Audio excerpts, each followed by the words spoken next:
Good morning, Belize, and welcome to day 2 of the Belize Diaspora Summit in Broward Convention Center, Fort Lauderdale, Florida, South Florida.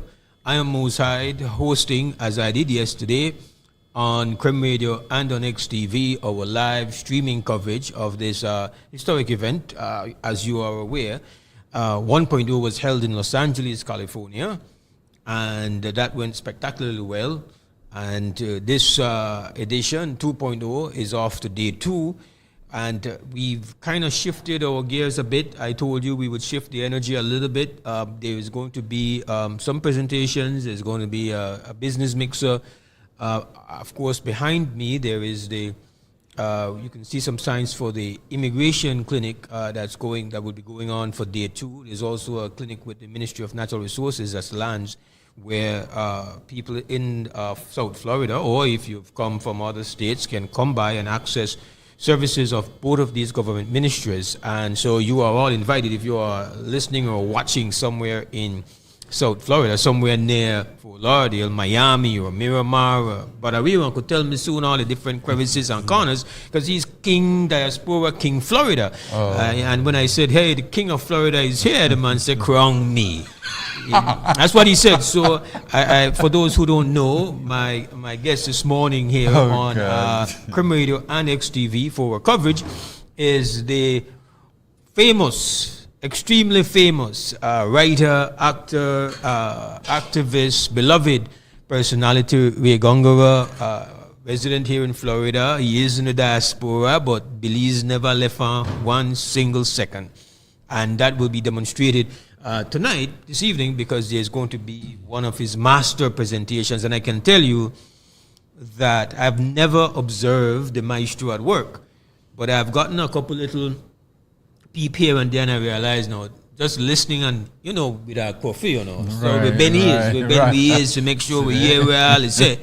And you sound like a perfectionist, very meticulous, very serious about your craft. So that's what I have kind of observed in a Millie peeping Tom status here. I hope you don't mind. Oh, not at all. Okay, not at all all. right. So before we get to the play, I've got to just, by the way, and before I properly welcome you, I have to give thanks to our business partners. Firstly, the folks here from the Diaspora Organizing Committee who've done a wonderful job here.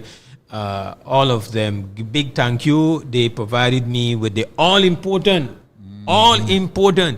airline ticket to reach this side. Yes. Very important, Definitely. So thank them very much. And of course, let me just honor my official sponsors. Beltrade, Central Bank of Belize, Government of Belize, Feinstein Group, Holy Redeemer Credit Union Limited, the Insurance Corporation of Belize, Ministry of Immigration, University of Belize. Premier sponsors, Atlantic Bank Limited, Belize Electricity Limited, Belize Tax Services, Brothers Sabet, Freetown Drugstore, James Bus Line, Oceana, Quality Poultry Products. Part sponsors, Belize Medical Associates, Belize Chamber of Commerce, Western Union, Builders Hardware, CG United, Dangrika Town Council, Enrique Martinez and Sons, Human Dignity Trust, Marie Shop Fine Foods, National Fishermen Producers Cooperative Society Limited, Quick Home Real Estate, Wasado's Hardware, Ruby Jewelry, St. John's Credit Union Limited, Calpetch Village Resort, Hammer Price Piling, and let me as well mention Ewart Marina and Orange Walk Town Council. Give thanks to our sales folks who put in the work and did enough work that I'm short of breath after reading the sponsors. That's not a bad thing. Not at all. Never. Not at all. King of Florida, Ray Gongora, morning, and give thanks for honoring us with your presence. I know that I stole you away from your preparatory work for your presentation later today, but we had to get you on. We in your tongue. Yes. Right? Yes, so, yes, not that you're giving a holler and carry about, that's okay though. We are no dignitary. But I did do it for some other people. All right, good. That conks. Yes. Let us talk about the play. But can I say first, I want to say thank you to all those people who sponsoring, man. Yeah. That was a mouthful, and kudos to your sales reps. They did a great job. So sure, wherever they are, they're smiling from ear to ear. Right, they love powdering. All right, good. They get it then. They get it. The play. Let's talk about that first, because that's happening here. How often do you put off performances in Florida? In Florida, this is the first one in probably maybe 15 years. Really? Yes. Wow. So you kind of neglect your yard in a way. Yes, but no. It's just that with COVID, a lot of things took on a different form, and because of COVID, we got introduced to Zoom. So many Zoom meetings and Zoom discussions, and a group of us said, "Man, Zoom. Why can't we, bring back Square Peg Renaissance and rehearse on Zoom and get plays going?" And that's how we started, man. That's how we kind of got rebooted. Right, exactly. That is great. That's turning a crisis into opportunity. Definitely. I mean, if you look at us right now, some of the technologies that we are using to stream did not exist pre-pandemic. I think a lot of money went into the technology once the pandemic struck, and we are collateral beneficiaries. That's awesome. That we now have no longer something that we hear about back in the days, but now in live and in living color, as they used to say. Square Peg doing its production, and 15 years not being in Florida. This evening, Floridians get a taste of.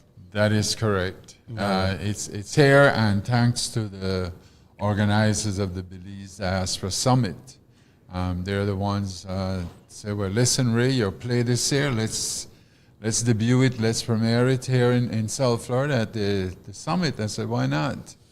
And that's why we're here. All right. Tell me about your people name. Now, when I say that, I mean, tell me about Florida Belizeans, because everywhere they have their only personality, right? You go to LA, you know how the LA Belizean crowd go.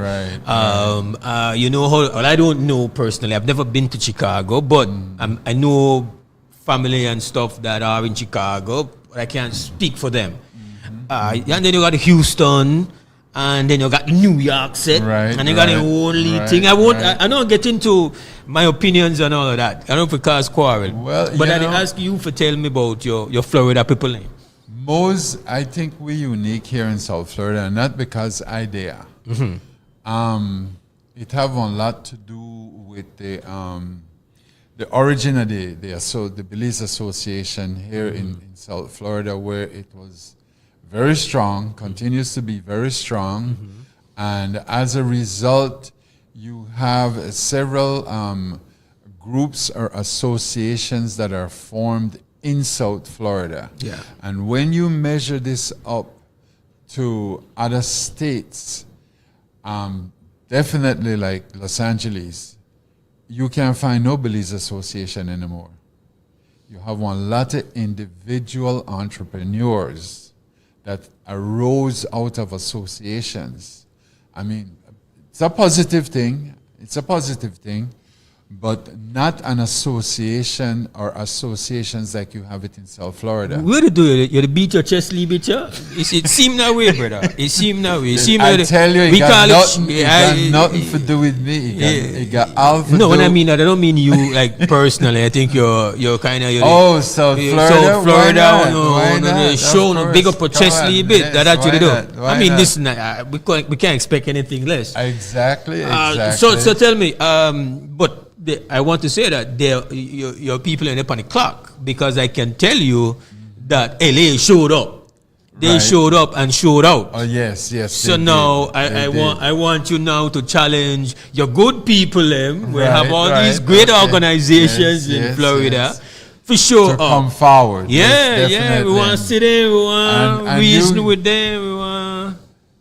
Today will be one of those days, definitely, that, people are going to show up. They take off, the long weekend as opposed to a day in the week and the weekend. Uno na prima proper, no? Well, you know, somebody have to do it. Uno na keep on the job.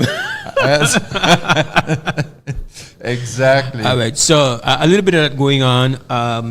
You say you have multiple organizations here. Give me a sense of some of them, if you can. I know that you have your fingers on the pulse of Florida.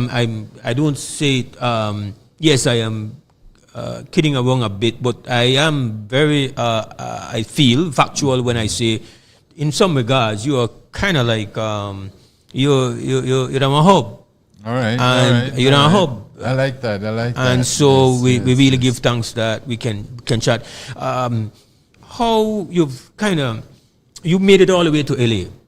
Right. You were in I LA, did. right? Yes, You were in LA, you represented, and you spoke. Right. You spoke, and you spoke to the fact that we are, if my memory serves me right, I think you're one of those who spoke about the fact that we have kind of been down the road of trying to get together here, and that we have to keep having to reinvent the wheel, kind of thing, if I can paraphrase some of your thoughts and things you were speaking Wow, from. you got good memory. Yes, sir. I listen. That's it. You say I listen, by the way. True. So give me, speak to me on that in that regard. When you see what's happening now, you see somebody, a new generation trying to rekindle that, a kind of a collective spirit here in the diaspora. It's one of the things that we're missing right now, the missing link, so to speak, is to engage the younger Belizean, or what they call it, the second generation Belizeans. Yeah. And because of that, we have lost the fact that the original leaders within this community have gotten much older, and as a result, not as much energy as they used to have before. And we're reaching a point in time now where we need to give up. We need to give up and turn over. I remember as a young person in Belize growing up, we used to look at the PS and the older civil servants, then the heads of department, and we said, why didn't people not retire and leave so we could get the job? Because we could do the job better than they, make the young people take over. And that's what we need to do at this time. We, as you said,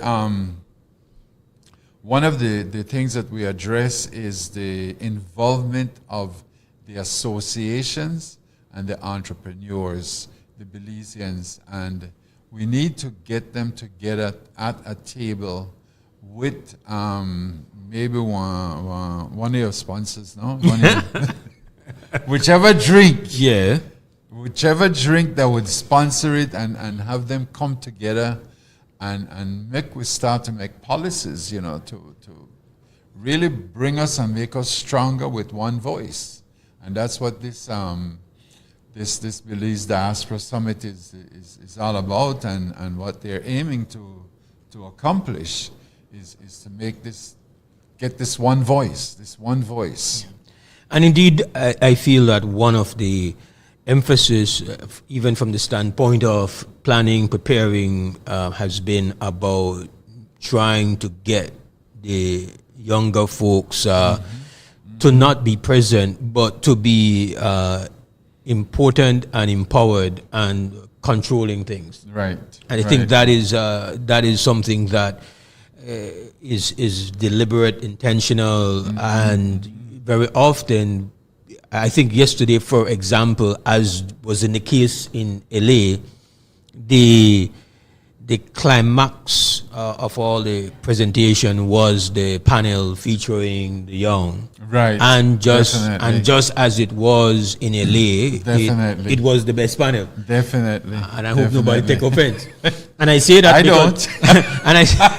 and I say that because last year I was on one of the panels, but it was clearly this is a space and time for the young. And one of the comments that was made yesterday, Ray, is that a couple first-generation diasporan residents here in the United States of America, because we have to specify that the diaspora is not only the United States, but the bulk of it is here. Exactly.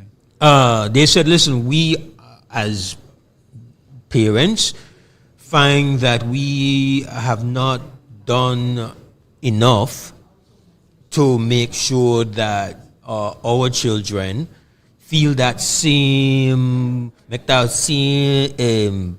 back home love and passion run through their veins. We kind of left it thinking that it's automatic, but now we think that we have to light the fire. What are your thoughts on that? Very much so. I agree. Somehow we lost it. Our kids and their kids, they're more Caribbean than Belizean.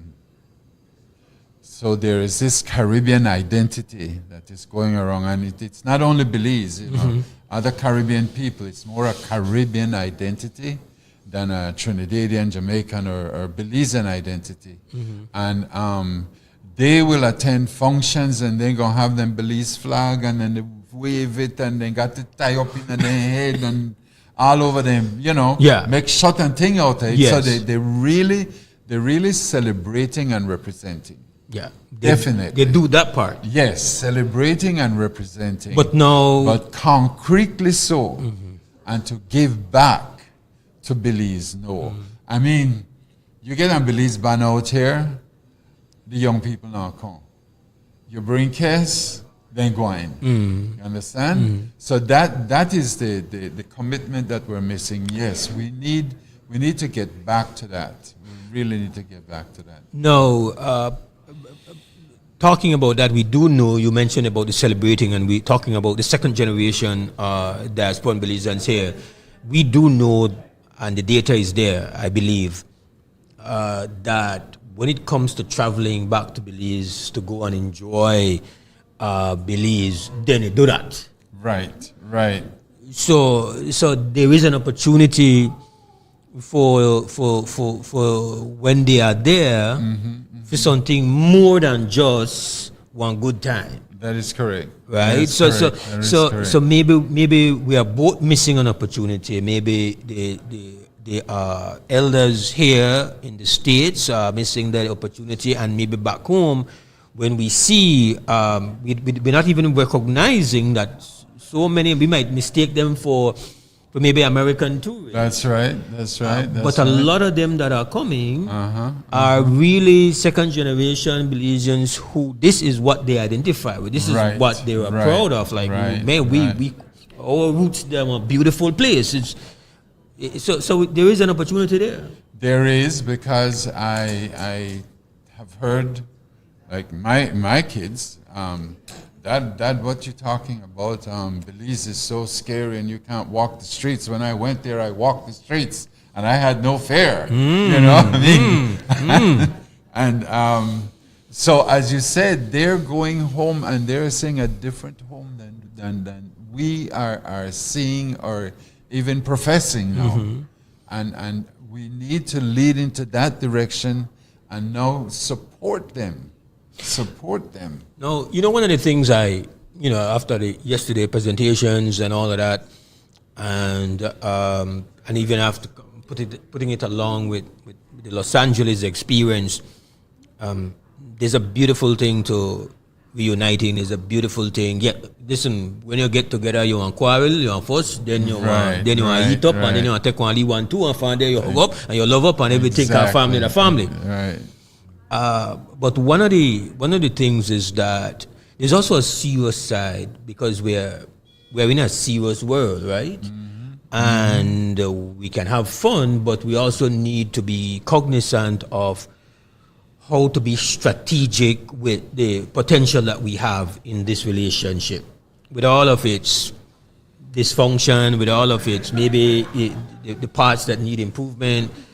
The fact remains that you cannot deny that diasporan populations are strategic, and I think a lot of the speakers yesterday described that it goes beyond remittances. That it's not just what the remittances represent, but that there is value beyond that. And I think a lot of the presenters demonstrated that that is the case.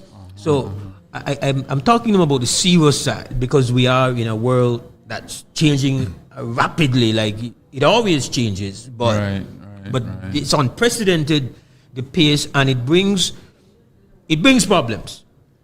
Right. And so there is there's serious work, don't you think, and a serious consciousness that the diaspora has to.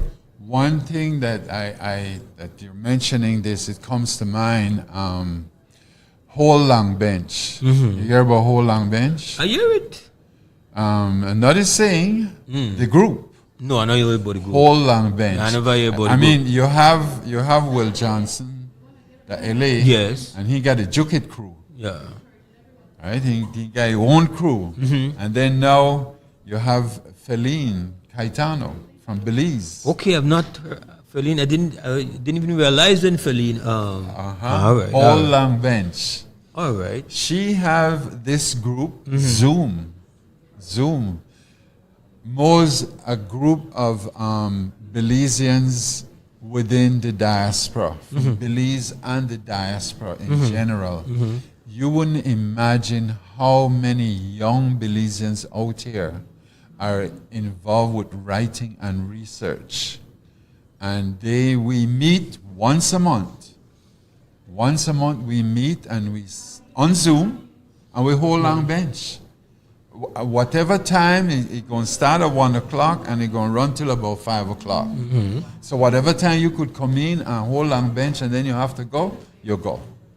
But just come in and say what you're doing and what's happening in your life and what would interest other writers, researchers. And that's taking on such a good form right now. Such a good form.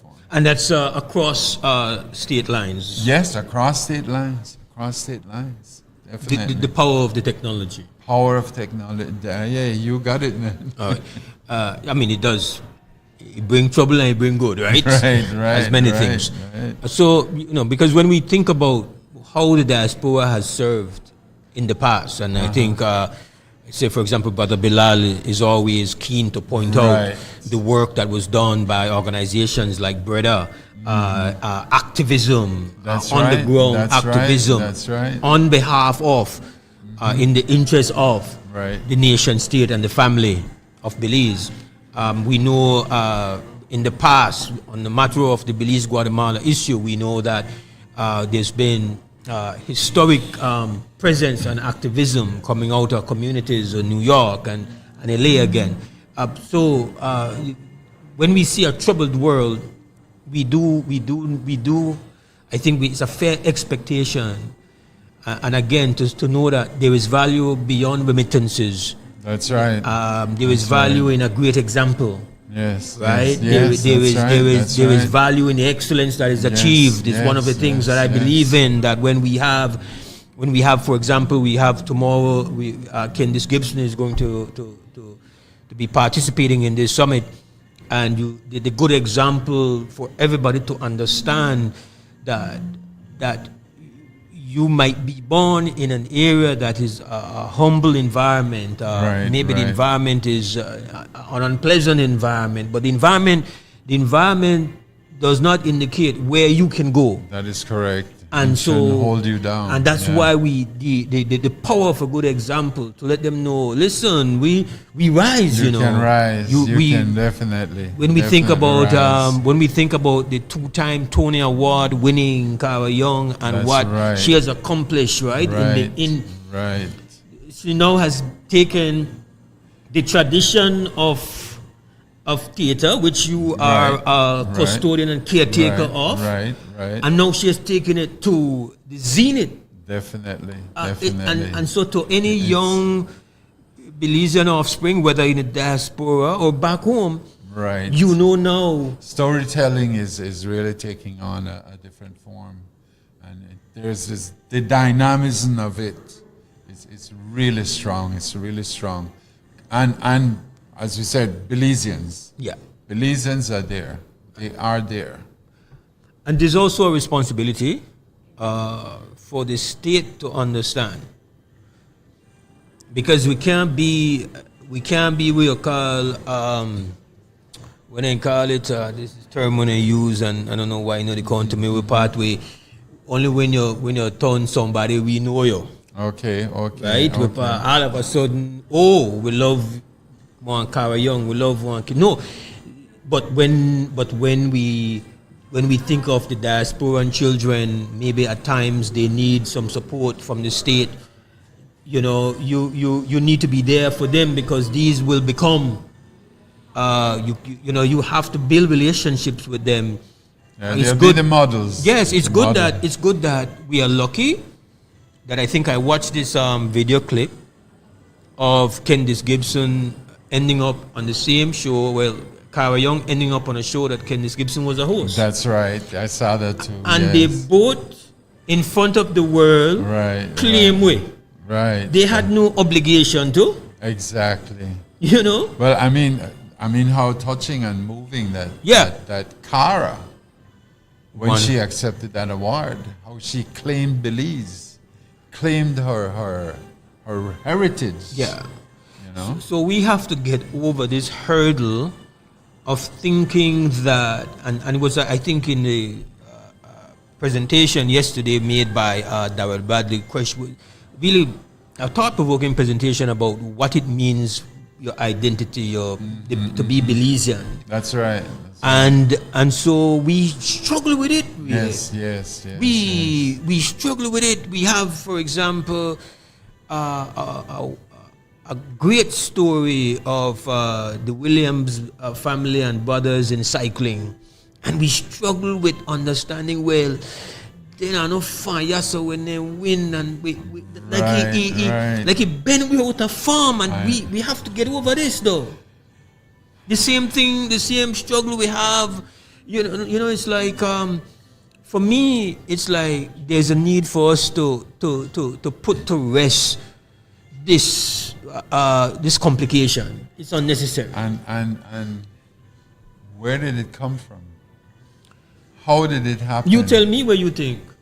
I don't know where to think, but I have the feeling that and the empathy that you experiencing right now, because right now I reflect from the days gone by when the Belams used to come. I don't want to leave out of Belize, and the Belams come in. Or show themselves. Man. Look, man, especially for celebrations, they got the bestest red, white, and blue, and they got the bestest umbrella and the hat. And the latest style. They walk with style, they talk with twang. And then clothes smell like states. Definitely. So that's states must smell, you know. So it's a kind of thing that you wanted to happen for you, and then when it happened for you now, and you go home and you get this resentment because you don't want Belam, then you start to feel so bad about yourself that what you put that generation before you, what you put them through, and so there is this new realization and awareness of appreciation that you could even appreciate Belizeans when Belizeans back home, when they give you a hard time. You appreciate it because you know what you used to do. Yeah, it's a two-way thing, and I will give you the space to express the view and the experience of someone going back home and the negative aspects of the experience at times. And similarly, there is the other view that is also, so there's enough little things that can ruffle you a bit. Right. That's that's inevitable. Right. But that's so insignificant when you really put the big picture view. It comes back to the play and Square Peg Renaissance. Because... In that you found purpose and reason for that. Exactly. However, because of the popularity that we are now gaining and the recognition, people are saying, well, okay, on old people, on the need to get off and give we the young people one chance. Right. Gongora, why you can't write and direct one play and put the young people involved? And very true, you want to do it. Now you're working with the disadvantage and the restrictions of Zoom, and you have people in New York at 6 o'clock in the morning. So that means Belizeans in Belize are at 4 a.m. And then people in Los Angeles are at 3 a.m. So now, who's going to make that sacrifice to be there at those hours to put in a daily rehearsal for a period of 3 months to bring a play? We have right now these 3 people that came in from New York, 3 from Belize. One of the people in New York is now temporarily residing in LA, so we had that LA experience. And the first time we physically get together was yesterday. Yeah. Physically get together to do blocking and walking through and really meeting each other and blending now, get the whole vibes and synergy going. So yes, and I agree that we need to get some young people involved, and it will happen pretty soon. I've held you long, but I still have to hear about the play, because that is, that they happen. Can we just take a break? I hold that just long enough to take a break. We're talking here with Ray Gongora, famous Belizean playwright, writer, performer, community activist, and king of Florida. Who begs? This is not WB. This is, you say that's World Habits, right? But usually this is WB time slot. It's not WB because we're doing coverage streaming from the Belize Diaspora Summit 2.0 here at the Broward Convention Center in Fort Lauderdale, Florida. We will take ourselves a break. When we come back, we can kind of go through this thing called Makobi. He takes on the very popular human demise called Makobi. Have you tasted it before? Who no eat pepitas? We will take ourselves a break and then come back here in Florida.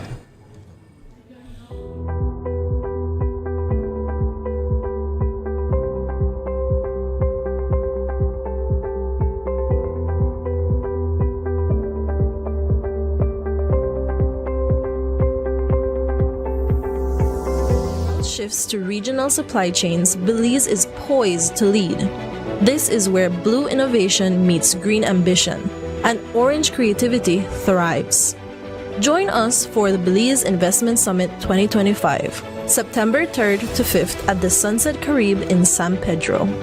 From agribusiness to aquaculture, from renewable energy to digital services, from tourism to trade, this is the future of regional integration. And it starts here.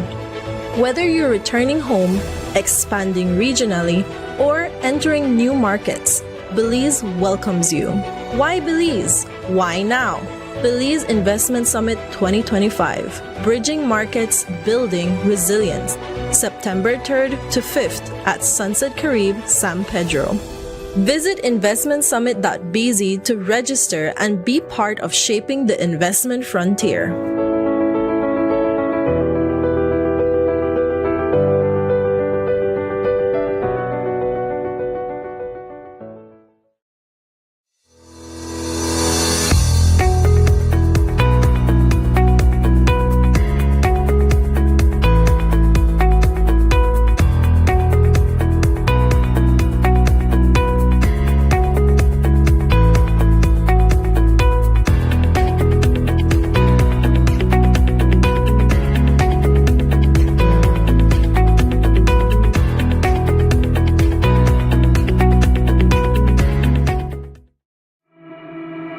HRCU is thrilled to announce the launch of our new online banking services designed to put you in control of your financial future.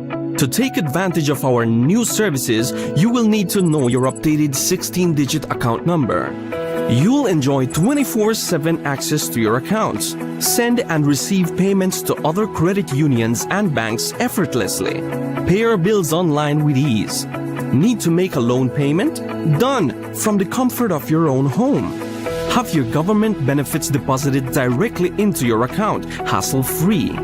Applying for a loan? Easy. Apply online with just a few clicks. And don't worry, we'll be here to guide you through the transition every step of the way. Visit hrcubelize.org for more details on our exciting new online banking services. HRCU, making a difference in people's lives.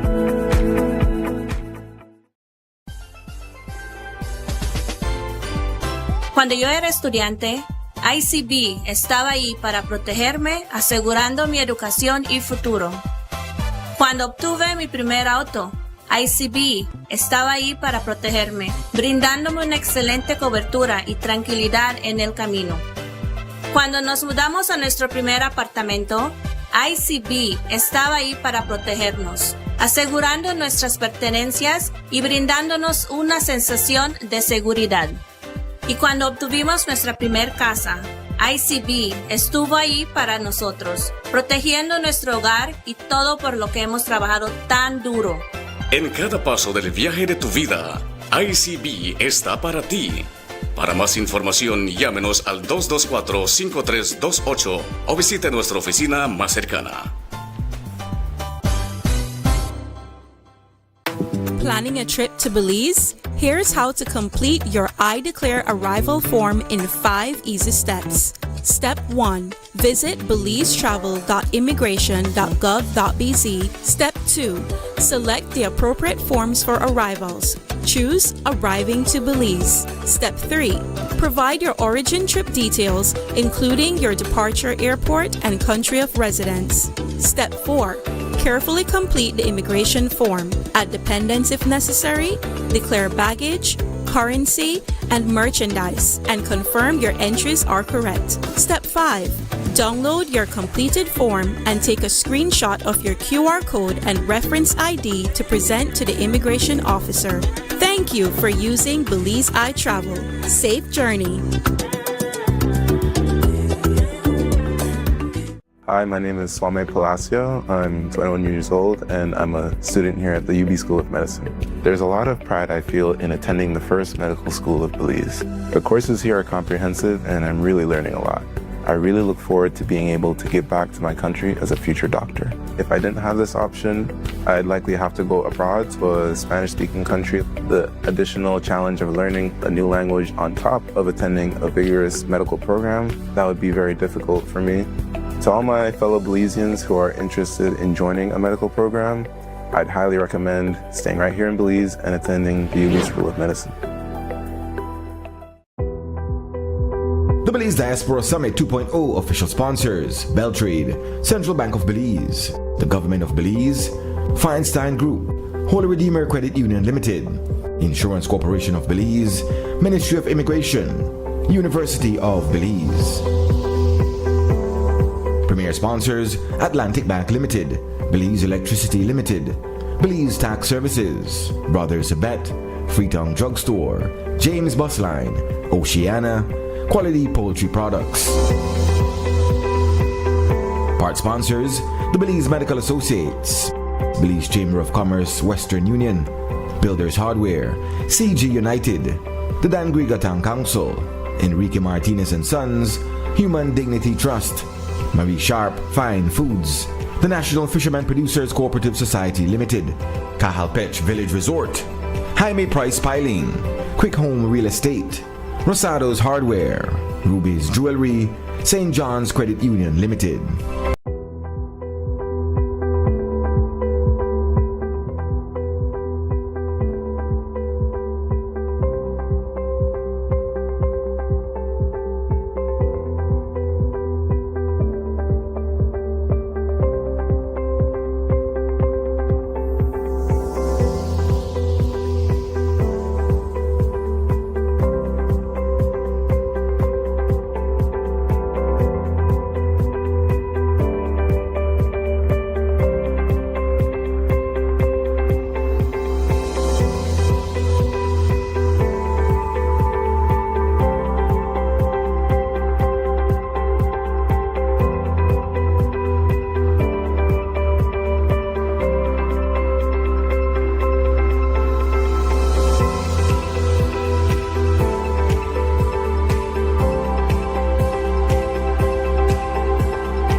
Welcome back to our live stream coverage coming from the Broward Convention Center here in Fort Lauderdale, Florida, on Creme Radio XTV and Mooside hosting the coverage of the Belize Diaspora Summit 2.0. And you're just to wake up, well, I understand it's early in Belize. Here we done gone deep into this Friday morning. It's 9:42. Back home it's 7:42. Since 7 o'clock we've had the legendary Ray Gongora, the King of Florida, here with us, and he's been discussing the diaspora, but he's also here with a particular purpose, as later on there will be a production of one of his plays, his most recent work. It's called Makobi. And to what extent Makobi the one Belizean word? Like any other culture you hear? No other culture. I mean, they popularizing this show that's happening here, and people are calling me what is Makobi? No, Belizeans. No. What is Makobi? That's why I changed it and I say it in English now. Instead of in a Creole. What is Makobi? What is Makobi? And when you explain to them, so I had that same experience, you know. In America, they call it the blues. Blues and mashup. Mashup. Right. Mashup. Yes. But the Belize. The Makobi. All right.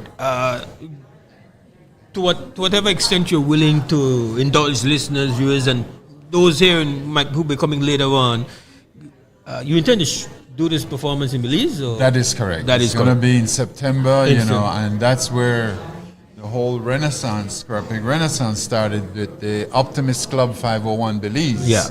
They first brought us to Belize in 2022 when we did our first production, and then has been doing one every year after that. All proceeds go towards the Optimist Club 501 Belize. Back to Makobi. Mose, I had somebody read the script, and I had two other people read the script, and this one person who read the script, what struck them most was, and they said it like this: since flit turned out to be one of the things that people use to commit suicide, you should have a trigger at every production that puts out the hotline for suicide prevention. Because that is one of the, people got Makobi so bad, Makobi, Tabanka, then they reach Crisicilo, and the stages of Makobi, and then they drink flit, which to some extent is really clinical depression. Definitely. Right? Definitely. It is. Yeah. That's what Makobi is. Right. And so it's a very serious thing. Very serious thing. I actually read that there are people who have died from a broken heart. Of course. Yeah. So. And I know. In Belize, living example, as I said, people used to drink flit for kill themselves. Right. And one of the way for cure Makobi, you know the how, right? Tell me. And tell me about pepitas. No, Makobi, when you got Makobi, then you're the pop pepitas. Mm-hmm. But for cure it, you have to drink in water. For cure it, you have to drink mix with brown sugar. Mix with brown sugar. Sweeten it, leave it. Yes. And that's going to be a part of the play? That's the Makobi, man. The Makobi. You have to treat it with some level of accuracy. Exactly. All right. And what's the size of the cast? The cast is a cast of 4. Okay. 4, yeah. 3 ladies and 1 man. Good 3 ratio. ladies, yes. 3 ladies, and we have Dwight Neal from Belize City. We have Anna Pitts White. She's now temporarily residing in California. And then you have Gilda Courtney and Altia Leslie from New York, myself here in South Florida. Absolutely. Well, we know that for those who are nearby, who can make it, what time is it going to be put on? At 7 o'clock at tonight. At 7 o'clock tonight, right here? Right here at the Broward Convention Center. And the cost to come in? $50. Okay, and are tickets available now? Tickets are available now. You can Zelle. I don't have the information with me, but and it's also available in Eventbrite. If you go on Eventbrite and you put the Belize Diaspora Summit, you'll be able to pull it up and buy tickets there. And you can pay at the door. Okay. Yes, you can pay at the door. I don't guarantee a seat, but you know. Because there's limited spacing available, so right. it's a kind of exactly. first. Come quick. Come quick, definitely. Yeah, come quick. Yeah. We might get some pepitos. Fish. I mean, instead of peanuts and popcorn, right, I got pepitos. Right. All right. That's cool. That's cool. Well, you know, we wish you all the best, and of course, to those listening and watching us back home, don't feel left out. You're going to get your dose of Makobi coming up in a very short while. September 11th. September 11th. Okay. Yes, at the Bliss. At the Bliss. Okay. And it's going to PG and Dangriga. Hitting the road. Yes, and Belmopan too. I'm sorry. Belmopan, right. PG, and Dangriga. All right. Yes. So you can actually start to make your arrangements for that. Definitely. Get your tickets. Yes. But I know when you get to town, you give me a holla company surely. Definitely. You know we under there. Bright and early. Ready for some Makobi. Yes. We'll keep it for yourself. I know interested in no matter that, but one gift you don't need for share. I heard that. All right. Maybe wish you all the best, man, and I hope you just enjoy the rest of the summit. We near your yard, so make sure people can come out, or else that we will holla too. All right. Give thanks. Hey, thanks, man. Thank you. All right. That's the great Ray Gongora here inside our coverage from the Diaspora Summit 2.0. We're gonna hit it back to studios very quickly, and we come back very shortly for a bit more coverage. It's going to be most of the morning into the early afternoon here today. It's not going to be as long as yesterday, but this is day 2. Stick around. All right.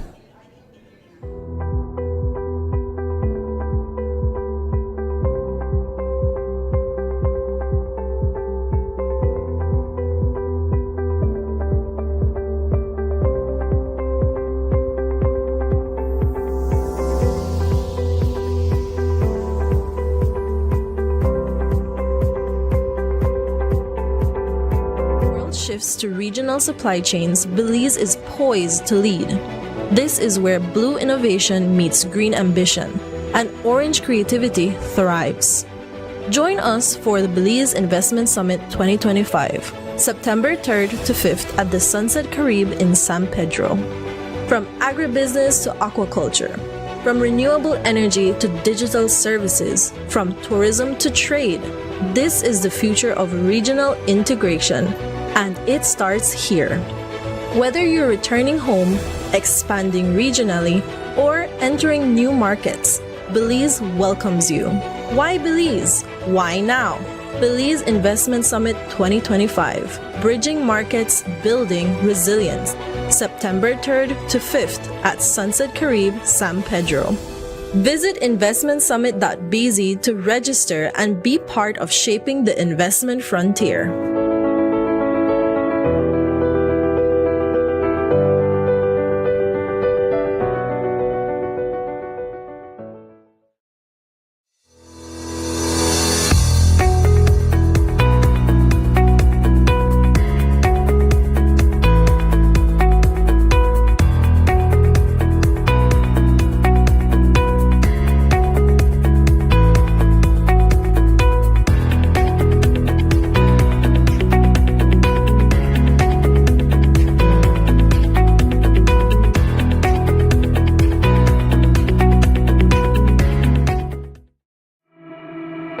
HRCU is thrilled to announce the launch of our new online banking services designed to put you in control of your financial future. To take advantage of our new services, you will need to know your updated 16-digit account number. You'll enjoy 24/7 access to your accounts. Send and receive payments to other credit unions and banks effortlessly. Pay your bills online with ease. Need to make a loan payment? Done from the comfort of your own home.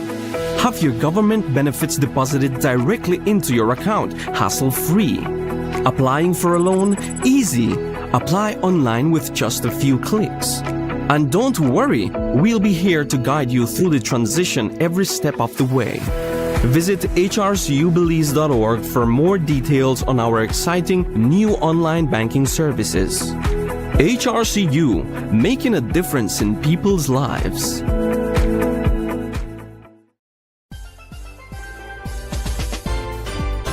When I was a student, ICB was there to protect me, ensuring my education and future. When I got my first car, ICB was there to protect me, providing excellent coverage and peace of mind on the road. When we moved into our first apartment, ICB was there to protect us, securing our belongings.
Welcome back to the live coverage from Florida, streaming on Creme Radio and XTV, traditional media.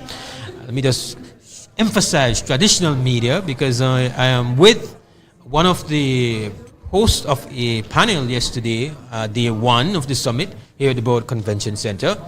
The well-known, of course, you know her as having won this global pageant, Miss Earth, but she is more than just a pageant winner.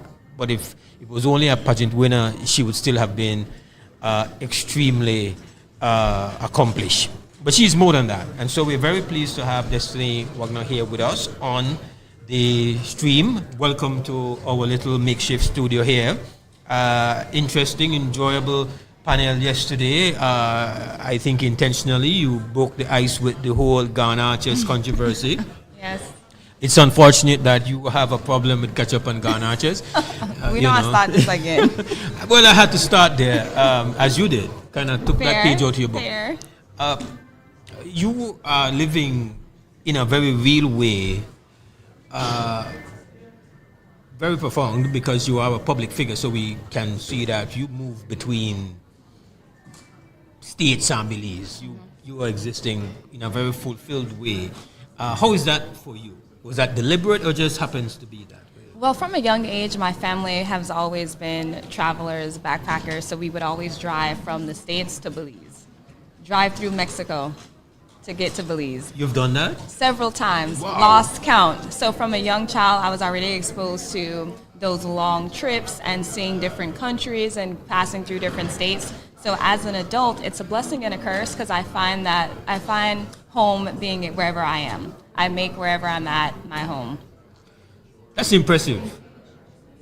Driving through Mexico, that as a young child impacts you. Yes, definitely.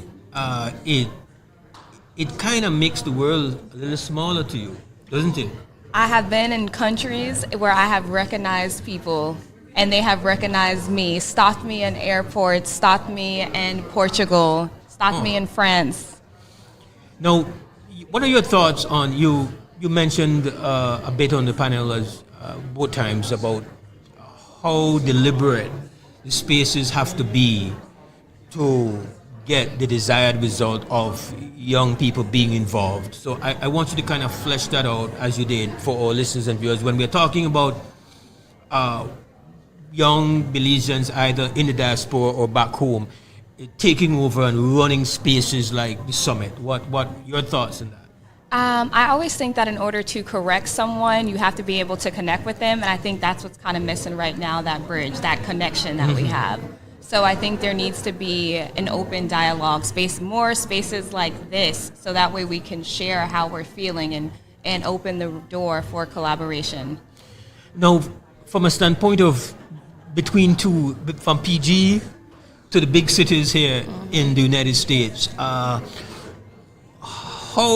do you not make it a pull, a kind of a tug on where you prefer? How do you just simply do it, it appears, seamlessly? Or do you face that, feel like, man, I just need some PG in my life? Like, of course, I want to go back to that PG right now. All right. So PG over here? Or PG, definitely PG. All right. Yeah. All right. But then when I'm there, I'll be there for about a couple weeks, a month, and then I say, okay, you want some? Yeah, you want some big else. bright lights and big city? Yeah. So having the best in both worlds, I'm very fortunate for that. For maybe those who are not familiar with some of the stuff that you do beyond just winning a pageant, because you are an entrepreneur, tell them a little bit about that.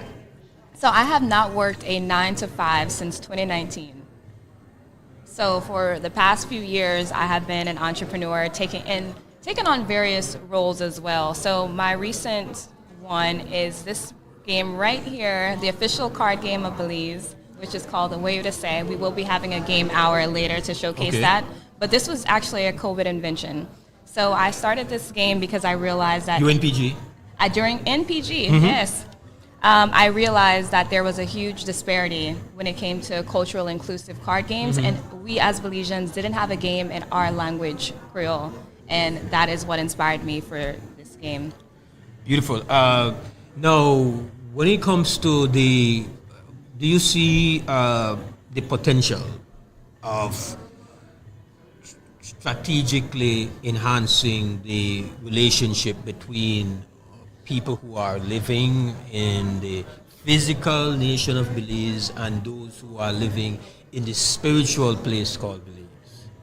Definitely. I think that in general, we all have the commonality of our love for Belize. Right. And when you have business owners that are bringing in that cultural authenticity, whether it's a game, a calendar, or shirts or clothing, we naturally feel more connected to our country in doing so. So this game right here is for the Belizeans abroad and Belizeans at home who want to feel a sense of pride, who never want to lose their culture and their language.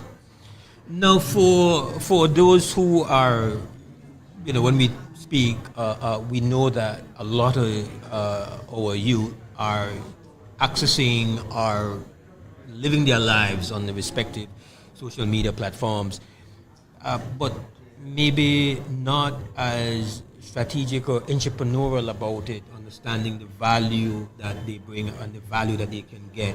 How do you feel like that is a function of is that a function of not being encouraged? Is that a function of maybe not being aligned and educated and prepped and mentored? I think that's the word that we use a lot in your panel yesterday. How does it become more rewarding, being that you are very much an advocate for that space and the utilization of it? I think that maybe it's not so much to do with education, but maybe just they don't know. And if someone doesn't know something, they can't act on it or necessarily pursue something that they're unaware of. Okay. So there is opportunities to monetize off of social media platforms 100%. Now, one of the problems is that there is the and structural problems exist.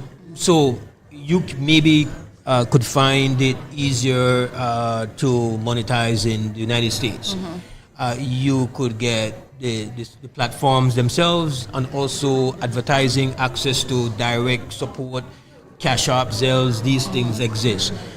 There are structural limitations to somebody doing likewise. So isn't there a need for them to be a kind of advocacy, a bit of soft pressure on the authorities to say, listen, this environment can be a critical, rewarding one for our young. They are very familiar with it, but there are roadblocks that need to be taken down. Do you see that as something that has to be done? I definitely agree. I feel like the orange economy, which is full of the creators and the artisans, sometimes they don't get as much recognition compared to, let's say, our blue economy because we're in Belize. Yeah.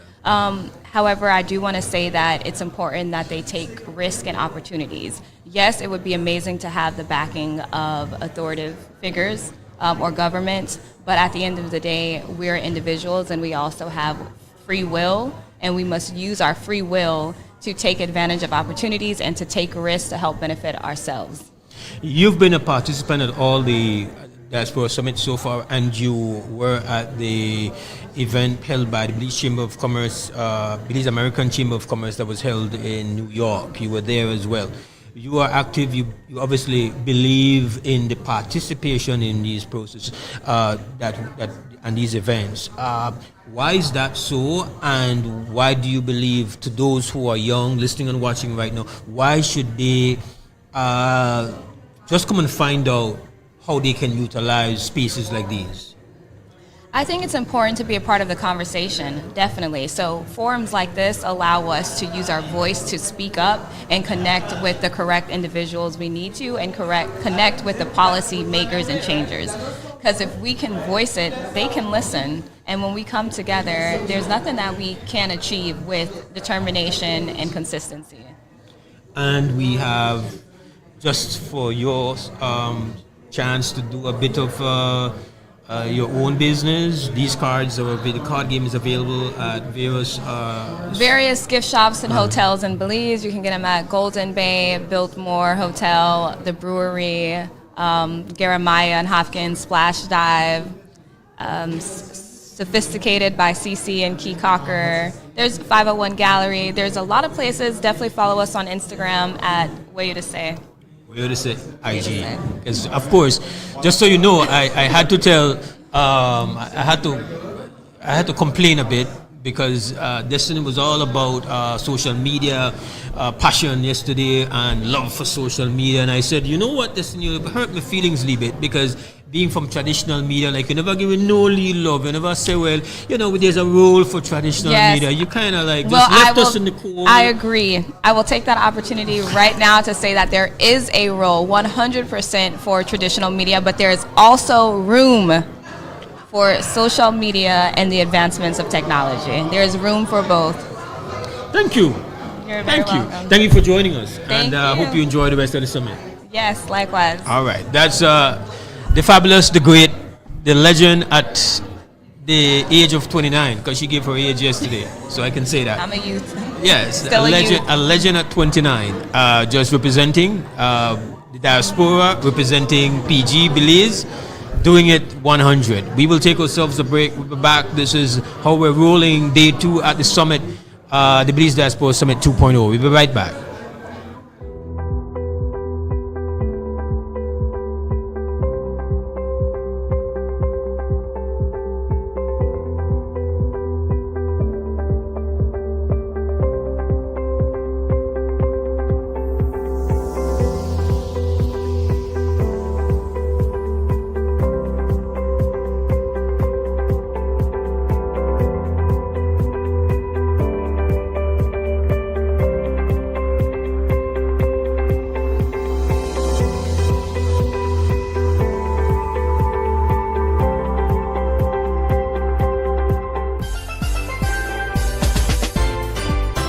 When I was a student, ICB was there to protect me, ensuring my education and future.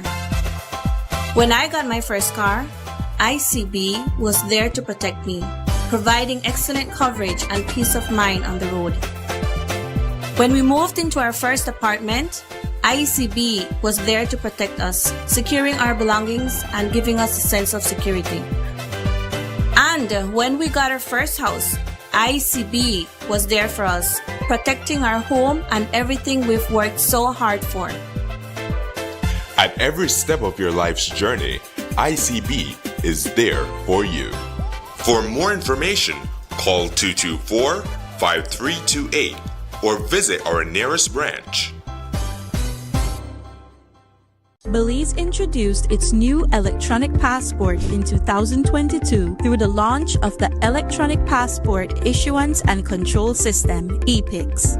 The e-passport includes an electronic chip that safeguards the holder's personal information and photograph. It also features a verification mechanism compatible with biometric systems such as smart gates at international borders. The passport's design reflects national pride, showcasing Belizean landmarks and symbols. It incorporates 26 modern security elements to prevent fraud and corruption.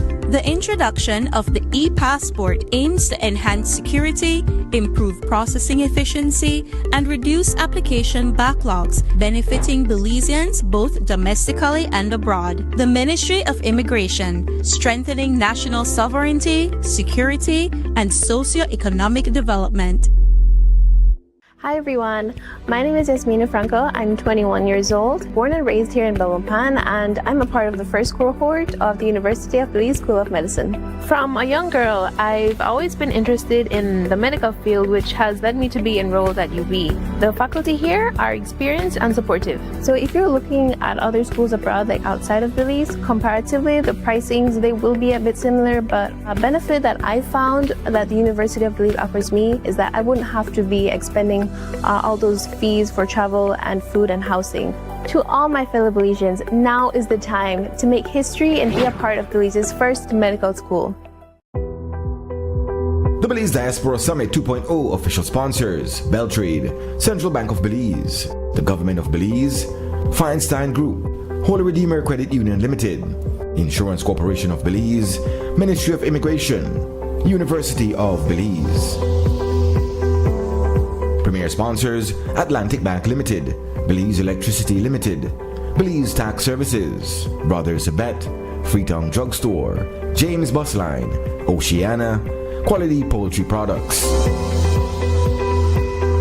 Part sponsors: the Belize Medical Associates, Belize Chamber of Commerce Western Union, Builders Hardware, CG United, the Dangriga Town Council, Enrique Martinez and Sons, Human Dignity Trust, Marie Sharp Fine Foods, the National Fishermen Producers Cooperative Society Limited, Cajalpech Village Resort, Jaime Price Piling, Quick Home Real Estate, Rosado's Hardware, Ruby's Jewelry, St. John's Credit Union Limited.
Welcome back to our live streaming coverage here on Creme Radio and XTV from the Broward Convention Center in Fort Lauderdale, Florida. This is day 2 of the Belize Diaspora Summit 2.0, and we have a very special guest. Before I introduce my guest, let me just run down the sponsors for our coverage, making it possible. First of all, we recognize and give our appreciation and thanks to the organizers of the event. They helped us with transportation to reach here. We thank our sponsors, our official sponsors, Central Bank of Belize, Government of Belize, Feinstein Group, Holy Redeemer Credit Union Limited, Insurance Corporation of Belize, Ministry of Immigration, University of Belize, Atlantic Bank Limited, Belize Electricity Limited, Belize Tax Services, Brothers Habit, Freetown Drugstore, James Bus Line, Oceana, Quality Poultry Products.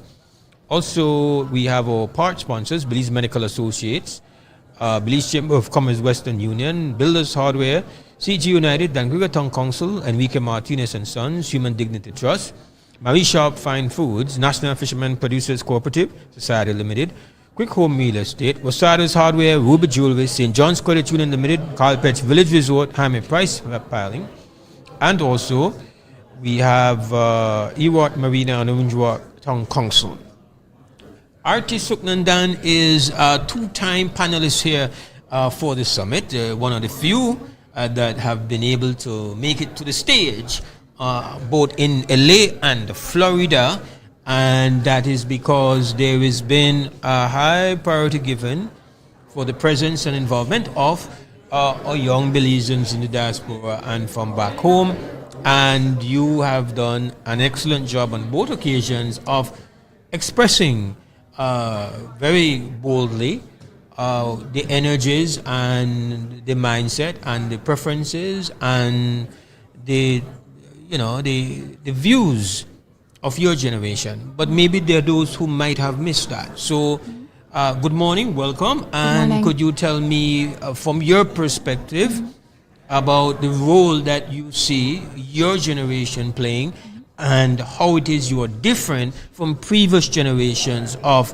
Belizeans, diaspora Belizeans? Yes, absolutely. I think that's such a great question because I think we're all more alike than we are different. My biggest belief is that the youth, we talk a lot about empowering youth in Belize, but I really do believe that the youth are already empowered and we're not waiting for permission.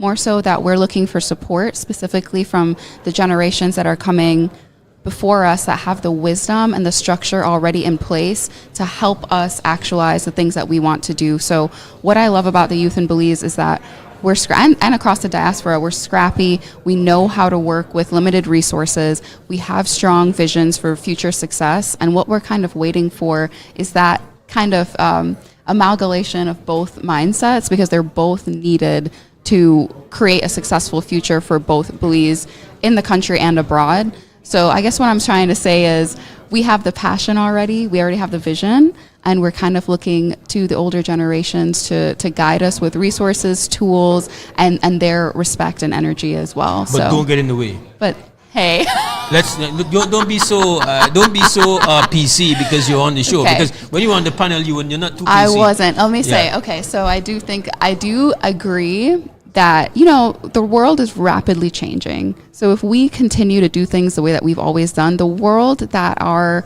ancestors and previous generations think exists, it doesn't anymore. We are now looking at AI controlling the future. And a lot of the past generations, they might not even be comfortable with technology, yet alone AI. So when we think about that, we do need to continue to make space for youth at the table and give them the mic, which I appreciate you doing, and also giving them the tools and resources to take over, because if not, we're going to get left behind. And there's so many other countries too, when we think about them embracing AI, them, making youth advisory boards so that the youth are really at the helm of the ship. I do think that that's something that this summit allows us to do.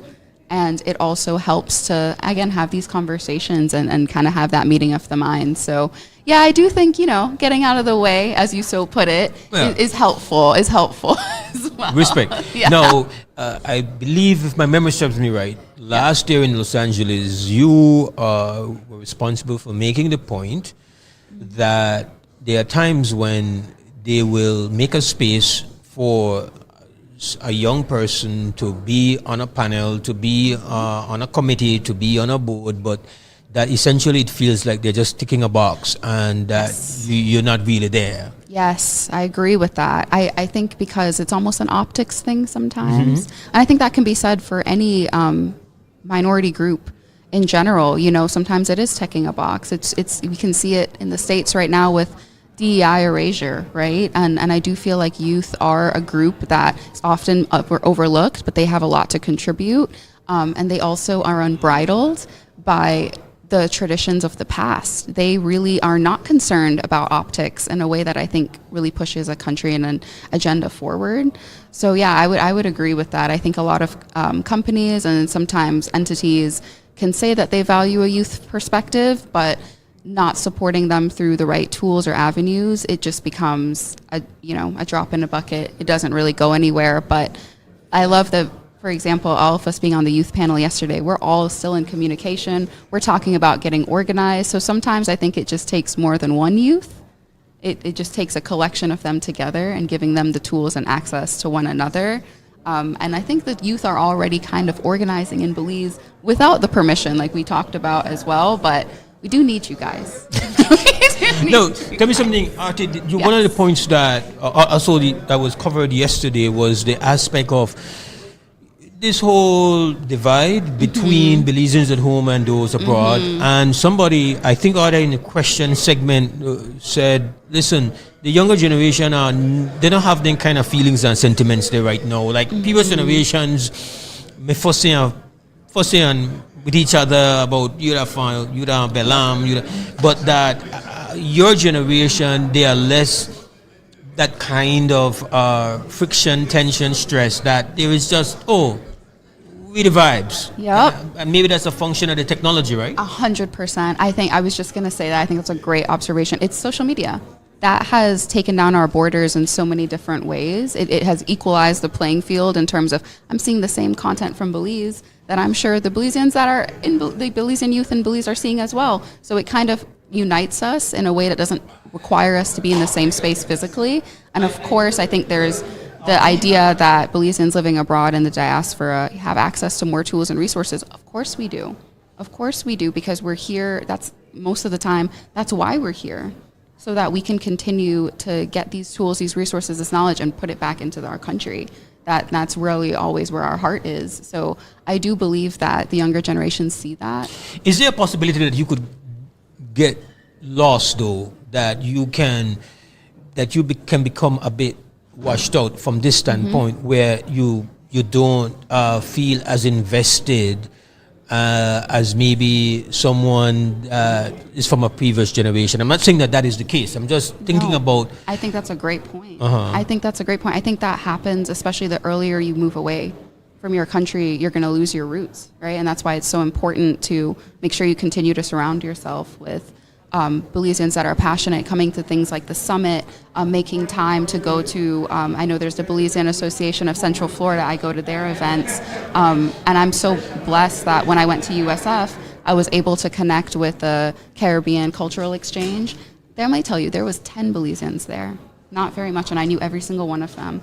And it's to me, of course, it was taken over as a lot of Jamaicans, they have a big presence in Florida, but it's about seeking out the people around you that share that same collective vision. Because I'll admit, there are some Belizeans that do live abroad that I've talked to about being, passionate about putting back into our country, and that's not necessarily where their minds are at. And I do think that that's important to acknowledge too. Sometimes it's, for them, they see it more as an escape from, or they don't see that their value if they were to return to their country, because there's not opportunities there for them. So I do acknowledge that as well. I think it does take a person who believes in Belize as a whole and believes in the enrichment of the country that's going to keep that perspective. So it's just about finding those people that share that mindset. You partially answered my final question, which was to say, what would you say to your generation about being interested in events like these? And they might be saying, I know part of the thing you've said, events like these have to make the space more accommodating and more inviting. Absolutely. Yeah. But there also needs to be a recognized interest and in value in converging in structured events, not just always something that is festive. How do you invite them? Since obviously I am not of the generation to best do that. Well, and that has been made abundantly clear. Well, I think one of the follies of youth is that we can be short-sighted. And I think that's where that passion, that upstart energy that is so valued, that's why we get overlooked, because we're thinking too short-term. We're thinking in terms of short-term gratification. But when I think about the level in which I want to invest back into my country and eventually move back there one day with the resources that I've gained from living abroad, I think it's really important for people. I think it starts two things. When you're young, you want community so that you feel culturally rooted. If it starts with that and it starts with the festive events, I'm okay with that, because you have to, again, believe in your country and stay close to it as a stepping stone to investing in it. And then when you're later on, because I went to those cultural events, because I stayed close to my friends that are Belizeans living abroad, I was able to really understand that that's where I'm happiest. And that's the country that I think needs my attention and my focus and my energy. And because of that, I'm now in the position to invest in this way, right? With my energy, time, money into a more structurally sound event. So with a more gray hair people around, yes, and not feeling bad about it. No, Gotcha. Exactly. But Gotcha. You know what? All right. Exactly. I think it takes time. So for the youth that are living abroad, I would say stay close for now. I know you guys are busy. I know you're grinding. I know you're at school. You might not always have time to go to every single event. Just stay close to your roots. And when the time comes for you to invest, just remember that. Excellent. Thank you very much for joining me. Of course. Enjoy. Thank you. Thank you so All much for right. your time. Thank the you, Upstart crew representing here inside the live stream of Diaspora Summit, Belize Diaspora Summit. Day 2. We're going to take a break. We'll be right back.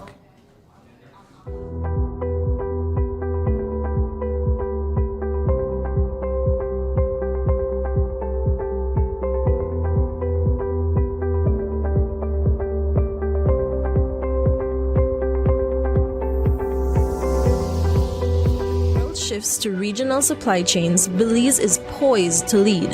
This is where blue innovation meets green ambition, and orange creativity thrives.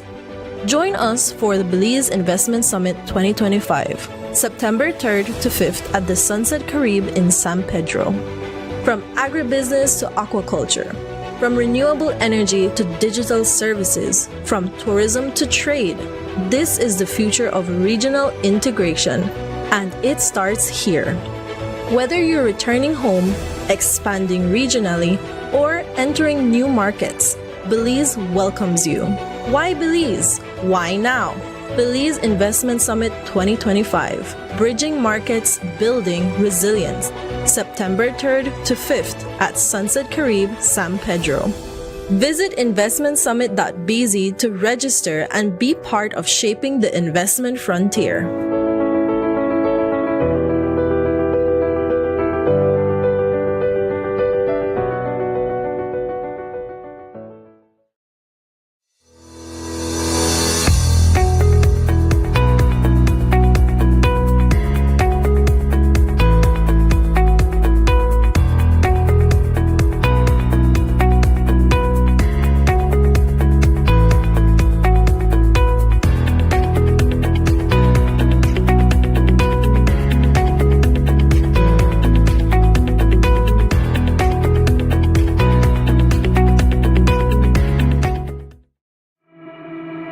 HRCU is thrilled to announce the launch of our new online banking services designed to put you in control of your financial future.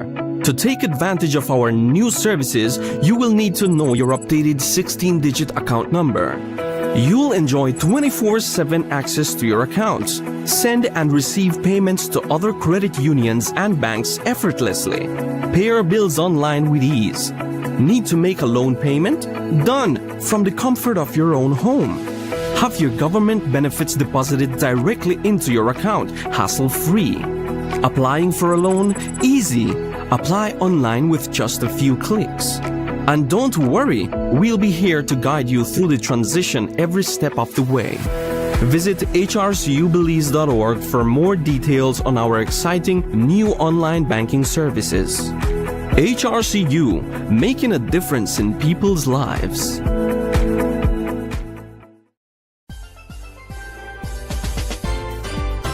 When I was a student, ICB was there to protect me, ensuring my education and future. When I got my first car, ICB was there to protect me, providing excellent coverage and peace of mind on the road. When we moved into our first apartment, ICB was there to protect us, securing our belongings and giving us a sense of security. And when we got our first house, ICB was there for us, protecting our home and everything we've worked so hard for. At every step of your life's journey, ICB is there for you. For more information, call 224-5328 or visit our nearest branch.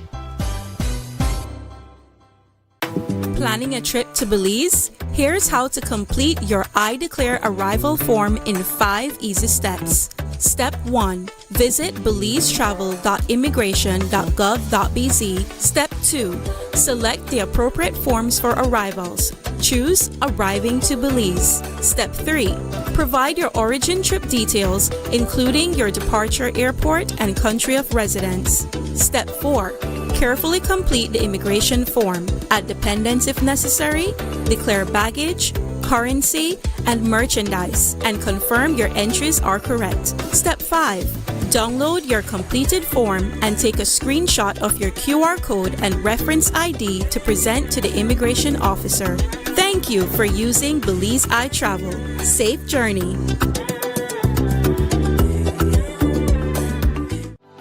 At the University of Belize School of Medicine, we're fiercely committed to training the next generation of patient-first medical professionals. That's why we're offering an incredible non-cash grant of $19,200 to successful applicants for our August 2025 medical program intake. This grant reduces the annual cost of our program to $20,000. In return, grant recipients will commit to giving back through community or national service.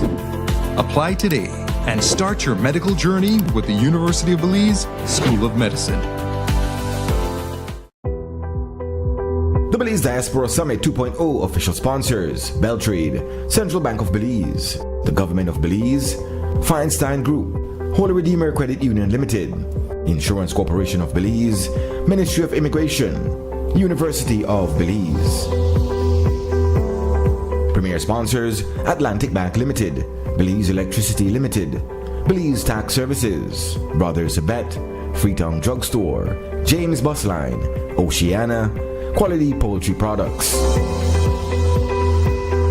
Part sponsors: the Belize Medical Associates, Belize Chamber of Commerce Western Union, Builders Hardware, CG United, the Dan Grigatang Council, Enrique Martinez and Sons, Human Dignity Trust, Marie Sharp Fine Foods, the National Fisherman Producers Cooperative Society Limited, Cajalpech Village Resort, Jaime Price Piling, Quick Home Real Estate, Rosado's Hardware, Ruby's Jewelry, St. John's Credit Union Limited. World shifts to regional supply chains, Belize is poised to lead. This is where blue innovation meets green ambition, and orange creativity thrives. Join us for the Belize Investment Summit 2025, September 3rd to 5th at the Sunset Caribe in San Pedro. From agribusiness to aquaculture, from renewable energy to digital services, from tourism to trade, this is the future of regional integration, and it starts here. Whether you're returning home, expanding regionally, or entering new markets, Belize welcomes you. Why Belize? Why now?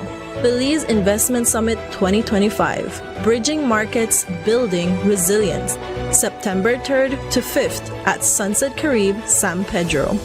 Visit investmentsummit.bz to register and be part of shaping the investment frontier.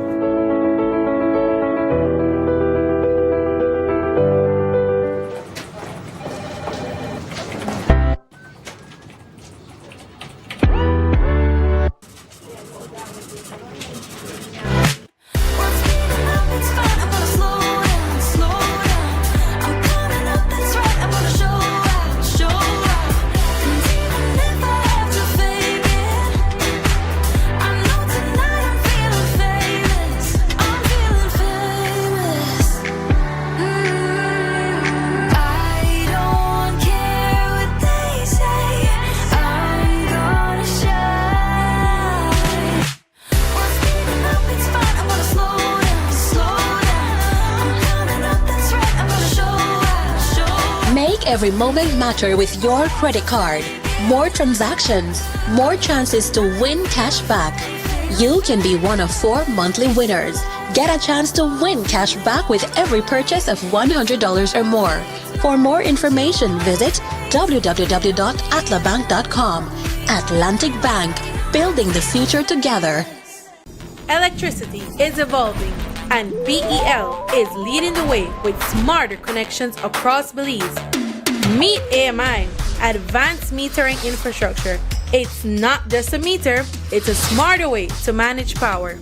Smart meters record your energy use in real time and securely send the data to BEL. Key customer benefits include real-time insights into energy usage, improved home energy planning, integration of solar, battery, and EV technologies, and innovative customer service solutions. Get ready! AMI is coming soon to municipalities across Belize, including the Keys, to give you more control and reliability. BEL, bringing you a brighter tomorrow.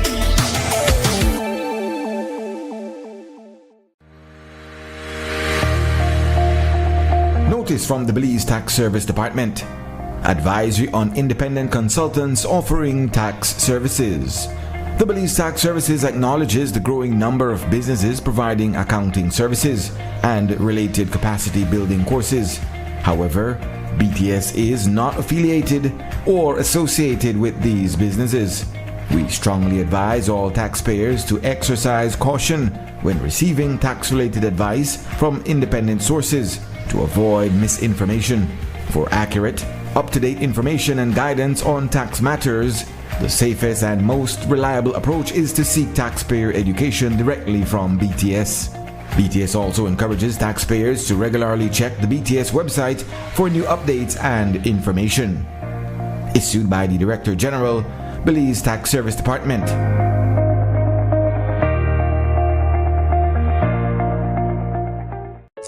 Tired of replacing light bulbs? LEDs are what you need. LEDs last up to 30,000 hours. That's 30 times longer than incandescent bulbs, and up to 8 times longer than compact fluorescents. So less changing and less trash. Planet Earth thanks you. And the LED experts at Brothers Habet and Habet will help you find the best LED solution with colors for every room and mood, starting as low as $6.95. You can even get LED strips for home, office, and industrial use. So say goodbye to fluorescent tubes forever. And because they use up to 90% less energy, you save money. Money you can spend on other things. So head to Brothers Habet or Habet and Habet today. You can also call, email, or Facebook us. Have a brilliant day. Whether you are a busy person or stuck in traffic or having an adverse or very demanding circumstance, tension builds up, causing you to be stressed out. Stress attacks everyone, anytime, any age. And stress is a killer. Bomb City? It's best to be alive than dead. So visit Freetown Drug Store to get options to relieve stress and to relax your mind. Yes, sir. What can I do for you today? I'm so stressed out. Okay, I'm saying I can help right now. When I this daily, for 10 days, I am good after that, okay? Okay. Freetown Drug Store, 28 Freetown Road, where you are better off alive than dead. Freetown Drug Store, telephone 223-2876. Experience comfortable and reliable bus travel to and fro from Punta Gorda to Belize City daily with James Bus Line. We offer convenient routes and experienced drivers, spacious seating, and onboard entertainment. James Bus Line, the people's choice, taking you home since 1978.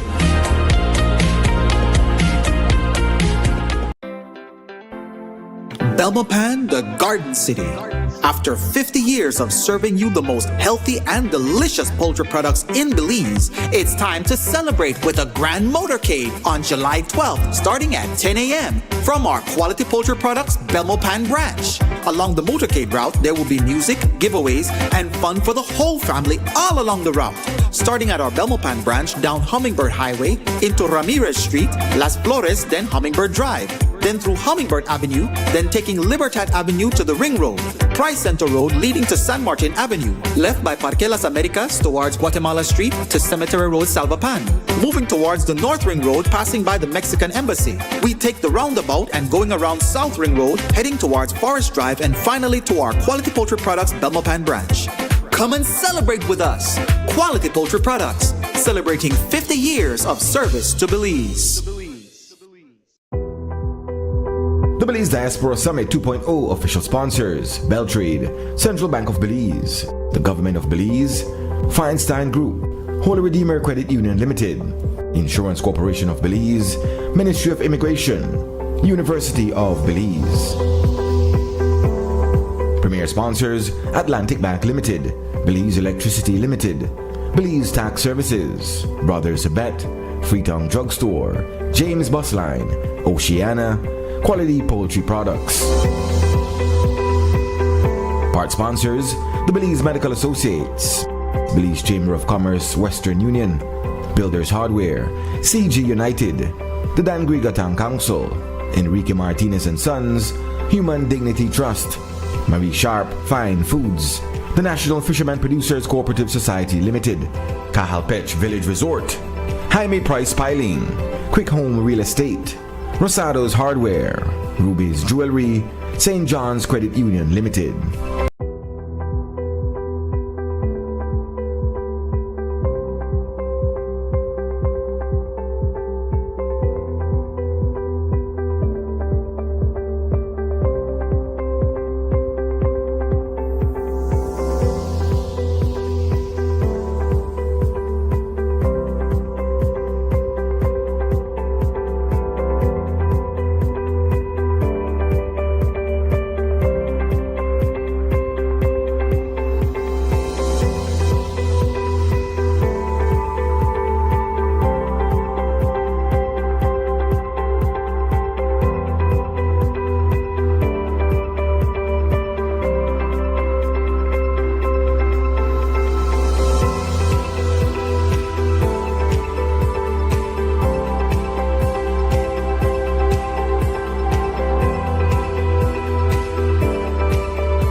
louder and make it seem like there's tons of people in the room. Good morning, good morning, good morning. We're going to start day 2 of the Belize Diaspora Summit 2.0. And to get started, we always do the national anthems. And today we have a special treat. The man and his guitar, Dr. Albert Williams. So we're going to start with the American national anthem. So please rise.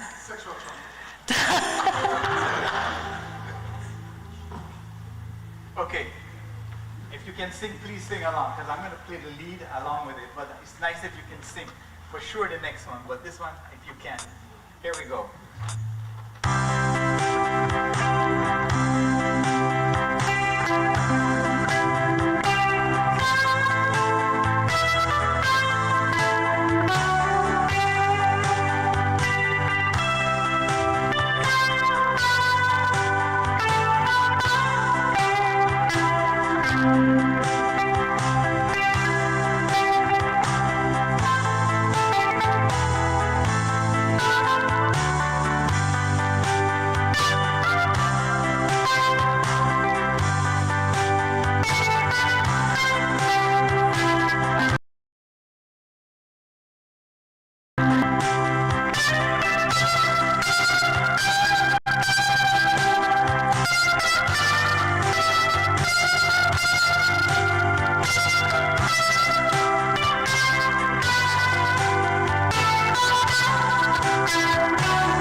Now the Belizean national anthem, where I know you know it, so you better sing it whenever you're ready.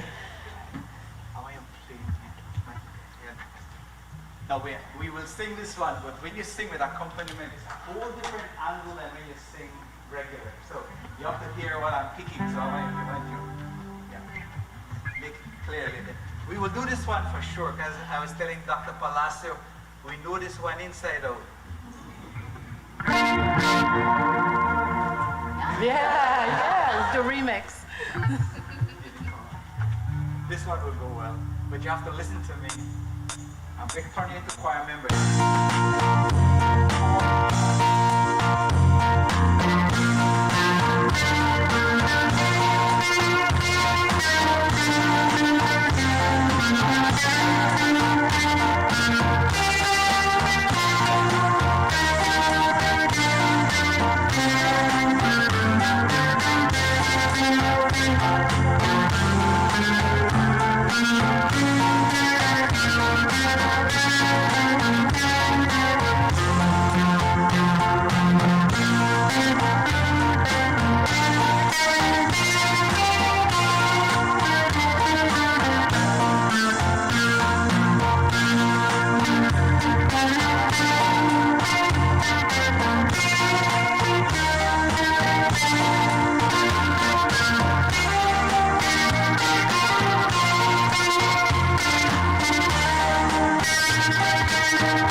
Thank you, Dr. Williams. It's amazing. I didn't realize how much of a bop our anthem was until he played it that way. So just to give a little bit of rundown of what today's going to look like, we're going to start with a business highlights where we have our businesses giving sort of an elevator speech pitch, letting us know what's going on with them, their initiatives that they may have coming up. And then we have a business mixer after that. Then after the business mixer, we're going to have a game hour with Destiny Wagner. And then later tonight, we have our original play by Ray Gongora, and that's from 7 to 9. So without further ado, I would like to introduce our mistress of ceremony for today, Miss Destiny Wagner.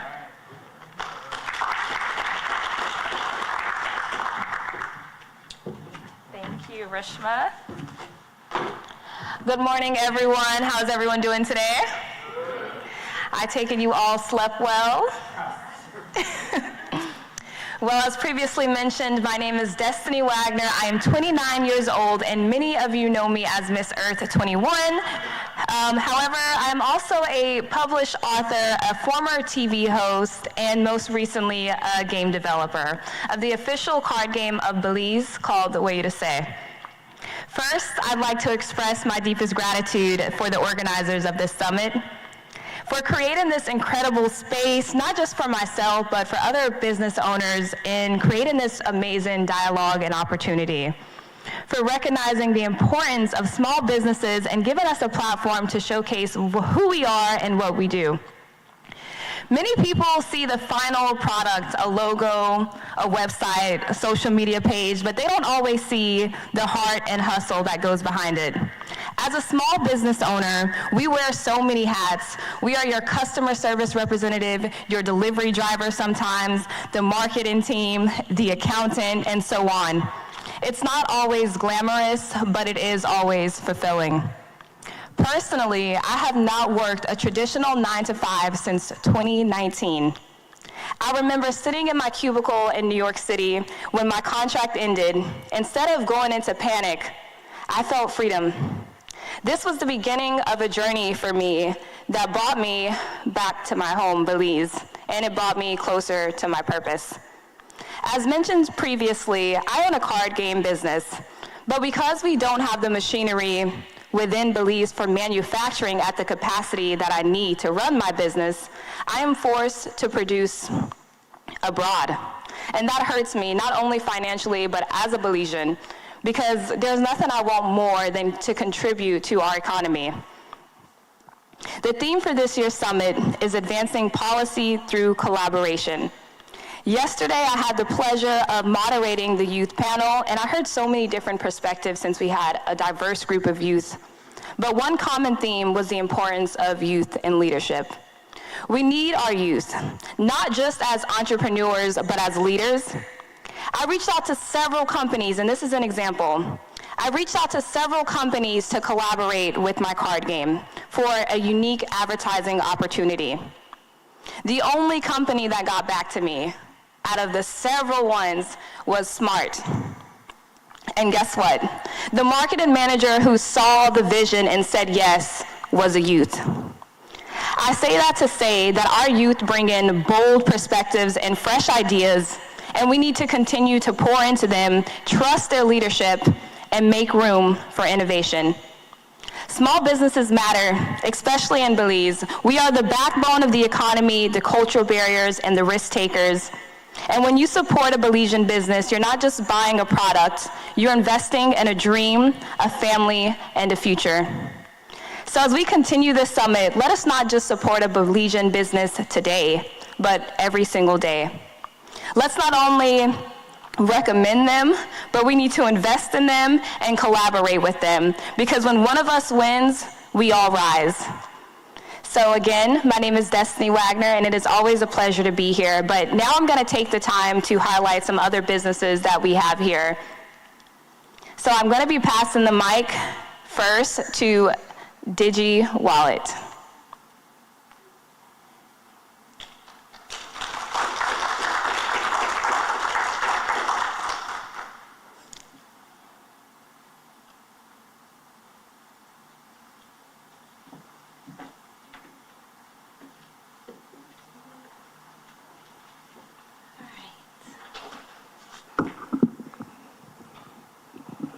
Right, good morning, and thank you, everybody. So you hear the name Digi Wallet, and you're like, what is that? We are a small startup founded in March 2022, and we're a subsidiary of Digi, our national telecom, right? And Digi has been leading Belize's digital transformation. And Digi Wallet was created with the vision to lead the financial transformation digitally as well. Our goal is to essentially foster and grow financial inclusion. So what our app aims to do is to provide an option, especially for the underbanked population of Belize. All you need is an ID to open a Digi Wallet account. You don't need any super complicated requirements, documents. You download the app, you press sign up, you put in the basic details. You take a picture of your social or your passport, upload it, and you have the access to a wide variety of financial transactions. With that, we have what we call our core services. So a user can now have the freedom to purchase top-up comfortably from home without having to walk to the shop. They can pay any utility bills, so all the local utilities, BL, BWS, Digi. We have up to 25 other billers in the app that they also can comfortably pay.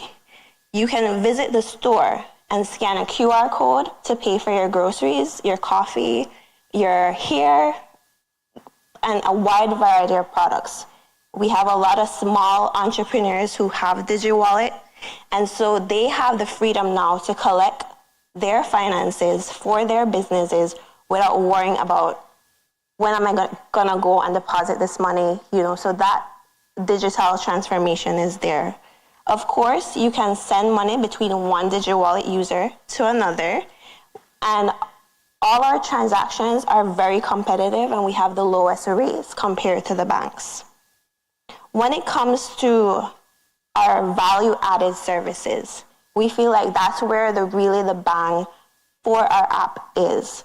So apart from basic items or our core services, we have the beauty of what we call a marketplace.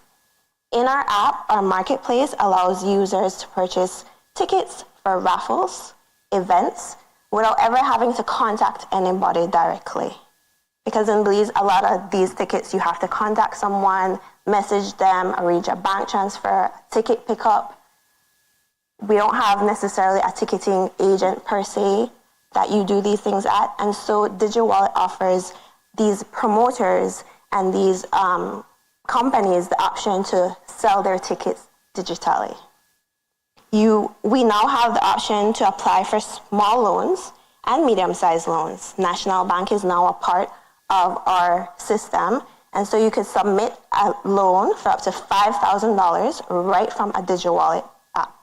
Once those funds are approved, it gets deposited, and the possibilities are endless with the transactions you can do after that.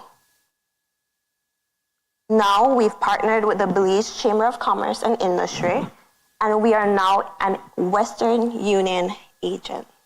And what that means is that from the comfort of your home, your office, Monday to Friday, 8 to 5, you could pick up your phone, and once a remittance has been sent to you, you can put in the details, you put down your phone, you take a bathroom break, you drink a coffee. By the time you come back, your money has been deposited to your Digi Wallet account.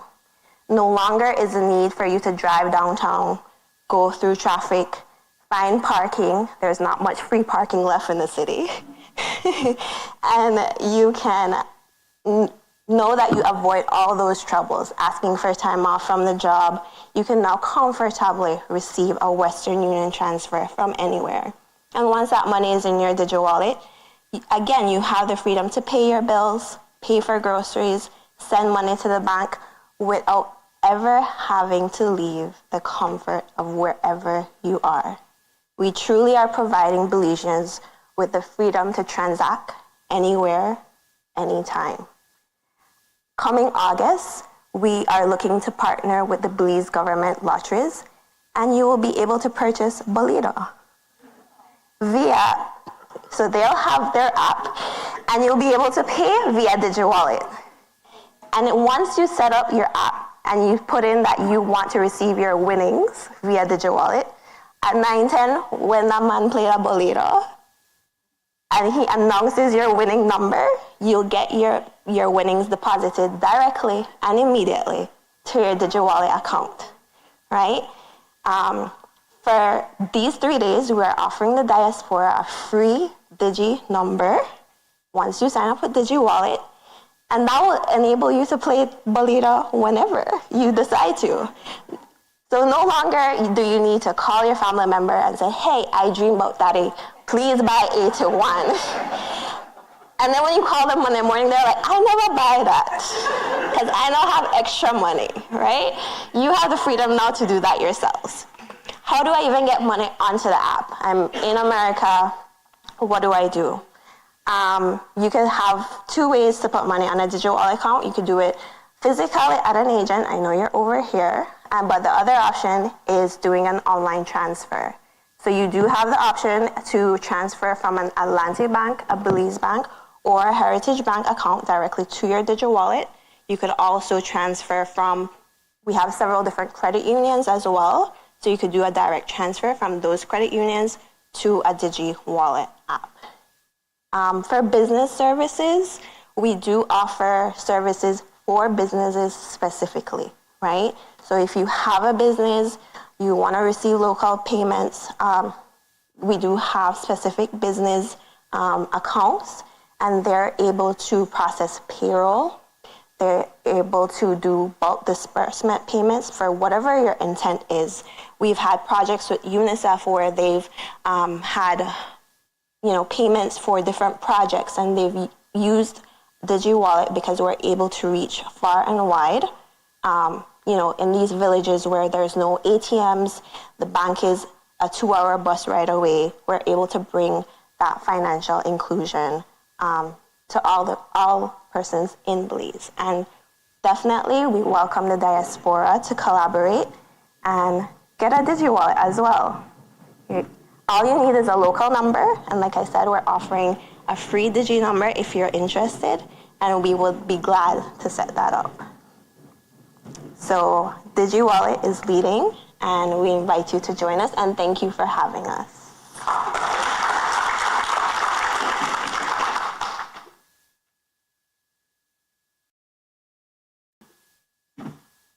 Thank you so much, Digi Wallet. It's so amazing how innovative Belize is becoming as a country, because it seems like a few years ago, that would be unheard of. And now we have everything so easily accessible, which is amazing.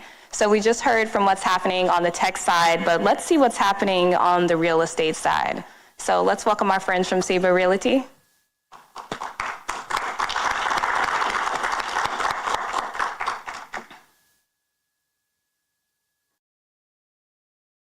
Destiny. Good morning, everybody.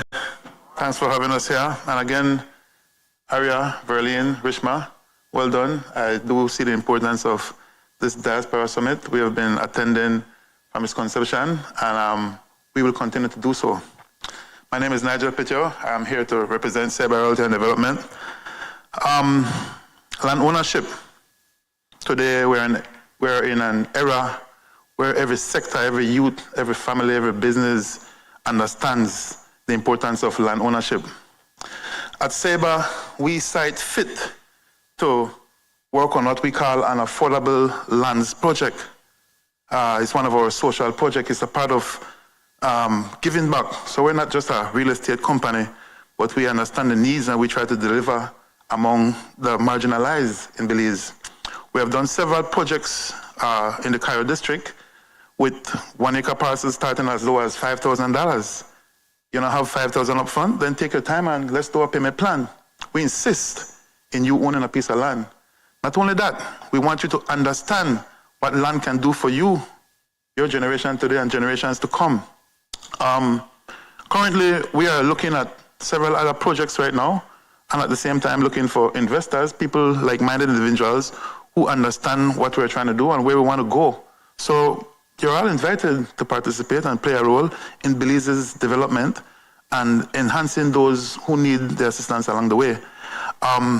While we have projects such as Sagana Heights, agricultural residential communities, agriculture, again, we need to understand that that land, they're not just about building a piece of house and living on that house, but you could also go as far as planting food. We all see worldwide where prices are going up. You could plant some fruits, do some vegetable and so forth, but ease your pocket. So instead of going to the market with $20 every time, that $20 5 years ago is not that $20 again. But let's say you were planting some food along the way. You stop buying potato at the store, stop buying oranges anymore because you've planted out your land with those fruits, etc. So we understand the importance of land ownership.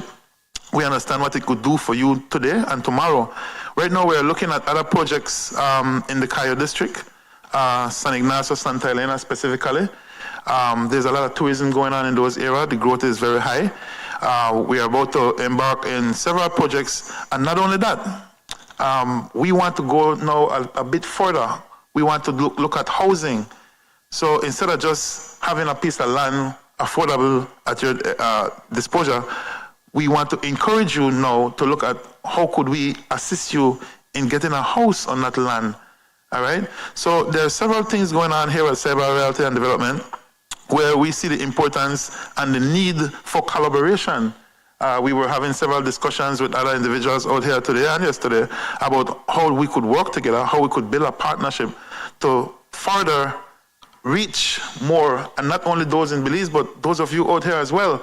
We all know what's taking place. While some of our people here today see the need to go back home now, many of them want to know what are they going back home to. So this is your opportunity. We are a phone call away. We have our website, cyberdevelopment.com. You could contact us and set up an arrangement now. Many people are buying land from here. Many Belizean Americans throughout the world actually buying land from us. And within the next year, 2 years, when they finally decide to go back home, that land is already there. We even go a little step further. We put you in contact with developers. We have people farm out your land for you, develop your land for you, build for you. So we're trying to play the role of that bridge where we could actually help you transition back to home. The whole thing here, the main reason you came out here was to better off yourselves individually, and in that process, to see how you could give back to Belize's development. I heard many of you speaking yesterday. I knew Dr. Williams from a very young age, a young boy. I knew him when he had a full head of black hair, right? And I was happy to hear the role that he's playing out here today. I met Dr. Karim, I met Dorian and other individuals. I'm proud of you guys, all of you guys out here playing the roles that you're playing. And so let's collaborate. Let's see how we could give back to our country. Let's see how we could build back Belize. And last but not least, that youth panel yesterday, Artie, Destiny, Dwayne, and Marconi. Impressive. Again, let's give them a round of applause there. I appreciate what they are doing. Not only that, but we need to start to see how we could equip our youths now with the necessary resources for them to get that head start, that push. And I was kind of disappointed to an extent, hence the reason I got up yesterday. Where is the discussion about land? Many youths today, 18, 19, 20, all up to 30, most of them don't have no money to buy land. So if they were to wait for the next 10 years when they finally start making money, there probably won't be any more land.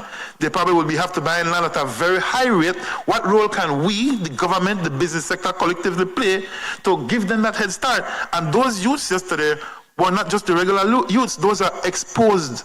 Those youths are entrepreneurs. Those youths need necessary resources so that they could grow and in return give back and encourage other youths. The next thing right now I'm discussing with these youths right now is how could we reach out to other youths like themselves? How could we get them to understand the value of land? How can we get them to partner with us and get to the youth population in a whole? So again, here at Cyber Realty and Development, we are not just for real estate. We're about Belize. We are Belize, right? And so this whole room here, with all of you together, let's build Belize together. Let's create the impact, the necessary impact, in order to have our youths and our Belizean population grow. So again, as I close, I want to remind you that we're about to, we're looking at a project where we're almost finalizing right now in the San Ignacio, Santa Elena area. Land price, nobody beats Sabre. I know they ask you, I just told you that. That's factual. Nobody beats our prices. And so people follow you wherever who. I could tell you straight up. The first project we did, Sagana Heights, which is about 10 miles out of Belmopan City towards Belize City, that was 675 parcels. We sold that all out within 6 to 7 months, thereabout. That's unheard of. 675 one-acre parcels sold out within 7 months. We then did Emeryville, which was the same thing. That sold out within about a year and a half. We did Siboon Gardens phase 1 and 2 within a year. All those parcels are done. So we see the demand for land. We see the demand for affordable land. And so we have a following. We have people following us and understanding. So I am proud to be a member there at Sabre Realty and Development. I'm proud to say that our reputation is very clean. People buying from us blindly. When I say blindly, most of the time we put up a post with a map with lot numbers and telling you, hey, choose your lot number, send your payment to this account, we will send you your contract for you to sign and so forth. We've been doing that for the past 6 years and it has been wonderful. So we found it necessary and fit to come out here and extend this service to you guys so that we could build. But again, I don't think it's a road that we could just travel alone or we need to travel alone. We want to travel this road with you together. So I'm speaking to urban developers such as Dr. Karim, Dorian, who is the tech engineer there, Destiny, RD, and all you other guys. Let's build, let's give back to Belize. So I invite you to travel this road along with us at Sabre Realty and Development, and we have a role for all of you guys to play. Thank you again for having us.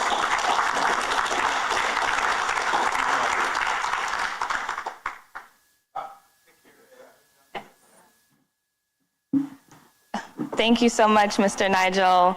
And that's just a testament, him being up here, about the years and consistency that he's put. This is not a race, this is a marathon. And in order to make Belize stronger, we have to always remember that. Nothing is gonna change overnight. We have to be persistent and consistent.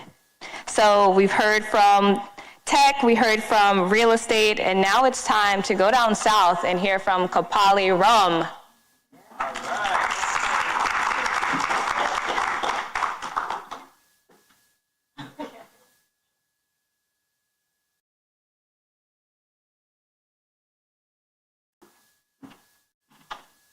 Yes, good morning, everybody. Yes, morning, everybody. Need a shout out Kopali. All right, great. I want to give enough thanks to the organizers of this event, Rishvan, Arya, and everybody else, all the volunteers that helped to make this event happen. Big respect to that. But most of all, I want to shout out my TV station, XTV. They said for we station, so I say my TV station, because for me, the man pack his suitcase, bring all the thing in a bag, for, suitcase for they out there, get up 5 o'clock in the morning, for they on time, for make it happen. Respect to that, man. XTV always there for the people. So, Digi, thank you for making the Western Union connection. This year, we should have no problem raising funds to buy gas to go to Sarstoon. And I start Makobi yet, so no can start to attack me. Right, one out there, usually our limitation is the diaspora want to help us, so there's no way to get money to us. Now, DG, you have made it possible. We will have extra boats to go to Sarstoon this year. Tell the Guatemalans meet we. In our territory. So thanks very much for that. Now, this morning I want to definitely talk about the opportunity to be here. Thanks for it, to showcase our product from Southern Belize. And most people don't know that the first bottle of rum that was made in Belize was made in the South, was made in the Toledo district. The first bottle of rum. And in the 70s, they stopped making rum there, and I had the opportunity to work with investors to make sure that, to do something for the people, for our community, because I'm born and raised there. So I want to do something that whenever I go to church or if I go to the bar, that people don't frown on you because of the investment that you have. You have a lot of people now who have investments that's detrimental to the environment.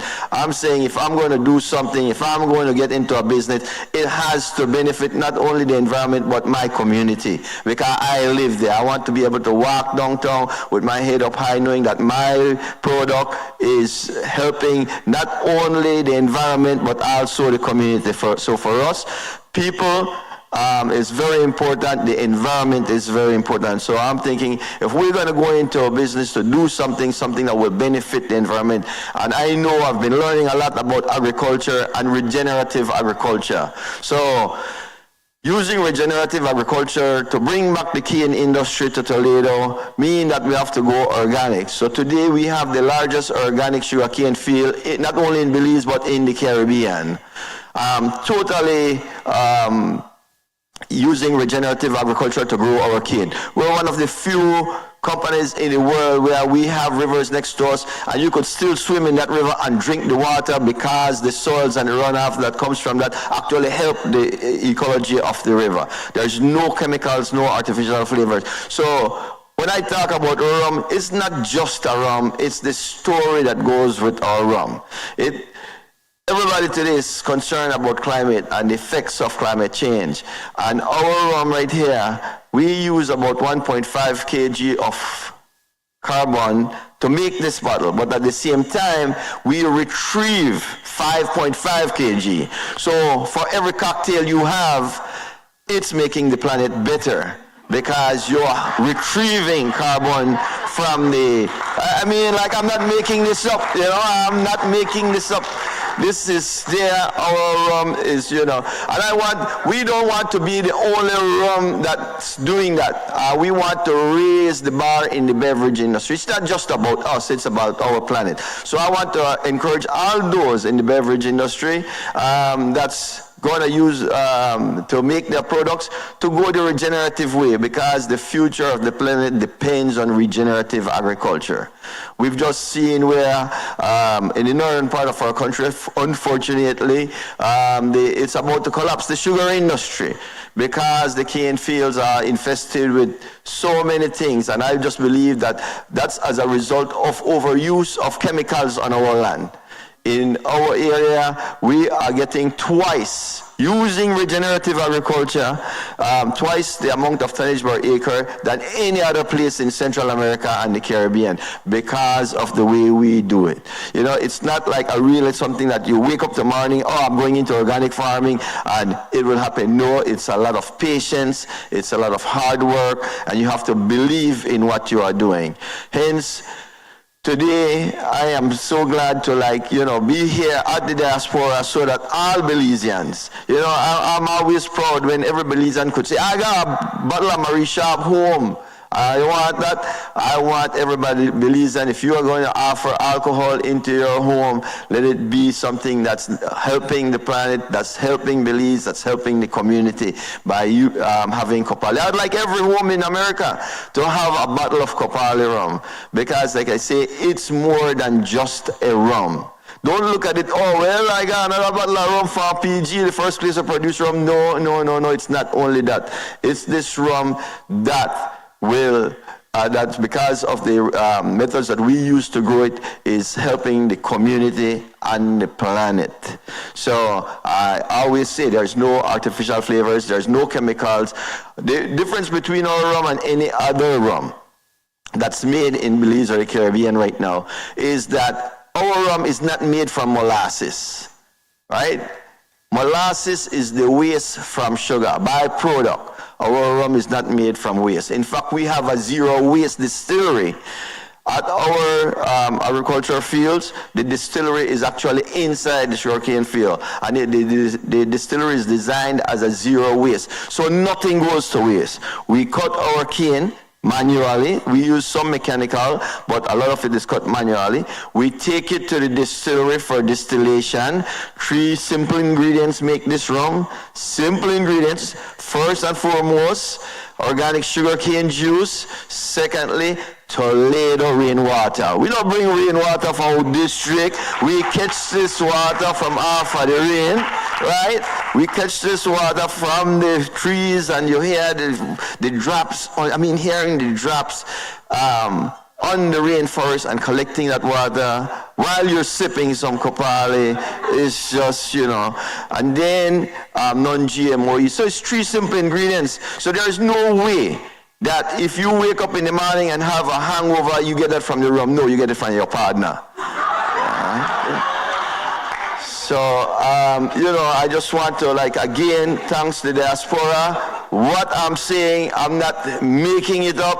We have rigid soil testing every year with a company called Earth Optics. I'm sure the brother from Ohio State will probably be familiar with that because of their interest in agriculture, who comes down and tests our soil, and they show that our soil is actually, because of our regenerative agricultural practices, retrieving carbon from the atmosphere.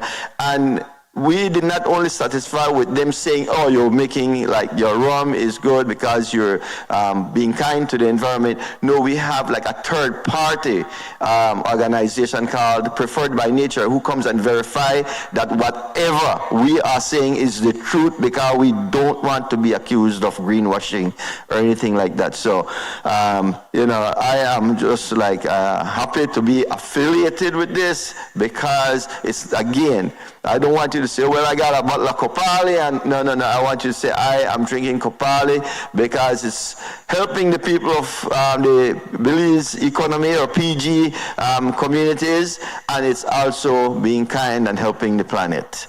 And I thank you very much for this opportunity to be here. And after, we will be starting our cocktail tasting. What time? After 10?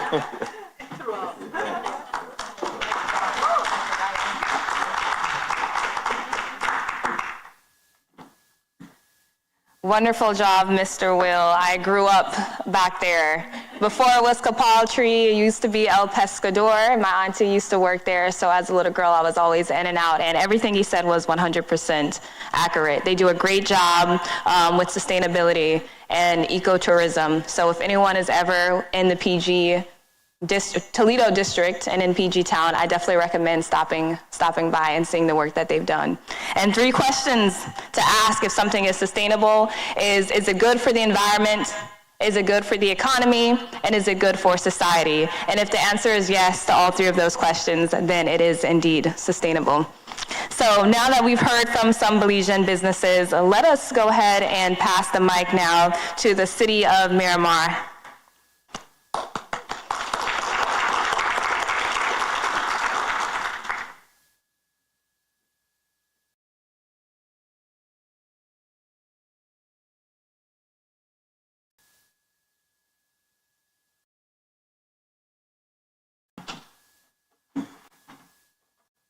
Greetings, everyone, and good morning. And like all y'all proper Belizeans say, with all protocols been established yesterday, my name is Clint M. Conliff, and my business cards say I'm the Economic Development Advisor for the City of Miramar, and also I'm the Miramar Sister Cities Liaison. And at this time, I am the highest ranking person from the city of Miramar in this room. I told my boss to stay home. Okay, yesterday, and I'd like to thank Ray Gongora for informing me about this summit, because all my other good Belizean friends didn't tell me anything. After I found out, I asked them one by one, yeah, I know about it. Well, how come I didn't know about it? The city of Miramar is supposed to be doing stuff with Belizean, and how can we do stuff knowing what Belizeans want if you don't let us hang out with Belizeans? So, yesterday I was up here for a moment talking about the delegation, the Miramar delegation trip we're having going to Belize. So, Rishma, this morning, she voluntold me to speak more about it and tell the history. So I'm up here to give a little history about our relationship with with Belize. When I started in Miramar about 2013, I met this guy, this ambitious guy, Michael Devin Young. And And he was talking about all the hustling he was doing and trying to get Miramar and Belize together with a lot of stuff. He did a lot of stuff. He had some different workshops doing business with Belize. He had it at the library at the city of Miramar, and he was bringing in Broward County with it as well. So he did a lot of stuff, and over the year we had mixers and establishing a relationship. And so in 2013, your former mayor, which is Belize's former mayor, he's here now. His name escapes me right now because, sometimes I suffer from old timers. So Mayor Bradley, yeah. So he was there, and it had a memorandum of understanding. So little things went on, but not a lot of major things. I said, y'all, we just got a piece of paper here. But as Miramar was getting involved with Sister Cities, and Sister City International is a networking organization, and it helps matches a city in the United States with a city around the world. And people match up for different reasons, economic, cultural. Sometimes they have the same name, like Toledo, Ohio, or Toledo, Spain, or wherever they match up. They match up for all kind of reasons. So we had that memorandum of understanding. In 2021, Miramar, years and years we were paying out to Sister City, but we weren't doing anything. So through an ordinance, we established our Miramar Sister Cities, and our goal was to get a mutually beneficial relationship with a foreign city. And our number one thing was economic development. But it doesn't just have to be business to business, because if you're bringing a dance group up from Belize and they're staying in a hotel, they're buying, they're shopping, that's still economic development. So it's cultural and economic. So you can kill a couple of birds with one stone. So that's what we're about. Now, in 2023, to know Belize, to better know Belize, I went down on a trade mission with the Belize American Chamber of Commerce, again with Michael and the rest of the gang.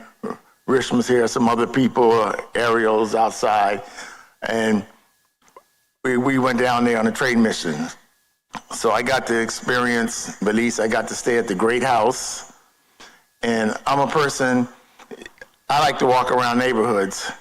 Now, I was told yesterday I shouldn't have been walking around the neighborhood because one morning I got up and I walked, they had the tourism port there, and then I walked across the bridge and we're down Region, just walking around, minding my business, and people are like, you walked all the way over there and did that by yourself?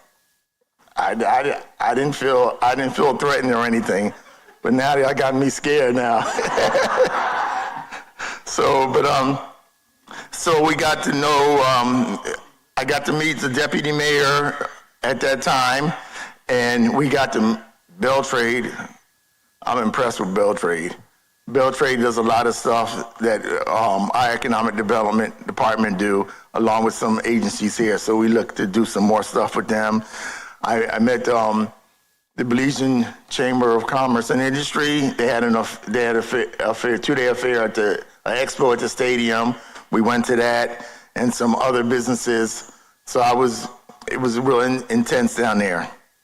And when I go places and I attend conferences and stuff, I soak up all of the stuff that conference is about. That's during the day. But the night, I try to soak up every entertainment and thing too. So I had a lot of fun down there. Went to the Pan Fest. I love how the stadium was set up because it was 4 different stages, and one played here, and then people would turn their seat to the next one and turn. It's not like here, somebody perform here, then they would have to, it'd be like an hour intermission, and they got to take their stuff down, the next group. So I love how efficient that was. But y'all were so nice, and y'all go and clap and after. I'm like, where's the jumping and shouting, waving the flags, and y'all were so reserved. I'm like, I said, huh? Yeah. I like the Wild Bunch. But so that was good. We did the zip lining. We did the tubing through a cave, and so that was. So I got to learn a lot about Belize City and the surrounding areas. So 2024, we finally. Our sister city organization, we finally went through the process to decide, we want to make this relationship with Belize City stronger. So our board made recommendations to our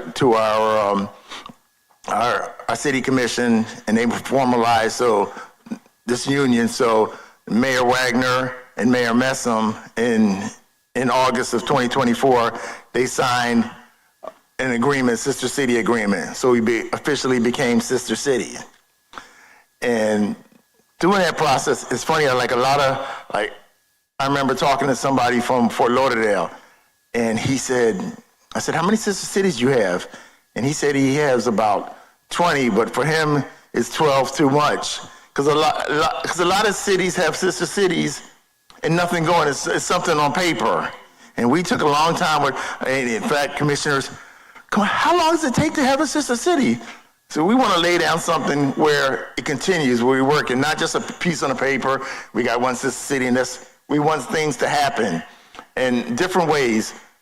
The government, best practices. They come up here and like something about our police department, and we go down and teach them that. We go down there and some green initiative or something that's going on in Belize, and exchanges that way. But it's also not that. It's some businesses. We want to help our small businesses here. If they want to export, we try to hook them up with somebody in Belize and the same. And in a perfect world, we would like a Belize company to open another store in Miramar.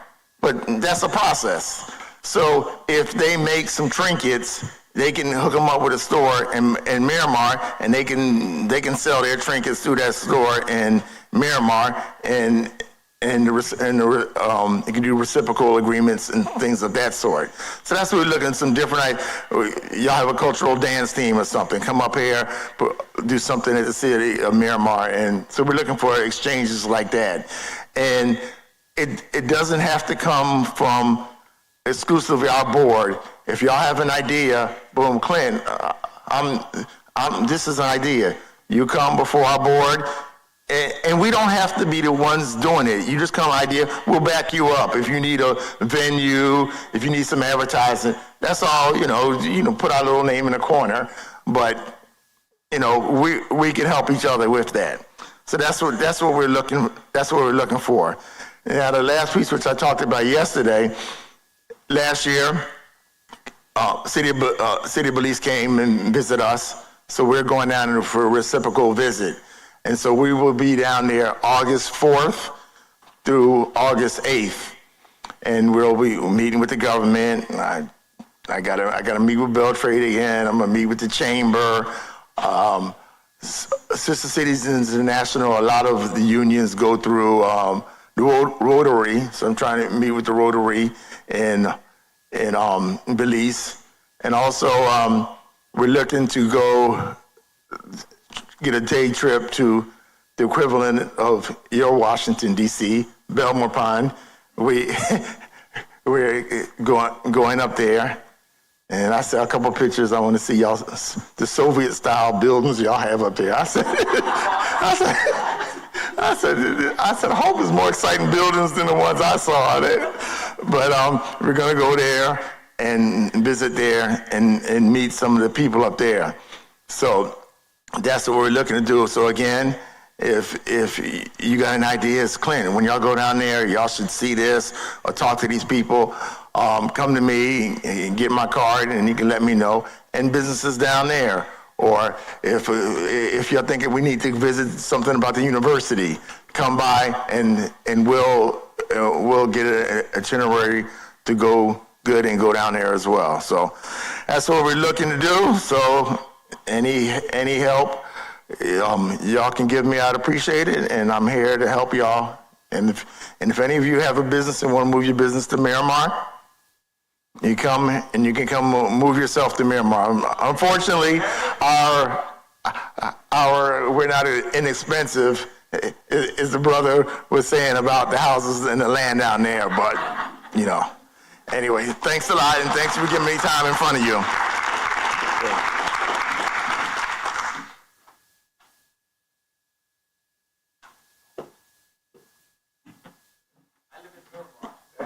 Yes. Thank you so much for the presentation. It is amazing when we collaborate with one another because the opportunities then become endless. So next up, let's hear it from the Belize Association of South Florida.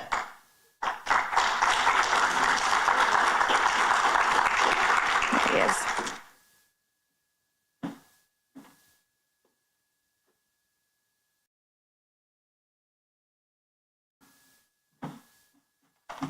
What's up, y'all? All right. So today I'm going to be playing double duties, all right? So the first, we'll start with the nonprofit, the Belize Association of South Florida.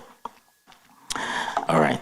So I'm currently the president and took over about 2 years ago. So in doing so, there were some changes that needed to have been made. The old association, it was antiquated. There was a disconnect that needed to be more of a business form. So when I took over, we literally had to look back at everything to see what nonprofit can serve the Belizean community in a capacity and not just picnics and carnival and the fun stuff. So in doing so, we redid the bylaws, and the primary purpose of the association is to register, is to promote and celebrate the economic, social, cultural, and educational advancement and achievements of all Belizeans. So that's the purpose. Now, it's easy to write the purpose and mission, but the work, doggone it, it is hard. We've got a disconnect between the older Belizeans and the younger Belizeans. So when you see a Belizean that is spending more time at a Trini function, it's bothering some. So that's where we started to say, how can we bridge between the older, the senior, and the young one, so they can continue to learn the culture about Belize? Because at one point I was young too. I mean, I have all the grays now, but I was young. And I was battling between going to other fetes and all that stuff. So we want to make sure that the younger generation, the legacy of Belize can continue and be instilled in them and not divert to Belize fading away. Because the older Belizeans, I'm telling you, it's Belize, but the younger generation, there are so many other options. And that's where I see, if we don't continue to have the younger Belizeans continue to do things Belize, we're going to lose that generation. So one of the hardest things is to bridge the gap between here and there. And it's still a challenge, but we're going to do it. It's just a matter of not if, but just when. So some of the key in doing it is collaboration. And just today, again, I want to thank Rishma, Verlene, Aria, and this is what this is about, collaborations.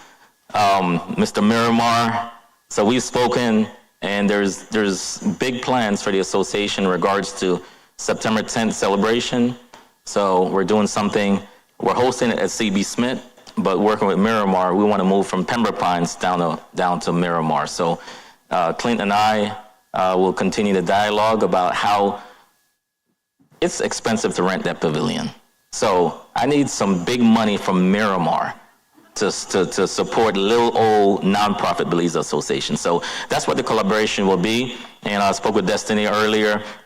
We want to do something big for Miami Carnival.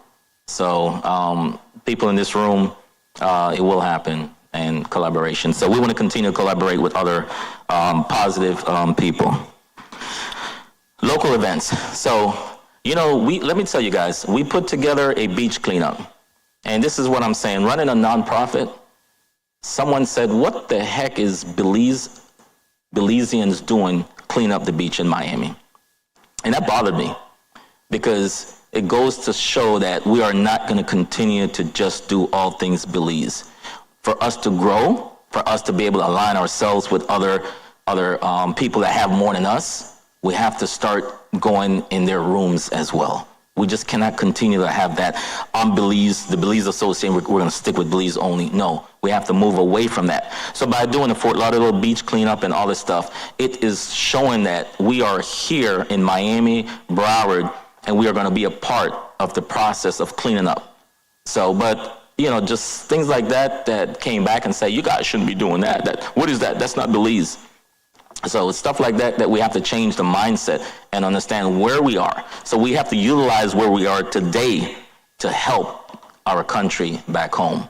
So collaboration with other people that have the power, have the more manpower, that is what we are moving forward to.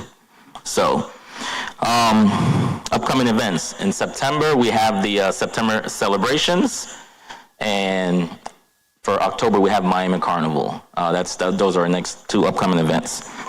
In the meantime, we're still going to fill in some slots with different Feed in South Florida. So last month, we also did Feed in South Florida as well. We went to a food pantry and can see the magnitude of residents locally that still needs some help. So that's what we did. So I'm going to tell you guys, as the president, let me tell you guys where my vision is with this association. If I say these names, I'm sure you guys know them. Goodwill, Salvation Army, doggone it.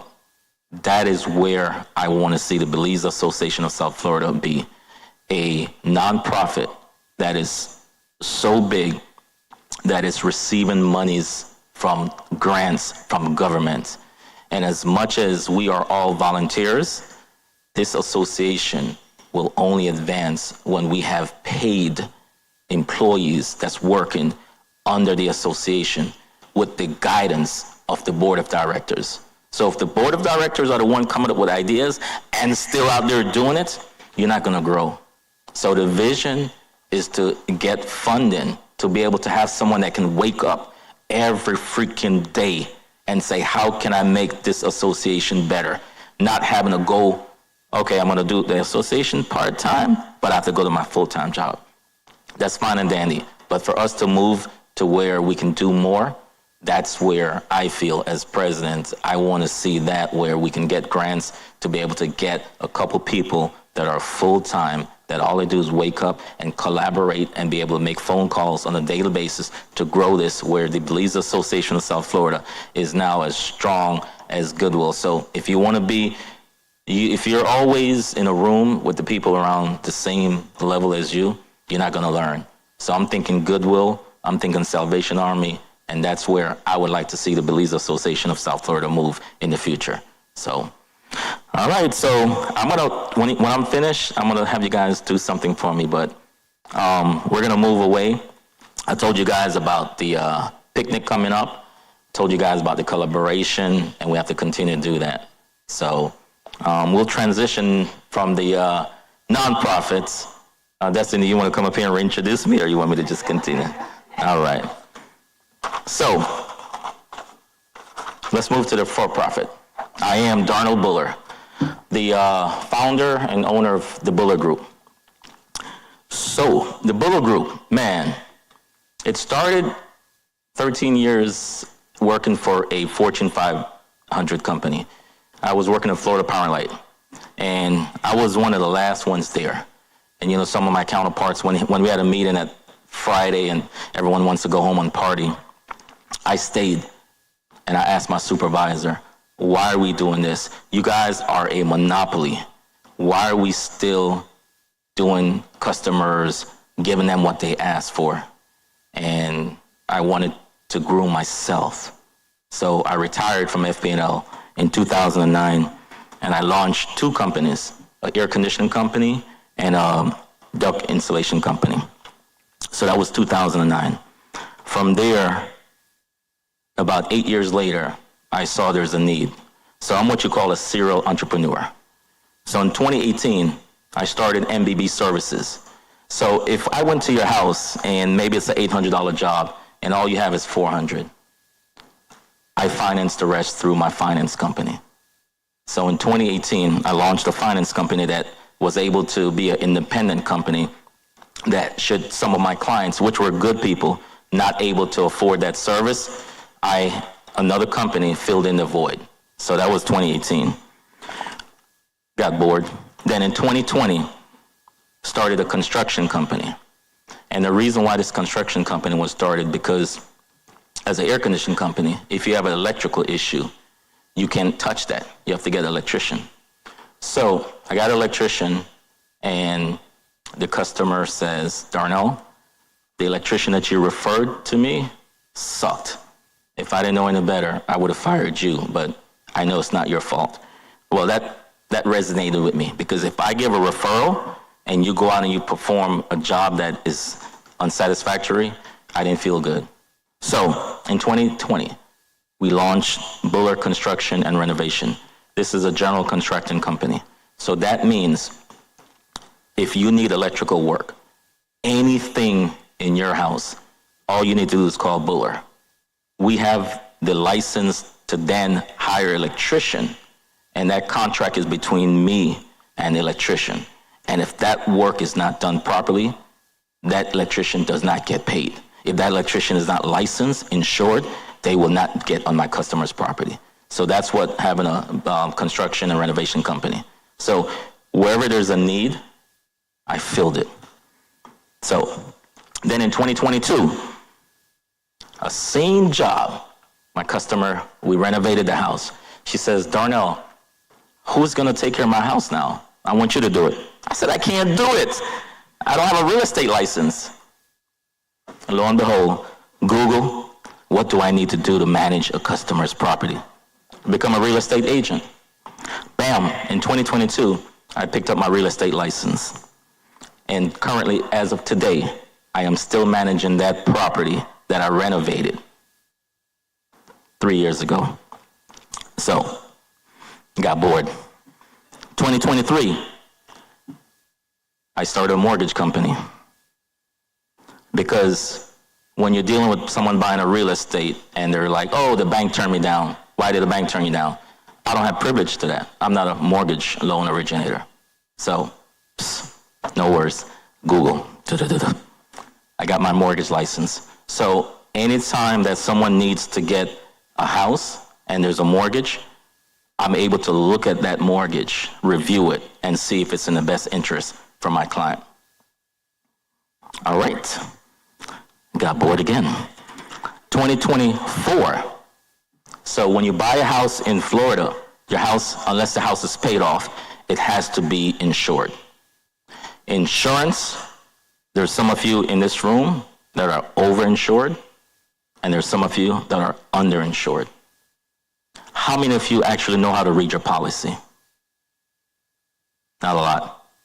So I have my 215, and one of the reasons is if I sold you a house, I didn't want a year later something happen and you got to give me a call and say, Darnell, boy, I need for you to sell my house.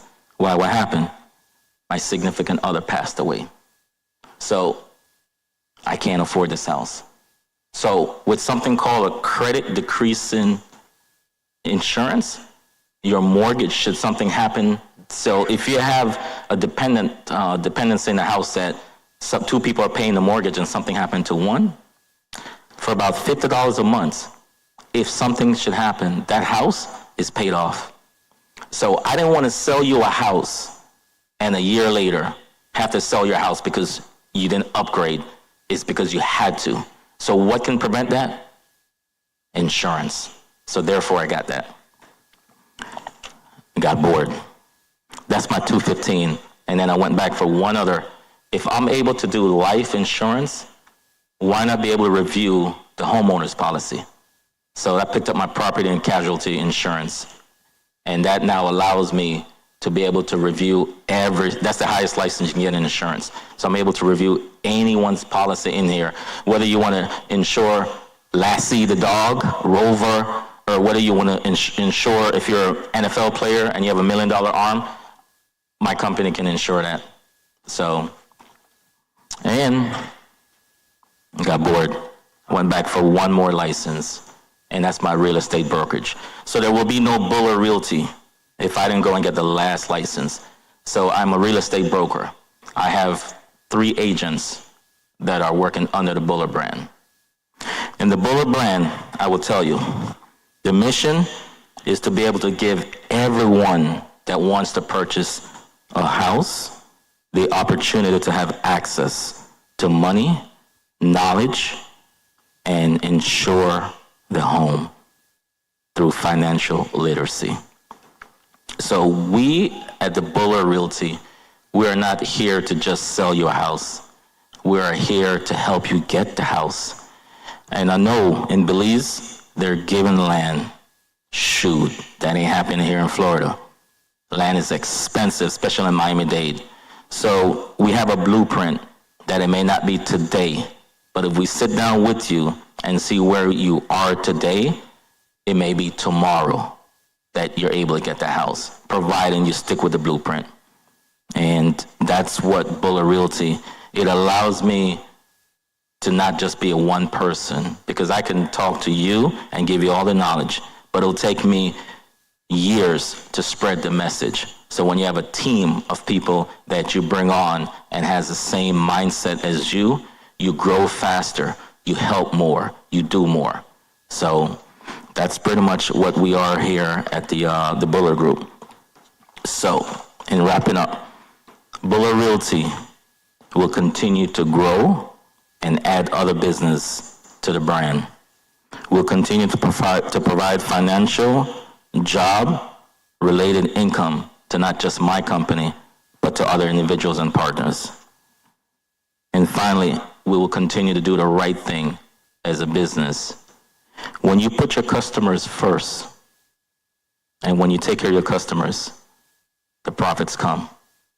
So the first thing in business, when you're growing, and speaking of collaboration, you and I will talk, because I'm terrible at social media. I just started. This thing grew without social media. But like I said, if I continue to just be a one-man show, I will be antiquated. So we have to keep up with what's today. So in using social media, it will allow me to be able to have more people in front of us, help more people, and do more.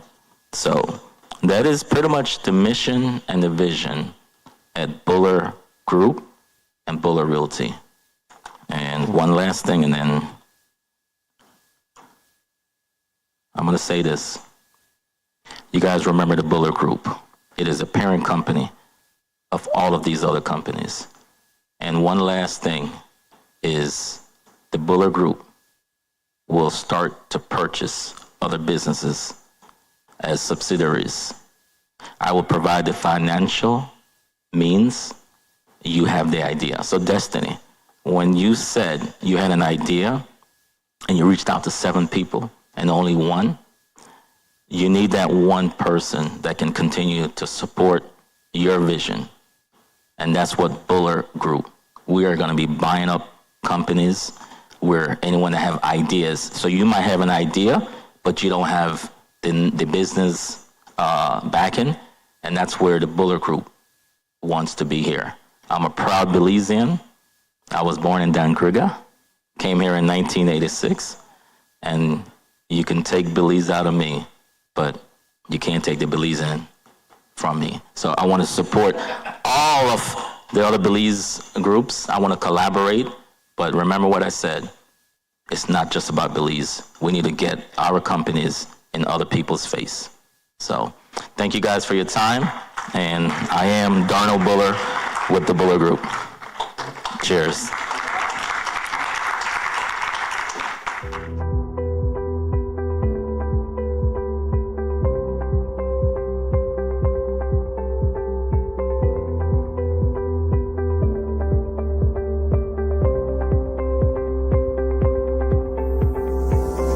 shifts to regional supply chains, Belize is poised to lead. This is where blue innovation meets green ambition, and orange creativity thrives. Join us for the Belize Investment Summit 2025, September 3rd to 5th at the Sunset Caribe in San Pedro. From agribusiness to aquaculture, from renewable energy to digital services, from tourism to trade, this is the future of regional integration, and it starts here. Whether you're returning home, expanding regionally, or entering new markets, Belize welcomes you. Why Belize? Why now? Belize Investment Summit 2025, Bridging Markets, Building Resilience, September 3rd to 5th at Sunset Caribe, San Pedro. Visit investmentsummit.bz to register and be part of shaping the investment frontier.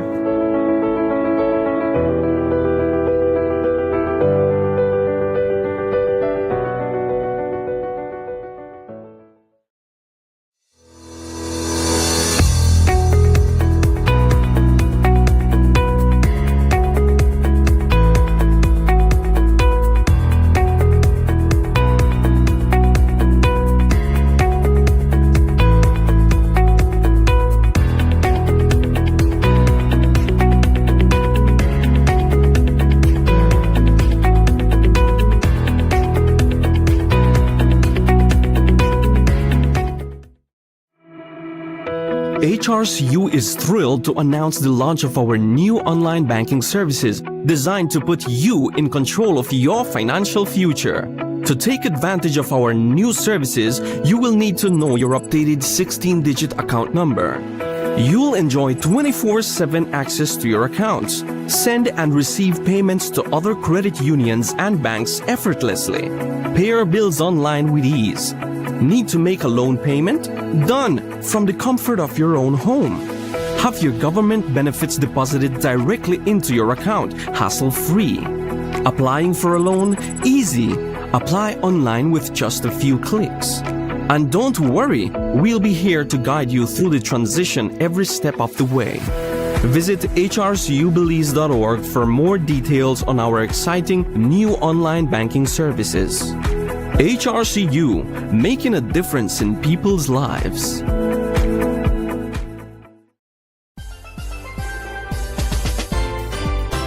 When I was a student, ICB was there to protect me, ensuring my education and future. When I got my first car, ICB was there to protect me, providing excellent coverage and peace of mind on the road. When we moved into our first apartment, ICB was there to protect us, securing our belongings and giving us a sense of security. And when we got our first house, ICB was there for us, protecting our home and everything we've worked so hard for. At every step of your life's journey, ICB is there for you. For more information, call 224-5328 or visit our nearest branch. Belize introduced its new electronic passport in 2022 through the launch of the Electronic Passport Issuance and Control System, EPICS. The e-passport includes an electronic chip that safeguards the holder's personal information and photograph. It also features a verification mechanism compatible with biometric systems such as smart gates at international borders. The passport's design reflects national pride, showcasing Belizean landmarks and symbols. It incorporates 26 modern security elements to prevent fraud and corruption. The introduction of the e-passport aims to enhance security, improve processing efficiency, and reduce application backlogs, benefiting Belizeans both domestically and abroad. The Ministry of Immigration, strengthening national sovereignty, security, and socio-economic development. Hello, my name is Dr. Lisa Johnson, and I am the Dean of the University of Belize School of Medicine. Join us today as we become the first medical school to be accredited by CAMHP in Belize, bringing international standards to medical education at home in Belize. Become a medical student of UB today.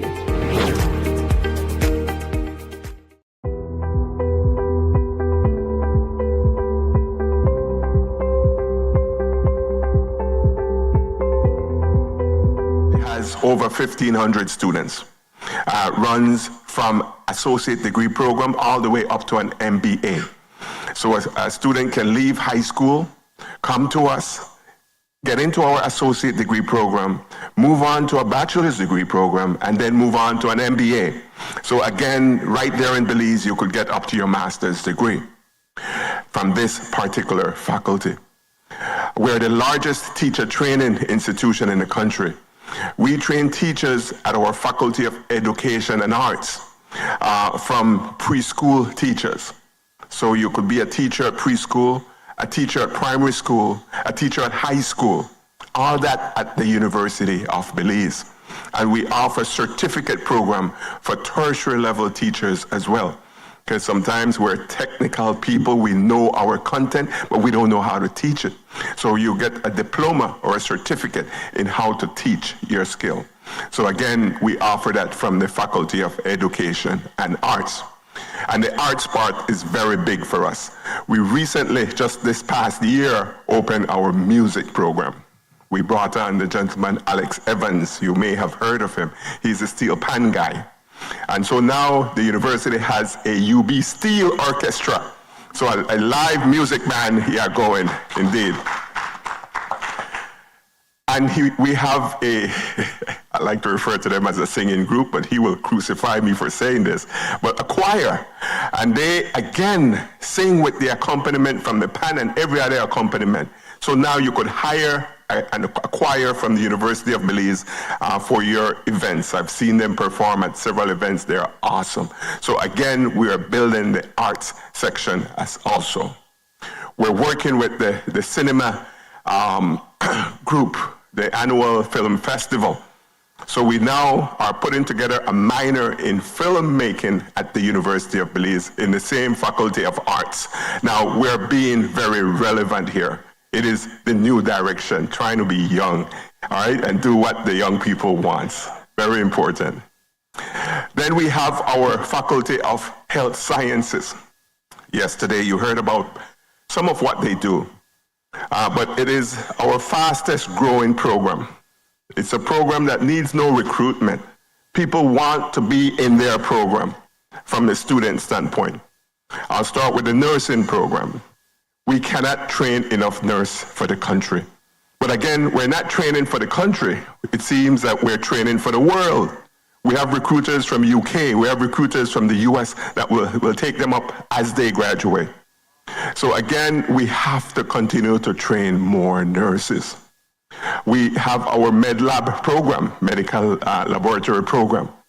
Again, very highly sought after.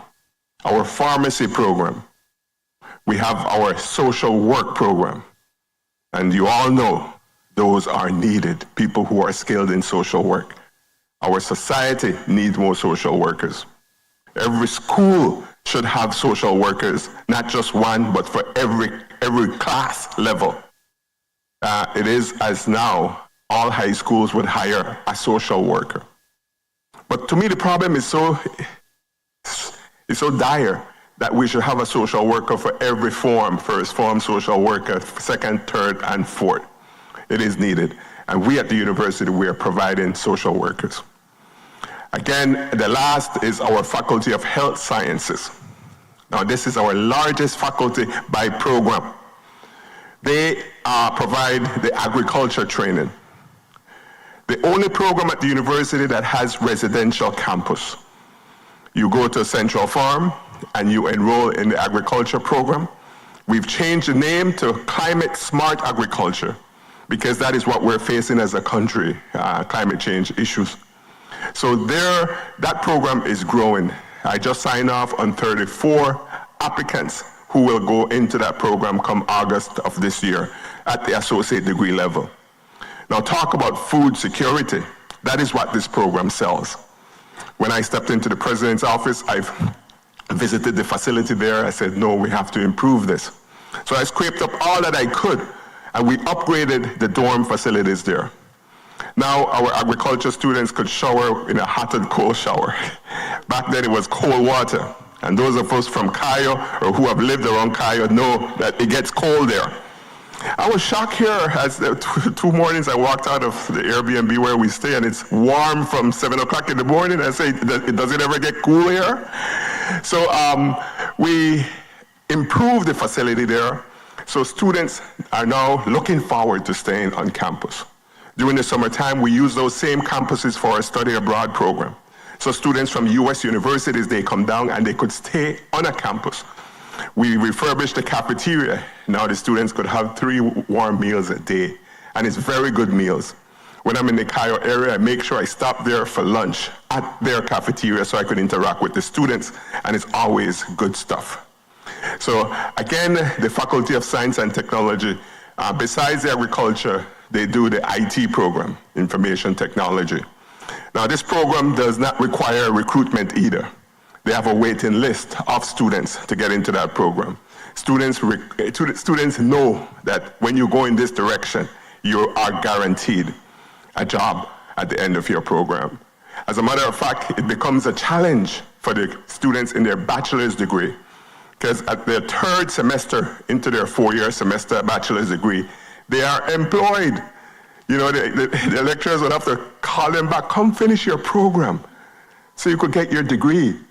But they realize at that point, they are out there making the big money. So again, our IT program is highly sought after. And I feel bad for our high school principals, because they would call me and say, we need an IT teacher. Then I would inform the chair of that faculty, and he would laugh. He said, our students will not go teach IT at a high school. These people are up there in terms of their demand for what they could earn for their qualification at the university. So again, the science and technology. And the last thing I'll say about them is they are on the cutting edge in terms of research. There's a research facility called the Hummingbird Analytical Lab. This facility has equipment that could test heavy metal in soil, in water, that could test the carbon content in any particle that you could see. The country signed an agreement with a law that we cannot import styrofoam into the country. You know, you have the foam plates that we used to sell food in. That is illegal now. So they have substitutes. And we take it for their word that the substitute does not have the carbon that the previous material did. But nobody is testing this. So we are testing this at the university. And we're realizing that it may not have as much, but it still has a high content. And that is what we do at the Faculty of Science and Technology. We partnered with Mercer University. I mentioned yesterday, tomorrow, the dean and I will travel to Atlanta and visit Mercer.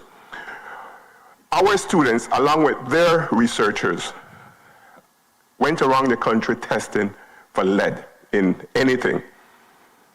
And they were blown away by the content of lead in some recreation facilities across the country. Every town, cities had these colorful yellow and red exercise equipment in these parks. Attractive, I thought they were cute. But when they measured the lead in these things, they said, this will harm anybody who uses it. So we did what we needed to do.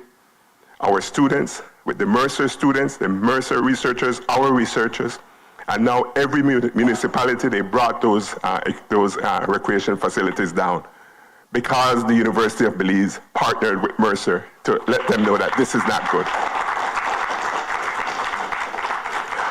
Our national university is being relevant.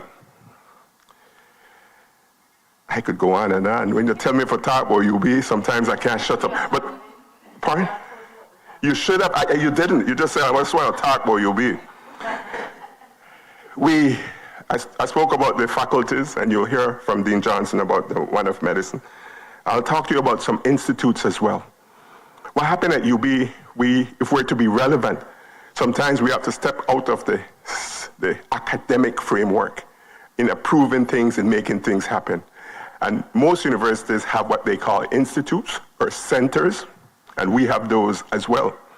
The first is our Environmental Research Institute, where we do research relating to the environment, cutting-edge research, publication every year. We have projects looking at coastlines, the one in Barranco, Destiny. All these are work that are done by the Environmental Research Institute. We also have the institute that Dylan Vernon spoke about yesterday. That's the latest institute on campus, the Belpre UB, the Belize Policy Research Institute, working with different government agencies, private sector, with public sector, with NGOs, etc.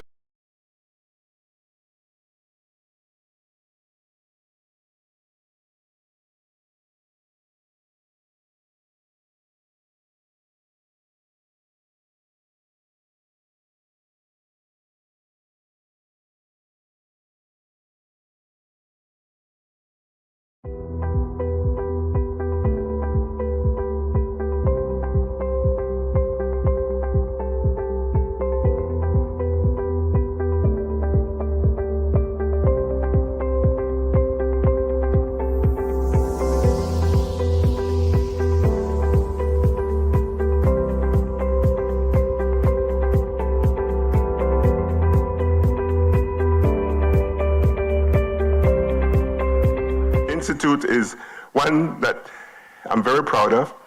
We call it the Intercultural Indigenous Language Institute. Now, this institute provides an opportunity for indigenous cultures to get into the university and to stay in the university and feel welcome into the university. Like any other parts of the world, there's discrimination, people having issues with for various reasons. This institute is working with our indigenous population. Now they have a place they could go for counseling. They have a place they could go for any support that they may need. Now at UB, we celebrate all these indigenous affairs, indigenous events. We have Maya Day every year.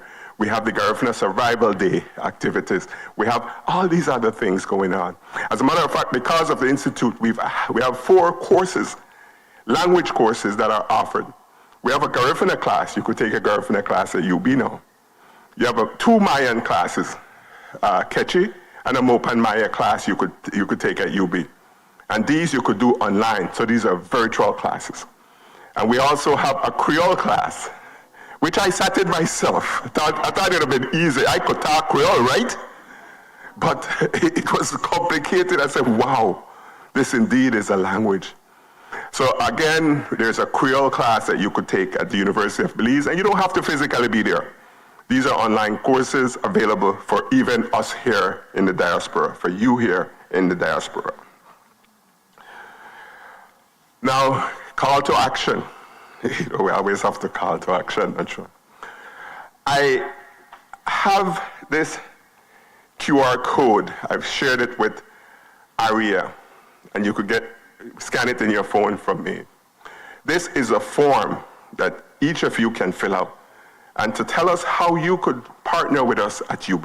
There are various options. If you want to provide a scholarship, if you want to support an infrastructure, if you want your name to be labeled on a room in a particular facility, that can surely happen. Of course. I wish. I know, the whole hall, yes. Let's go, Bullah, we could talk, We could surely talk. And I wish Verlene was in the space, because Verlene said her mother was at UB when it started, was a faculty member in the Faculty of Education and Arts. And she would like for something to be there on that campus with her mom's name. So we could work on that easily. So again, this will happen when you fill out the form. We will be in touch with you as to how you can support the university. And last, from my end, our Institutional Advancement Office is working on a Diaspora Fellowship Program. What is this? Persons who want to be affiliated with the university. It will be a formal way to be a fellowship. Those of us in academia knows what a fellowship is and the value of it. You are affiliated now with UB. You could put UB on your resume because you're a member of this fellowship. And as the fellowship members, we could come together to do stuff for the university. We're finalizing the details of it. I challenged my IA office to have had it ready for today, for this weekend, but they didn't. But I will be communicating with who all is interested to serve as a fellow, a diaspora fellow for the University of Belize. So those are some of the things that are happening. I will turn it over to Dr. Lisa Johnson, the Dean of Ford School of Medicine, to tell us some about that particular initiative.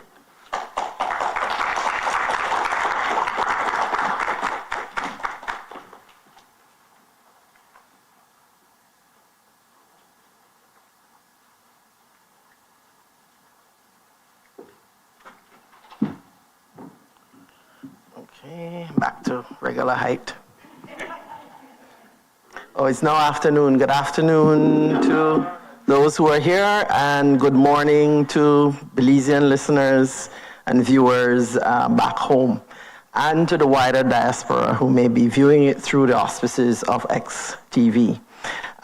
Thank you very much for having us here at the second annual Belize Diaspora Summit. This has been a fantastic experience for the University of Belize and the University of Belize School of Medicine. To give you a little background in how we came into being, the Board of Trustees of the university several years ago made a decision, pre-COVID actually, that they wanted to look at the possibility of having a medical school in Belize. Why? Because we need continuously to train and get qualified medical personnel into the country. And for this, we have had to rely on 10 different countries and 20 different schools. And it fell in line with a philosophy that I had discovered when I was the Director of Medical Services at Carl Huchner. And we realized that the team surrounding any one particular patient, if there were 10 people there were 10 people from 10 different schools trained in 5 different countries. And there were differences. And my experience, both in training and in practice, I trained in Jamaica and Canada, and practiced in Jamaica and Belize and Cayman and Bahamas and Canada, realized that there is an international standard of medical practice, there is an international standard of training, and once you achieve that standard, then everybody should be on the same page. So having a history of already training nurses, pharmacists, medical laboratory scientists, and social work, it became very easy to see that we are capable, or should be capable, and are capable of training doctors. And so the Board of Trustees made this decision, and the execution of it really began when Dr. Palacio became president of the University of Belize. And so we looked at what we wanted to achieve. What would produce a sustainable medical school for Belize? And that meant accreditation. And the accreditation agency to which we will be applying, CAMHP, is itself accredited to the World Federation of Medical Education. CAMHP comes out of CARICOM. And so it is responsible to accredit medical schools that are in CARICOM and the rest of the Caribbean. It also accredits for the Dominican Republic, as well as the English-speaking Caribbean. And so we then tailored everything that we were doing to create this medical school to the accreditation standards, which gives us an advantage. If you have an institution already up and running and then you go for accreditation, you have to retrofit yourself. This was a different experience. We could tailor what we were doing to meet and surpass the accreditation standards, and that is what we have done. Now, this has not been an easy experience for the university's pocket. it's been a very expensive venture. And as we told, we will soon have a signed partnership with the Carl Huchner Memorial Hospital Authority for clinical training. And as we told them when we were meeting with them with regards to an agreement, UB is doing it for love. It is an investment in the country. It is an investment in the young people of our country to prepare them to be responsible caretakers of our country and the general population. And so as we embark on this, the expenses that we've had to incur, in particular for the technology that is now absolutely necessary in modern medical education, and the laboratory equipment that we've had to invest to create the labs necessary for the basic medical sciences, has been a significant investment on the part of the Board of Trustees of the University of Belize. And so we were able to launch last year in August 2024, and the first cohort of 9 Belizean students started classes on September 30th, 2024. They will complete their first year. So far, 7 have survived, and they will complete their first academic year next week when they go into their exam week. For those who may not realize, medical school is tougher, rougher, deeper, badder than anything else out there.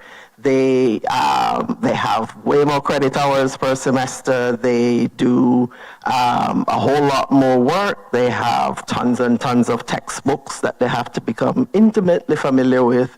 And there is the general pressure of knowing that you have to live up to the school's motto, which is patient first. And so in that, we have looked at the healthcare system in Belize, and there are a couple of things that are happening that will fall in line with what we are doing as a medical school and as we develop. First of all, the government plans the planning is already underway to establish a tertiary level hospital in Belmopan. At the moment, Carl Huchner is the only publicly available tertiary level hospital, and it has already been assessed by our accreditation consultant and will be more than capable of providing the clinical training that is required in our program. And so we will also have to partner not only with Carl Huchner, but the technical staff within Carl Huchner. We have to, as President just mentioned, you can't just get up and teach. You have to learn how to teach. So we've already started that professional development for the basic medical sciences lecturers, as well as the lecturers that we anticipate that will take over the training of our students next year when they go to Carl Huchner. So our plan is that Carl Huchner is where we start, and when Belmopan is built, we will then be able to expand the number of students that we can take. The relationships not only with the hospital,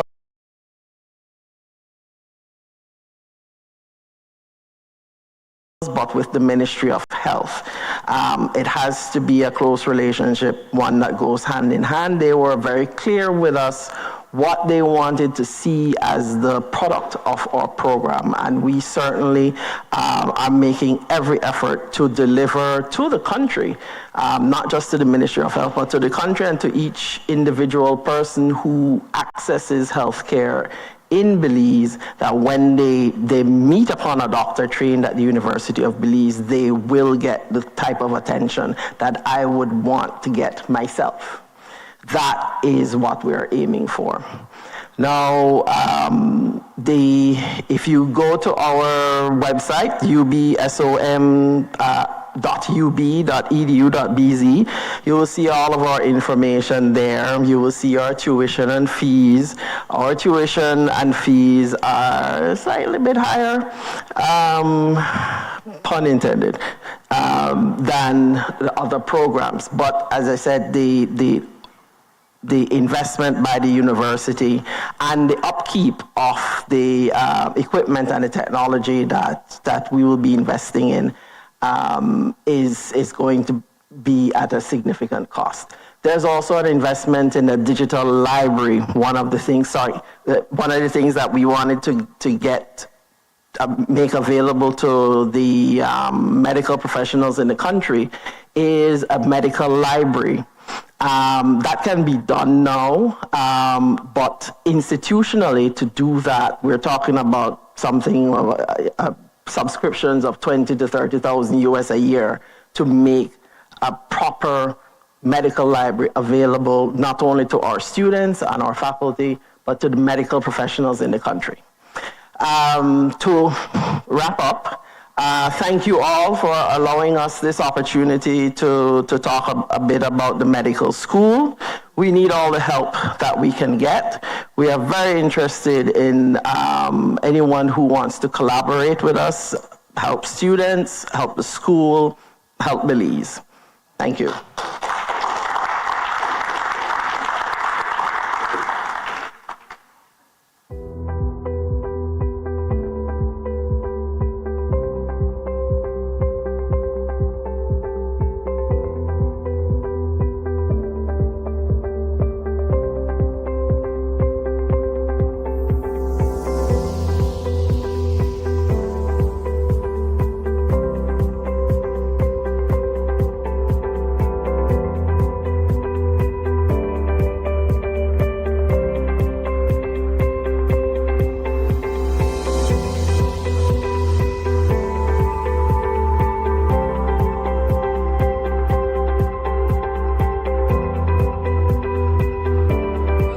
To regional supply chains, Belize is poised to lead. This is where blue innovation meets green ambition, and orange creativity thrives. Join us for the Belize Investment Summit 2025, September 3rd to 5th at the Sunset Caribe in San Pedro. From agribusiness to aquaculture, from renewable energy to digital services, from tourism to trade, this is the future of regional integration. And it starts here. Whether you're returning home, expanding regionally, or entering new markets, Belize welcomes you. Why Belize? Why now? Belize Investment Summit 2025. Bridging markets, building resilience. September 3rd to 5th at Sunset Caribe, San Pedro. Visit investmentsummit.bz to register and be part of shaping the investment frontier.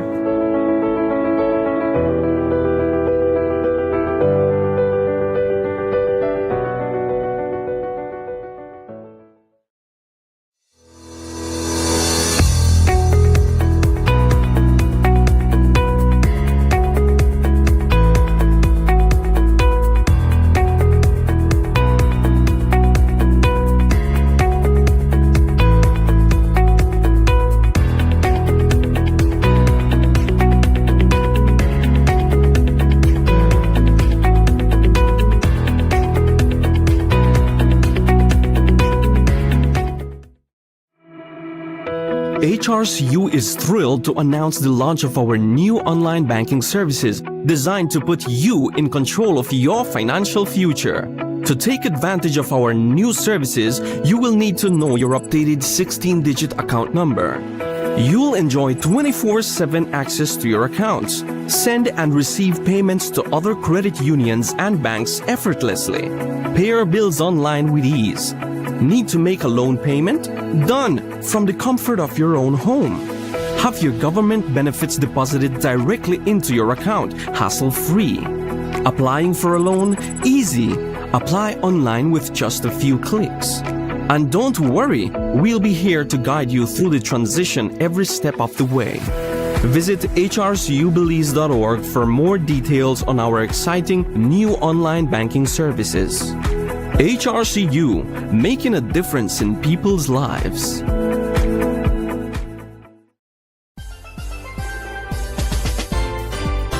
When I was a student, ICB was there to protect me, ensuring my education and future. When I got my first car, ICB was there to protect me, providing excellent coverage and peace of mind on the road. When we moved into our first apartment, ICB was there to protect us, securing our belongings and giving us a sense of security. And when we got our first house, ICB was there for us, protecting our home and everything we've worked so hard for. At every step of your life's journey, ICB is there for you. For more information, call 224-5328 or visit our nearest branch. Belize introduced its new electronic passport in 2022 through the launch of the Electronic Passport Issuance and Control System, EPICS. The e-passport includes an electronic chip that safeguards the holder's personal information and photograph. It also features a verification mechanism compatible with biometric systems such as smart gates at international borders. The passport's design reflects national pride, showcasing Belizean landmarks and symbols. It incorporates 26 modern security elements to prevent fraud and corruption. The introduction of the e-passport aims to enhance security, improve processing efficiency, and reduce application backlogs, benefiting Belizeans both domestically and abroad. The Ministry of Immigration, strengthening national sovereignty, security, and socio-economic development. Hi everyone, my name is Yasmina Franco. I'm 21 years old, born and raised here in Belmopan, and I'm a part of the first cohort of the University of Belize School of Medicine. From a young girl, I've always been interested in the medical field, which has led me to be enrolled at UB. The faculty here are experienced and supportive. So if you're looking at other schools abroad, like outside of Belize, comparatively, the pricings, they will be a bit similar, but a benefit that I found that the University of Belize offers me is that I wouldn't have to be expending all those fees for travel and food and housing. To all my fellow Belizeans, now is the time to make history and be a part of Belize's first medical school. The Belize Diaspora Summit 2.0 official sponsors: Beltrade, Central Bank of Belize, the Government of Belize, Feinstein Group, Holy Redeemer Credit Union Limited, Insurance Corporation of Belize, Ministry of Immigration, University of Belize. Premier sponsors: Atlantic Bank Limited, Belize Electricity Limited, Belize Tax Services, Brothers Abet, Freetown Drugstore, James Bus Line, Oceana, Quality Poultry Products. Part sponsors: the Belize Medical Associates, Belize Chamber of Commerce Western Union, Builders Hardware, CG United, the Dan Grigatang Council, Enrique Martinez and Sons, Human Dignity Trust, Marie Sharp Fine Foods, the National Fisherman Producers Cooperative Society Limited, Cajalpech Village Resort, Jaime Price Piling, Quick Home Real Estate, Rosado's Hardware, Ruby's Jewelry, St. John's Credit Union Limited.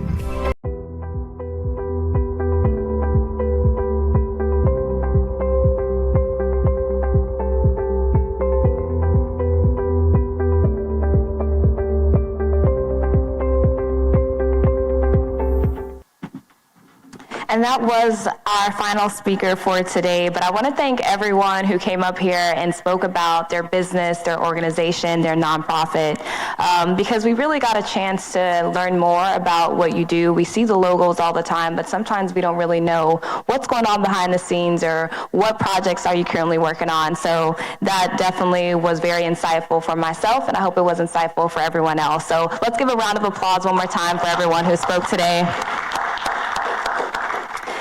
So our time has officially come to an end. Let us continue the conversation though outside. They're gonna come in here and redecorate, and then we can come back in, mix and mingle, talk more, and most importantly, collaborate. Thank you.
Atlantic Bank, your convenience is our priority.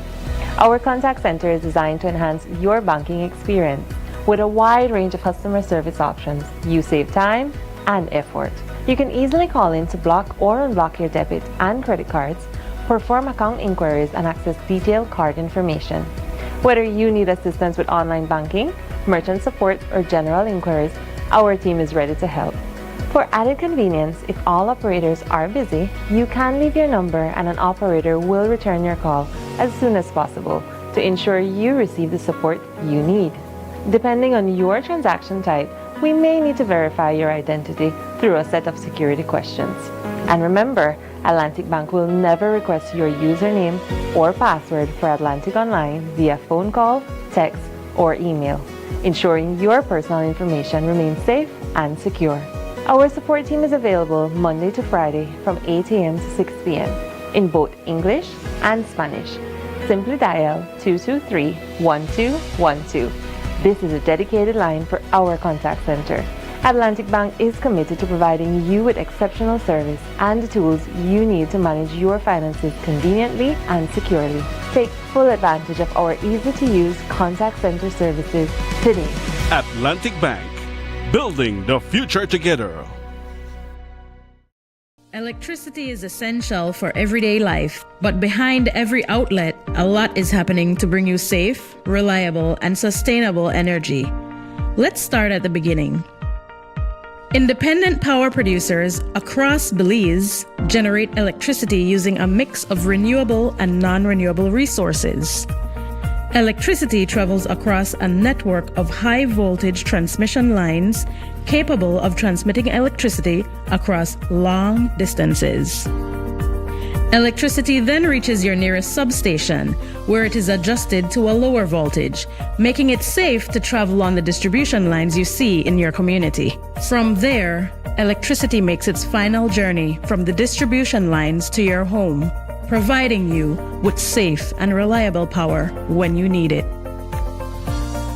We continue to serve you.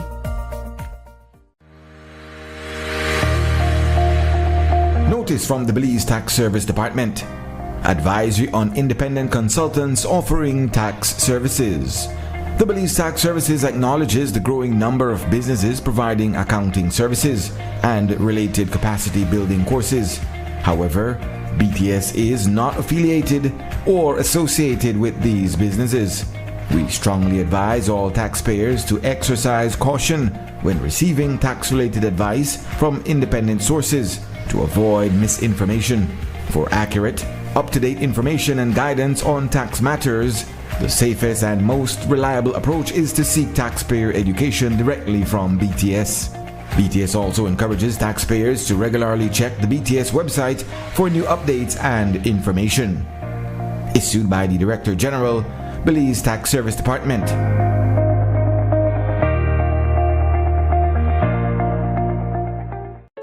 Tired of replacing light bulbs?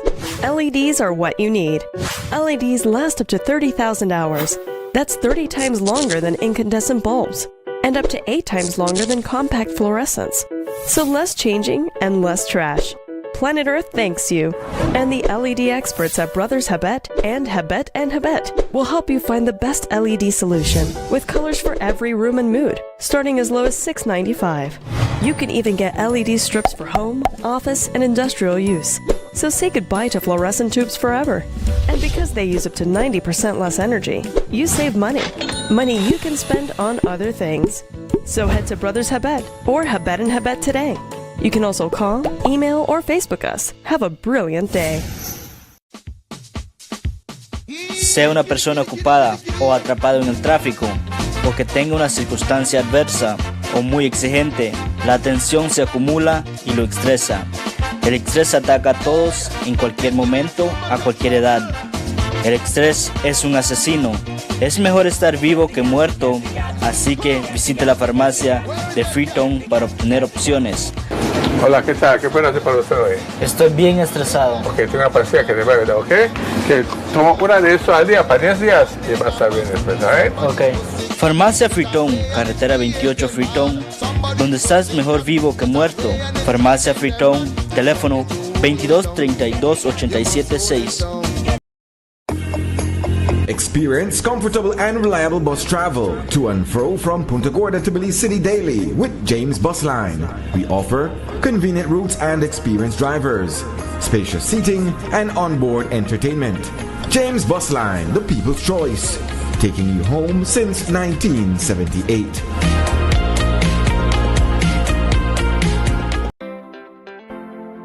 Belmopan, the Garden City.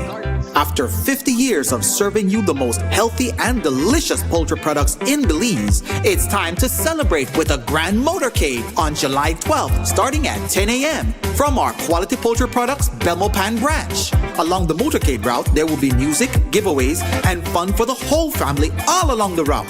Starting at our Belmopan branch down Hummingbird Highway into Ramirez Street, Las Flores, then Hummingbird Drive. Then through Hummingbird Avenue, then taking Libertad Avenue to the Ring Road, Price Center Road leading to San Martin Avenue, left by Parque Las Americas towards Guatemala Street to Cemetery Road, Salvapan.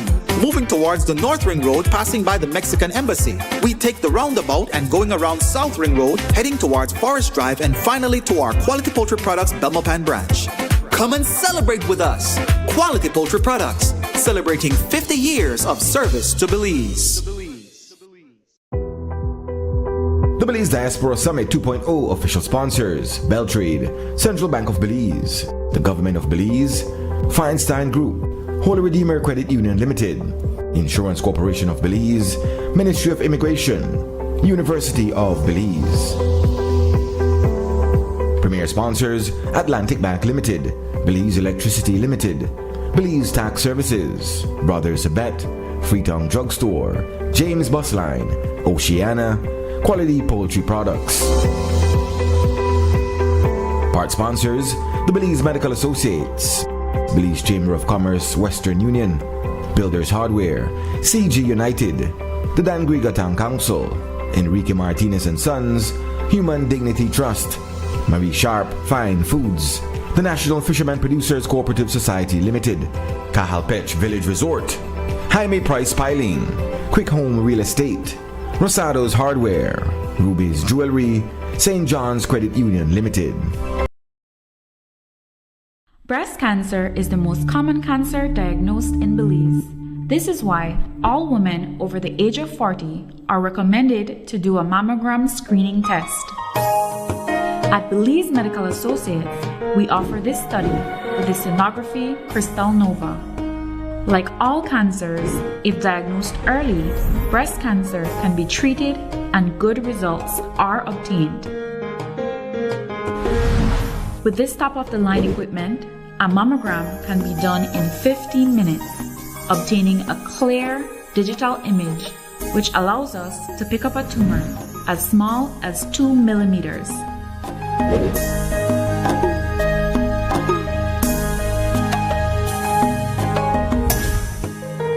The procedure is painless, quick, and offers an opportunity to do an early diagnosis and treatment of breast cancer. Call BMA today and book your mammogram. Let's save lives and fight cancer together. Belize Medical Associates. We do care. At Western Union, we know how important it is to be there for your loved ones. And we're working hard to keep you connected with them back home. That's why we're taking extra steps to help make sure transferring your money is worry-free. Because being here for you and your family is what we do.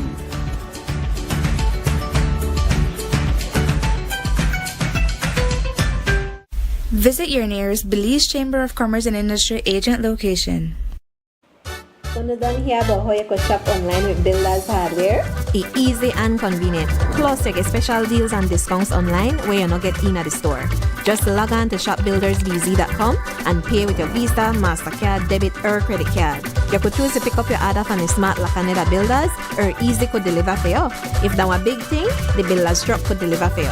If you need more information about anything, you could start chat right here online with a salesperson. We're ready to help you. No need to burn gas and waste time in a traffic. Go to shopbuildersbz.com.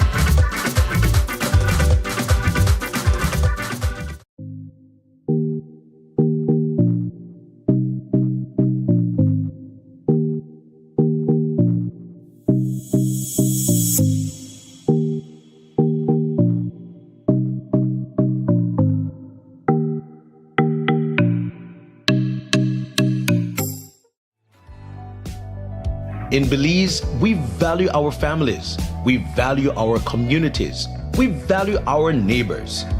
90% of Belizeans think it's time for laws that protect all of us and reflect society at its best. 94% of Belizeans agree that public spaces in Belize should be more accessible to people living with disabilities. In Belize, we believe in fair treatment and supporting one another. We know that our beautiful country is at its best when we come together for the greater good. 2 out of 3 Belizeans support a new law to prevent discrimination in employment and public spaces. It shouldn't matter where we come from, who we love, or what we look like. Belizeans deserve to live our best lives. It's time for laws that protect all of us and reflect our society at its best. Equal Opportunities Bill. Belize, we're ready.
Homes Company Limited. With over 30 years of experience, Quick Homes Company Limited specializes in making people's dream of owning a new home a reality.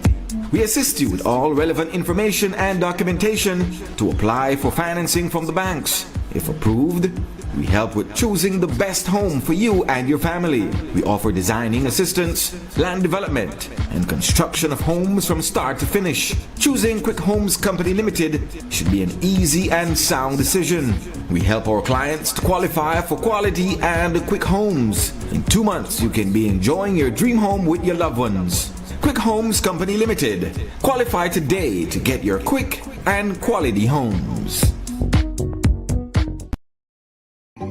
Leave a little sparkle wherever you go with an exquisite gold, diamond, or silver jewelry from Ruby's Jewelry. Come and visit us and get that elegant gold chain, earring, bracelet, or esclava. If you need any repairs done, we can do so on site at a very reasonable cost. Make a lasting impression with a jewelry piece from Ruby's Jewelry. You can give them a call today at 223-0687 or visit them at number 3 Barrack Road right here in Belize City. Everyone dreams. Whether it's buying a new home or a new car, taking that long, relaxing vacation, furthering your education, opening your own business, or when you need us the most. St. John's Credit Union makes it effortless to help you harness the power of your finances. We know that life's constant change demands financial flexibility, and at St. John's Credit Union Limited, we want you to be prepared. Become a member today so you can start your journey towards safe saving, smart borrowing.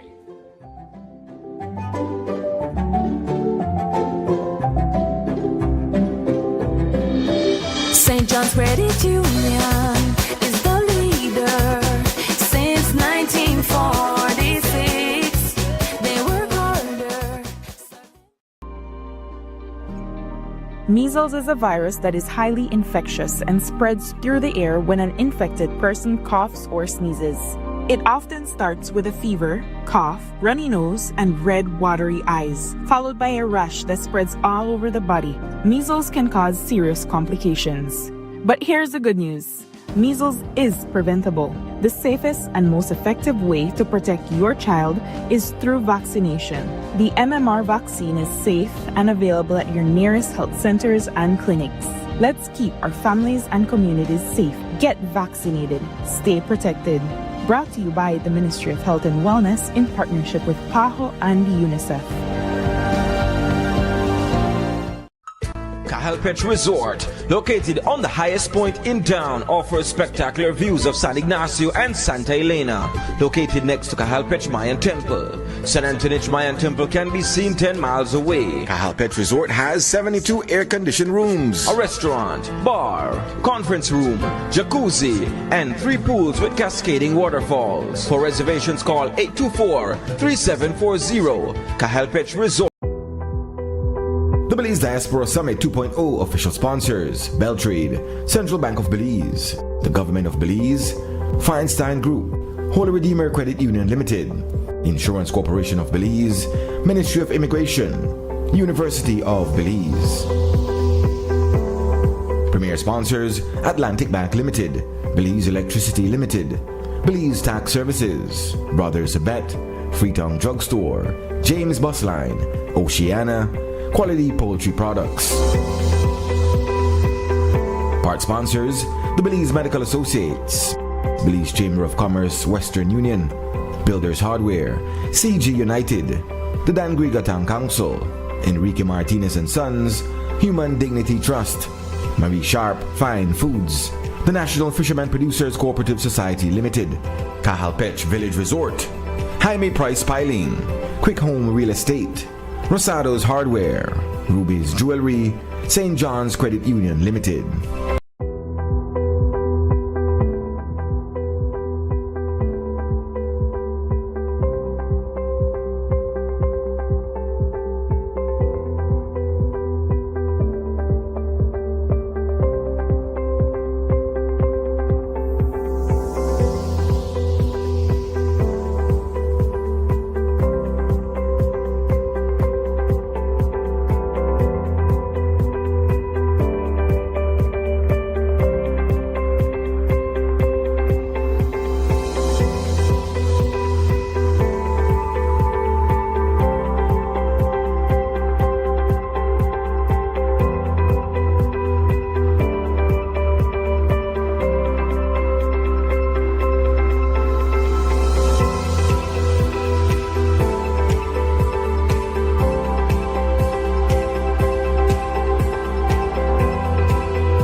Atlantic Bank, tu comodidad es nuestra prioridad. Nuestro centro de contacto está diseñado para mejorar tu experiencia bancaria, con una amplia gama de opciones de servicio al cliente. Ahorras tiempo y esfuerzo. Puedes llamar fácilmente para bloquear o desbloquear tus tarjetas de débito y crédito, realizar consultas de cuentas y acceder a información detallada de tus tarjetas.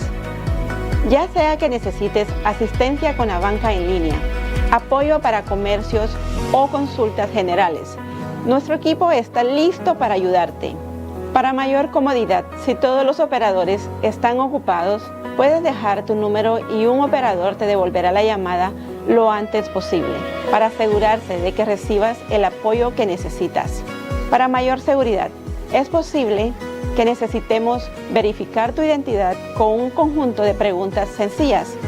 Recuerda, Atlantic Bank nunca solicitará tu nombre de tu usuario ni contraseña de Atlantic Online por llamada telefónica, mensaje de texto o correo electrónico, asegurando que tu información personal permanezca segura y protegida. Nuestro equipo de apoyo está disponible de lunes a viernes, de 8 a.m. a 6 p.m., en inglés y en español. Simplemente marca al 223-1212. Esta es la línea dedicada para nuestro centro de contacto. Atlantic Bank se compromete a brindarte un servicio excepcional y las herramientas que necesitas para administrar tus finanzas de manera conveniente y segura. Aprovecha al máximo nuestro servicio del centro de contacto. Atlantic Bank, building the future together. Electricity is evolving, and BEL is leading the way with smarter connections across Belize. Meet AMI, Advanced Metering Infrastructure. It's not just a meter, it's a smarter way to manage power. Smart meters record your energy use in real time and securely send the data to BEL. Key customer benefits include real-time insights into energy usage, improved home energy planning, integration of solar, battery, and EV technologies, and innovative customer service solutions. Get ready! AMI is coming soon to municipalities across Belize, including the Keys, to give you more control and reliability. BEL, bringing you a brighter tomorrow.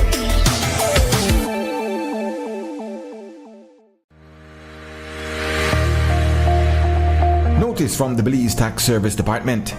Advisory on independent consultants offering tax services. The Belize Tax Services acknowledges the growing number of businesses providing accounting services and related capacity building courses. However, BTS is not affiliated or associated with these businesses. We strongly advise all taxpayers to exercise caution when receiving tax-related advice from independent sources to avoid misinformation. For accurate, up-to-date information and guidance on tax matters, the safest and most reliable approach is to seek taxpayer education directly from BTS. BTS also encourages taxpayers to regularly check the BTS website for new updates and information. Issued by the Director General, Belize Tax Service Department.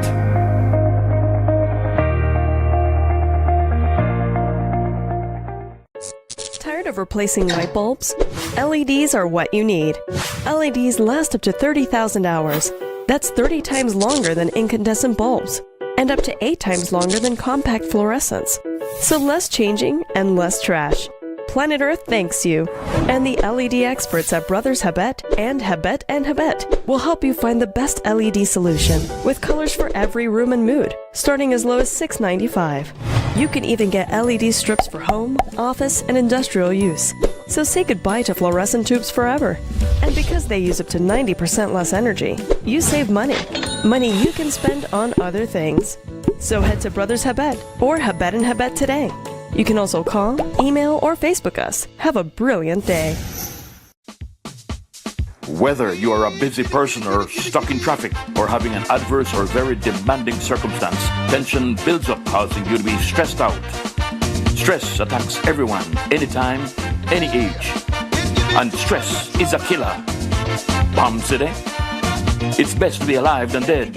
So visit Freetown Drugstore to get options to relieve stress and to relax your mind. Yes, sir. What can I do for you today? I'm so stressed out. Okay, I'm saying I help you out right now. When I this daily, for 10 days, I am good after that, okay? Okay. Freetown Drugstore, 28 Freetown Road, where you are better off alive than dead. Freetown Drugstore, telephone 223-2876. Experience comfortable and reliable bus travel to and fro from Punta Gorda to Belize City daily with James Bus Line. We offer convenient routes and experienced drivers, spacious seating, and onboard entertainment. James Bus Line, the people's choice, taking you home since 1978.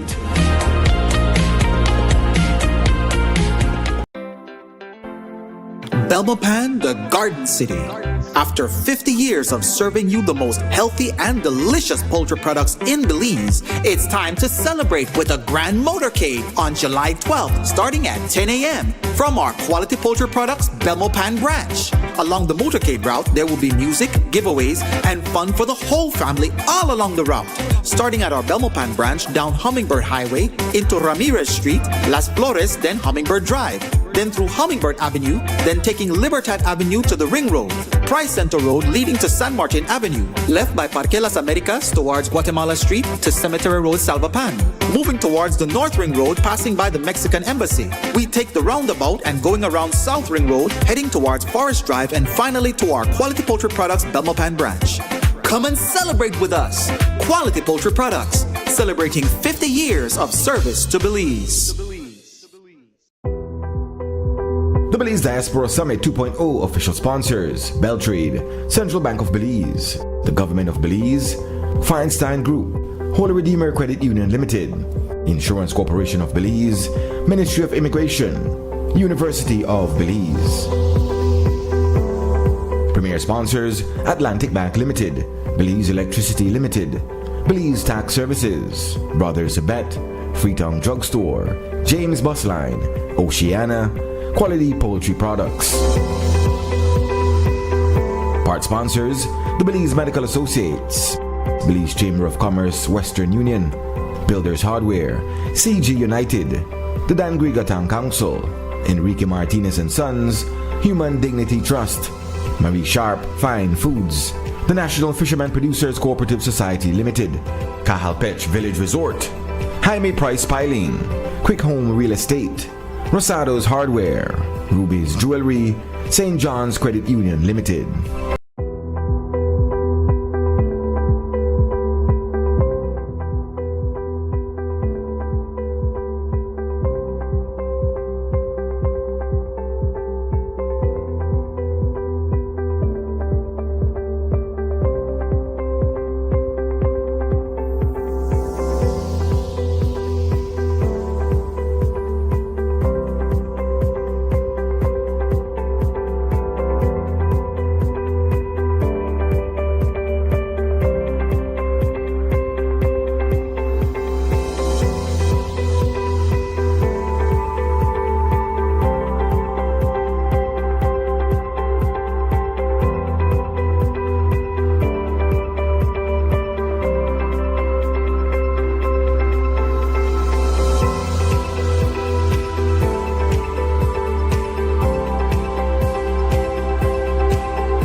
Welcome back to our coverage from the Broward Convention Center here in Fort Lauderdale, Florida. Mosaic hosting on Crim Radio and XTV. And you guys just had about 2 hours of business, diaspora connections doing their things. Talking about the diaspora, now that we have a little break and a mixer going on, met this legend to my right, basketball legend, Charles Goff. for those who are not nowadays, for people who don't want the history, then would know that name and know that the original. If we had a Hall of Fame, it would be in a hit. I hope so. You hope so? Just get me closer to the mic. Make sure that everybody could hear you. Definitely. You were obviously a part of my childhood. Obviously, I told you I was honest. Yeah. I never fan of wheels. Yeah, you're a home builder fan. Home builders, yes. You and your dad and all the guys. Yeah, well, I guess, man say, yeah, you're probably fair, but my builders. Yeah, well, I mean, it's like it was a fun basketball fan, and that's the number one thing. I didn't know, because I would have been too young. I didn't know that you started playing with Wilton Kamabach. Yeah. Wilton brought me in. Yeah, so you'd have been old power before you turn wheels. Yep. All right, then the back days thing, right? Yeah, Wilton and Mark Neal, rest in peace. All them boy.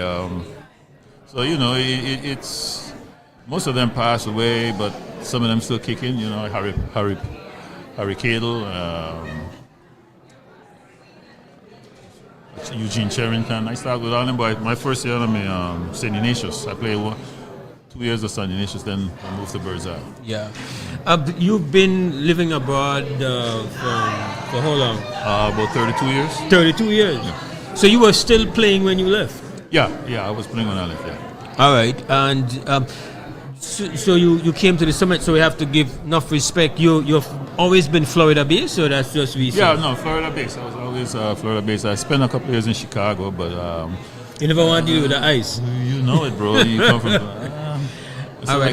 How often do you go back home at all? Yeah, I go back home quite a few times, but since the pandemic. And then my mom was pretty sick, and she just passed in December, and I was the one taking care of her. So I was kind of like stationary. Now I'm able to, move around a little better. So I'll be going back home soon.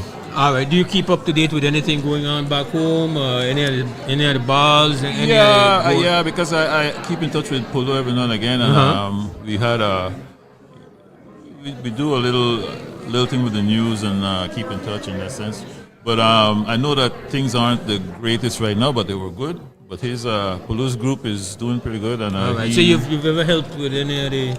Yeah, I help not that much, but yeah, I do help. Yeah. As much as possible. And it's a lot that you want to do, but you can't get accomplished the way you really want to. Yeah. But so like you would want to.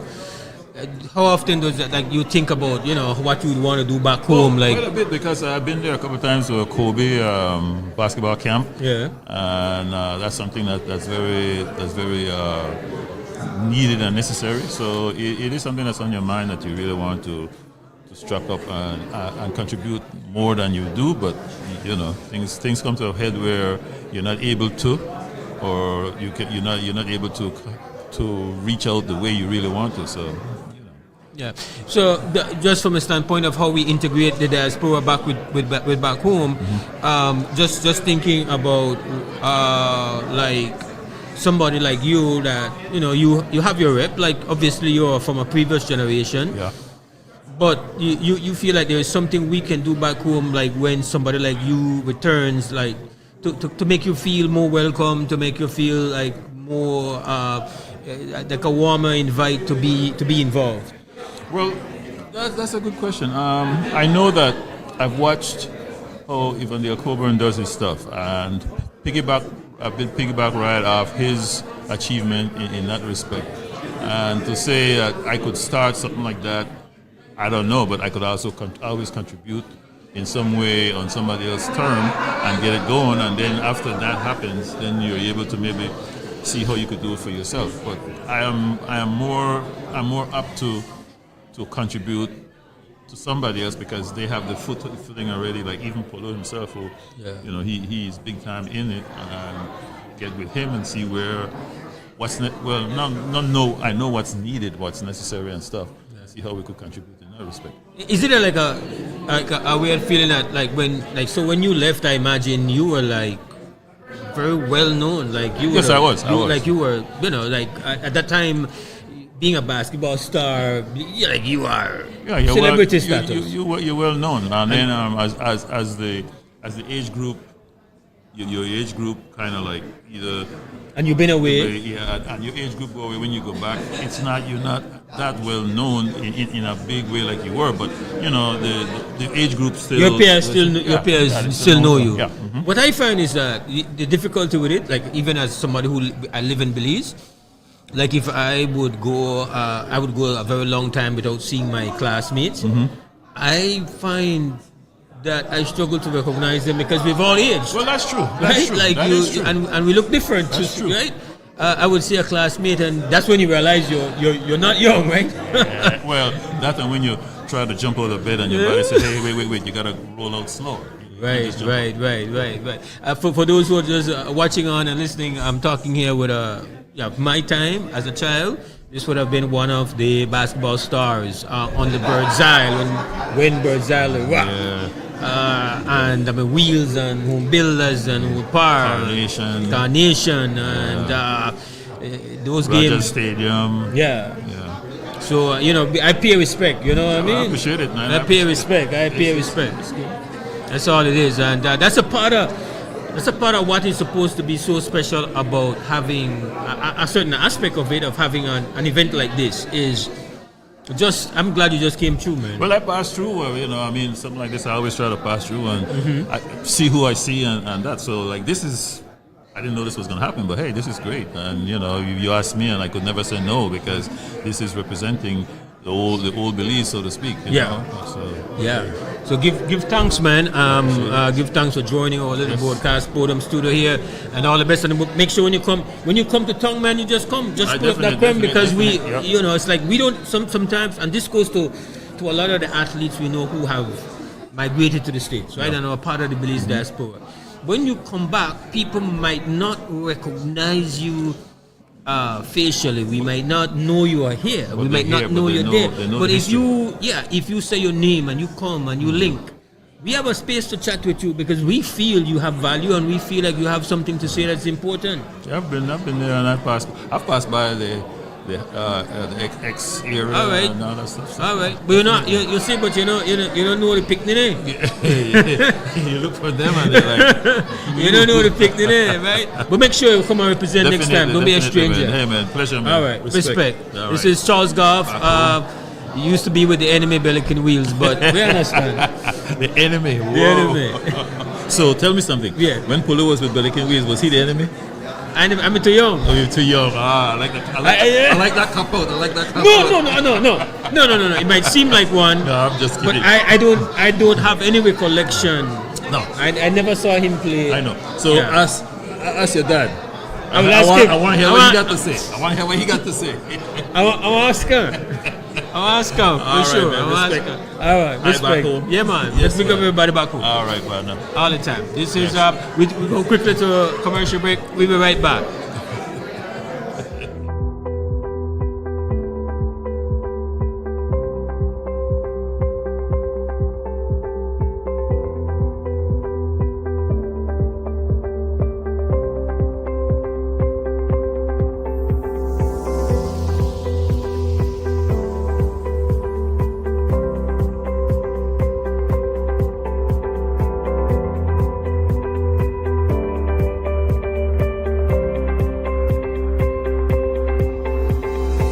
Cancer is the most common cancer diagnosed in Belize.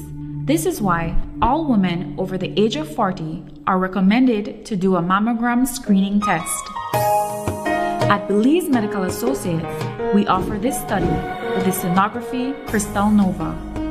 Like all cancers, if diagnosed early, breast cancer can be treated and good results are obtained.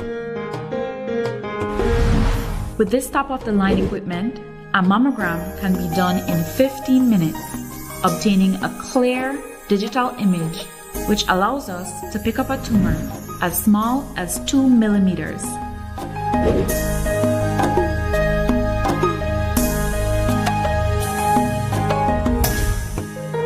The procedure is painless, quick, and offers an opportunity to do an early diagnosis and treatment of breast cancer.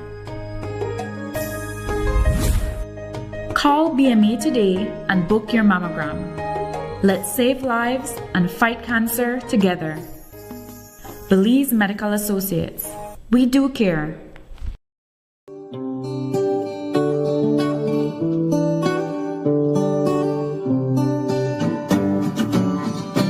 BMA, Belize Medical Associates. They'll see you through and they will always care for you. BMA, Belize Medical Associates. They're there for you. Forever and always.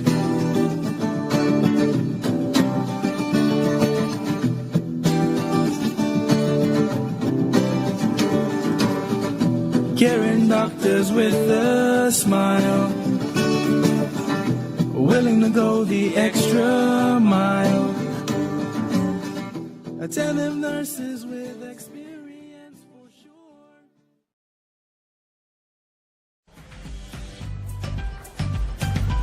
At Western Union, we know how important it is to be there for your loved ones. And we're working hard to keep you connected with them back home. That's why we're taking extra steps to help make sure transferring your money is worry-free. Because being here for you and your family is what we do.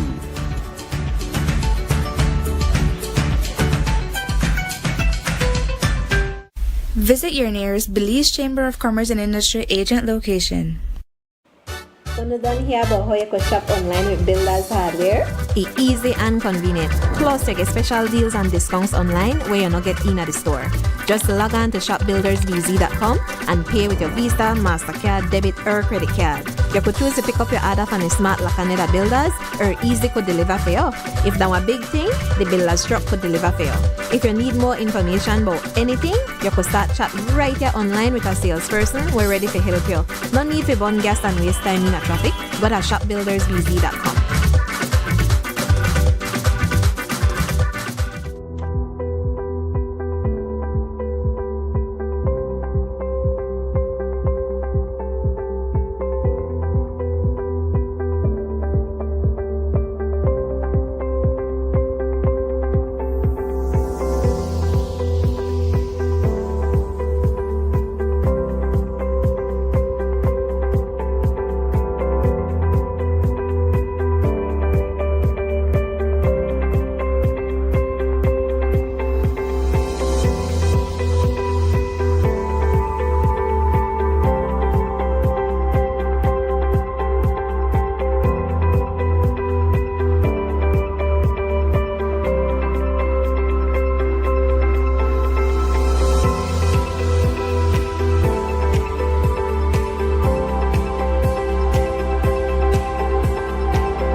To our live stream coming this way from Broward Convention Center in Fort Lauderdale, Florida. Mose Hyde hosting on Creme Radio and XTV. This is our second day of coverage.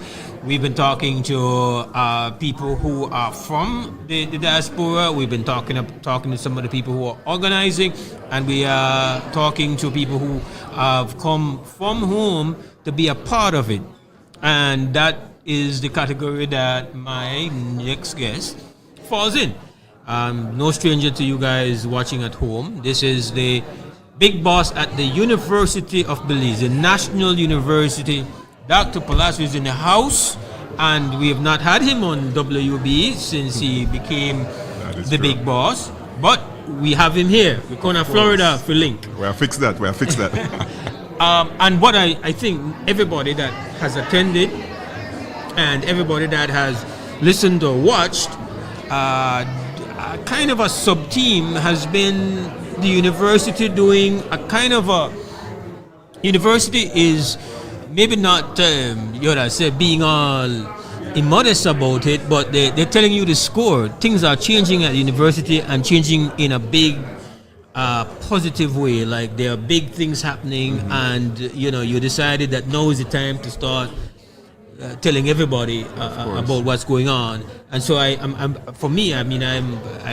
back home and I'm not even conscious of the many different things. Like I'm very impressed with Dr. Johnson's presentation on the medical school aspect of the university. This is incredible. This is an incredible forward-thinking, incredible achievement. Salute. What I'm very interested in, based on your participation yesterday, Dr. Palacio, is because we were at the Diaspora Summit, and we think, so when I think about the medical school, and we think about all the other aspects of the university, from a strategy standpoint, how do you envision the optimal version of diaspora involvement looking like at the university? Yeah, glad to be here, and thanks for having me, Moz. And also, I am very pleased to have been invited here at this summit, the Diaspora Summit. It is time now that our national university really come to the table and interact with the diaspora. The diaspora has a lot that they could provide for us to meet our mission of national development for the country. And we also have what the diaspora may need in terms of providing an environment for education, an environment for research for persons from the diaspora. So what I am doing today, I'm moving around with a form, and this form is on QR code for any diaspora member who want to get involved with the university and in whatever capacity. Some are keen on providing scholarships for Belizeans who want to come to UB. I was sharing some of the prices of our programs, an entire bachelor's degree for a little over $15,000 for a program, and people were amazed at how reasonable this is. So I'm trying to tell them, you could provide support for Belizeans who want to pursue their education at our university. And not just that, we didn't stop there. And I was telling them, because we are also seeking accreditation, North American accreditation. Their children, their grandchildren, or even them can come to UB to get their training as well. As a matter of fact, one of the planners moved around with an application form for UB for her child to come to UB. When I heard you say that yesterday, Dr. Palacio, what struck me was my concept of the benefits of the whole university experience, besides the academic, besides the information that you get. I've always said to youths, and this is not to discourage them from the UB, but to say that a part of the university experience, which is extremely valuable, is to put you in a new environment, to take you away a bit and create that distance. I think that's a part of your growth. I think that's a part of course. And so if that is one of the benefits to a Belizean student coming to USF or UCF, as so many of them do, they come to Florida. It's the place where most of course, besides the UWI. Then I love the fact that you feel so bold and confident to say that the University of Belize is a place for the diaspora to consider sending their child, their student, to come and say the cost is extremely competitive, and there are multiple areas, academic areas, that you cannot beat the University of Belize. Point blank, I know you haven't spoken much about the marine science. We have over 54 programs, most. And for specific programs like our marine biology program, like our natural resources program, we have the natural lab in our country. Anybody who studies marine biology want to be on our barrier reef, right? Yes, man. And anybody who Calabash, Calabash. Of course, we have our research station there. We have a second research station in Hunting Key, down in the south. So again, we have the lab for these students, and not just that. If you're studying anthropology or studying cultural related things, we have it in Belize as well. I was expressing this morning about our Intercultural Indigenous Language Institute. Here we have the university now providing training in languages. You could take a Maya course, a Garifuna course, even a Creole course at the University of Belize. So again, we are providing a space for our diaspora persons.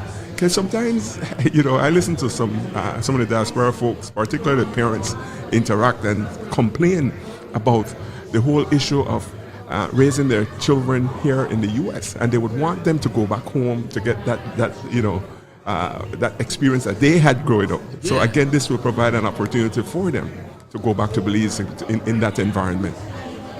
No, you've kind of described multiple new things in your presentations, but for those who have missed it, I'll give you an opportunity to boast a bit. Yeah. Show yourself and tell me about some of the new initiatives of the university that you're extremely proud of. Of course, man, and I missed the chance to show myself at your show. So well, we're doing it here in Fort Lauderdale, and we'll continue on as we move.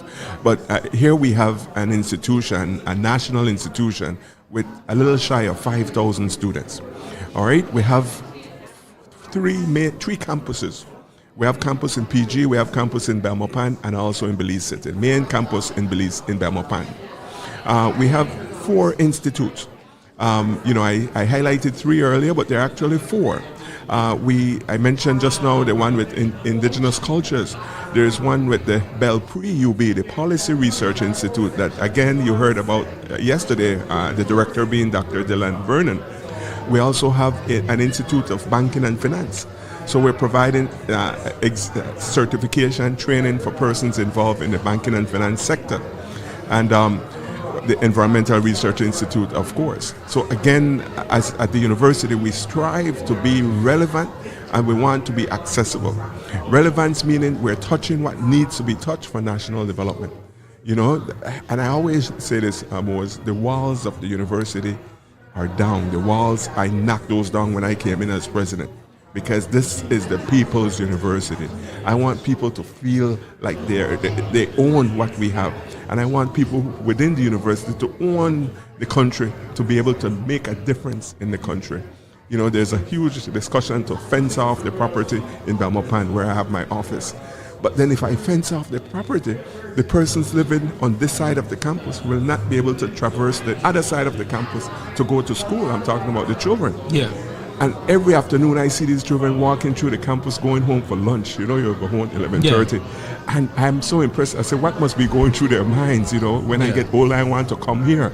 And that is what I think we want to do at UB, be accessible for the population. And so I think we're making some positive strides. And us being here engaging the diaspora population is a part of that. Now we're not just open for the nation within, people within. Now we're open for Belizeans outside of Belize. And I stress my own personal story, growing up in a blended family of about 15. And only 3 of us are in Belize, the country of Belize right now. Everybody moved to the States. And so they go home now from time to time. And, diaspora is a viable population that we need to tap. To engage them in various ways. Absolutely. And so just kind of circling back to the participation and the support, I know that we heard Dr. Williams speak to having the maybe people who are involved in education, who may be involved in teaching at universities. We've met a couple via this summit. And how to get them to be activated and be supportive. How deliberate, how intentional are you going to be in seeking out those relationships? Oh yeah, every minute of being here. Before the session starts in the morning, I make sure I come a little early to interact with who I'm strategizing to interact with. There's a colleague from Ohio State University that does surveys and urban planning, etc. Not survey, urban planning is his qualification. And being from Belize, how much we need expertise in that. Yes, so he's absolutely. going on sabbatical next year, and I am trying to get him to come to UB to assist us with either developing a certificate program in that discipline or to introduce it to us in some way, shape, or form through our engineering program, which is also very big with us. We've moved the engineering program, of course, from the technical campus in Belize City to Belmopan. They have a whole section of our campus, and that the population of students have grown in our engineering program. So again, just identifying people who we could partner with is very important. So I would say this has been an extremely important investment for the university to have myself here, have Belpre here, and have our School of Medicine here. Absolutely. When it comes to technology, when it comes to computer science, coding, where are we, and what are your visions for that? Oh yeah. Glad you asked. Even before it started, the official ceremony yesterday, I was interacting with Marlon Vernon. He is a just retired, 2 weeks retired person from that particular discipline, IT. Mm-hmm. And we have already firmed up. He's coming to Belize in 2 months, interacting with my ICT director and the head of our IT program from an academic side for UB to become a state-of-the-art training center, training institute for accreditation in IT, in ICT. So IT is very important to us. It's one of our fastest growing programs at the university, our IT. All right. So there's plan for expansion in this, of course. All right. And we're growing.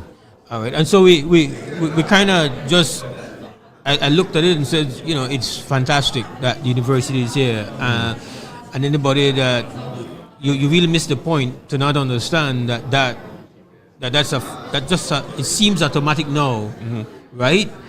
But it would not have seemed automatic a couple of years ago. Like, mm-hmm. To see the university at an event like this, mm-hmm. doing this kind of outreach is something that is you have to have an active vision to see mm-hmm. how it connects. And so we're definitely proud to see that you guys have taken this stance and be so involved out here.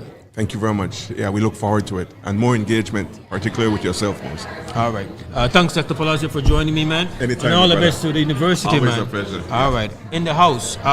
Again, we're going to keep it moving because this is the energy part of the broadcast insofar as trying to link and get everybody a chance to express themselves. So keep it right here. You are linked on Creme Radar. You're watching XTV. And this is day 2, the Belize Diaspora Summit from the Broward Convention Center here in Florida. Remember, Floridians, or at least those in South Florida, hope you know that the event continues tomorrow. The clinics will be open to you. Some people say that tomorrow is the best day because they're busy, they work, they do their thing. So the Ministry of Immigration is here, the Ministry of Natural Resources is here, and they're making available their services and access, so you don't want to miss that opportunity. There's also going to be a presentation this evening, the Makobi play at 7 p.m. Racindo is going to be on tonight as well out here, so you guys have full access. You have the opportunity. Don't squander it. We're going to go to break. We'll be right back. Thank you again, Dr. Palazzo. Chief.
In Belize, we value our families, we value our communities, we value our neighbors.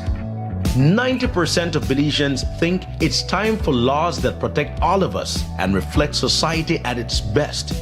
94% of Belizeans agree that public spaces in Belize should be more accessible to people living with disabilities. In Belize, we believe in fair treatment and supporting one another. We know that our beautiful country is at its best when we come together for the greater good. 2 out of 3 Belizeans support a new law to prevent discrimination in employment and public spaces. It shouldn't matter where we come from, who we love, or what we look like. Belizeans deserve to live our best lives. It's time for laws that protect all of us and reflect our society at its best. Equal Opportunities Bill. Belize, we're ready.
We are back on. We are streaming from Florida on Creme Radio and on XTV, and we want to welcome you to our coverage. This is our second day of the coverage. There's presently a little business mixer going on.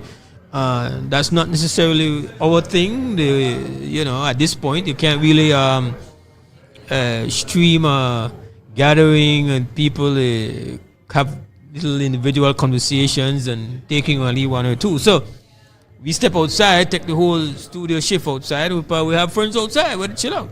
And I have to tell you now that the brother has explained to me that he's a bit shy. I don't know where to go on with that. We got to step up to the mic a little bit. Introduce yourself to my listeners and viewers and tell them about your organization, man. I think a segment should be called Friends Outside. Very good. Friends Outside? Friends Outside. Friends Outside. I like it. You like that? Yes, right. yes. I first off appreciate you having me, Mr. Mose. I am a big fan of yours and appreciate you covering the Belize Diaspora Summit 2.0. I am Calvin Neal. I represent, along my better half, Walter and Neal, Bridge 501. Bridge 501, the acronym stands for Belizean Roots Inspiring Diaspora Growth Everywhere. And of course, we take the initiative to take the 501 portion of it because of our country code, right? So Bridge 501 is what we represent, and we're just here supporting, man. Happy to be here. All right. Tell us a friend outside. Tell me a bit about the actual stuff you do. I know that you've been here, you and your wife. You were here yesterday. You're here again today. Why are you here? Why is this important? And what has the experience? How is it? What have you taken away from the experience of coming here and hearing the conversations and all that? What we have garnered so far, and what caught our attention was the word collaboration. Mm-hmm. I'm big on that word, right? Mm-hmm. And I give props to a fellow friend of mine, Michael D, for bringing me into the fold of what collaboration really looks like. From that point on, I miss the man. Wherever he is, if he's listening, if he's watching, definitely. You miss brother. Let me tell you, because you know and I know that the whole summit involvement of Creme Radio and XTV is through collaboration with you. You invited us to New York to be for the Belize American Chamber of Commerce event, and that's how all of this happened. So you miss respect and solidarity wherever you are. Hope you hear it, and if you not hear it, somebody tell her that we say. The funny thing with him is he probably created a name for my company because that's what he did. That's what he did. Yeah. And, he planted the seed to get that started. Yeah. So, He is an outstanding example of Absolutely. working in the diaspora space with a passion and love for connecting to back home. 100. Yes, 100. 100%. Big facts. Yeah, man. So, two of your fans there, bro. So tell me about what you actually experiences. Yeah. So back to collaboration. I think from some of the panelists, or not some of the panelists, all the panels they had so far, including the panelists, I think were well chosen. They brought their own separate experience to have this one entity with each panel, from the youth panel being the end of the day, which kind of energized the room because it was the end of the day. Mm-hmm. But, the education panel talking about the health initiatives that they need as well. And the University of Belize expanding and doing so much work, which I think Belize needs to know about, Those things we've taken, and seeing all different faces here and the new businesses that are now part of the second annual, I think it's just growing. And it's a good thing you guys are doing. But, specifically looking at what you and your wife have been doing, special events and growing your brand here in South Florida. Mm-hmm. Tell us a little bit about that. Don't be all modest and shy right now. We believe in we very comfortably in a self-projection, brother. So thank you, sir.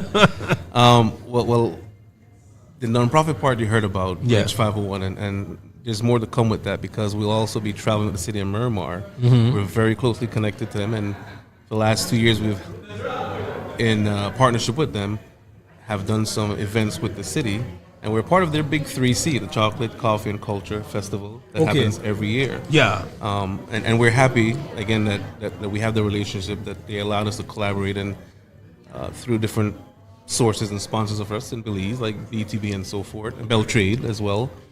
They helped us bring in all these vendors this past March for the 3C 2025. Even from Belize, right? From Belize, yeah. We had, and also we had cultural dancers. The Belmopan City Council graciously sponsored 2 Garifuna drummers. Also 2 Mayan dancers came in, along with some counselors that came to greet the mayor and the counselors or commissioners, they say up here. Yeah. From the city of Miramar. So those different type of collaborations, what we've been doing. And again, we're traveling down with them in August to, as folks say, rub some elbows and create some different initiatives. Mm-hmm. That's your nonprofit. Yes.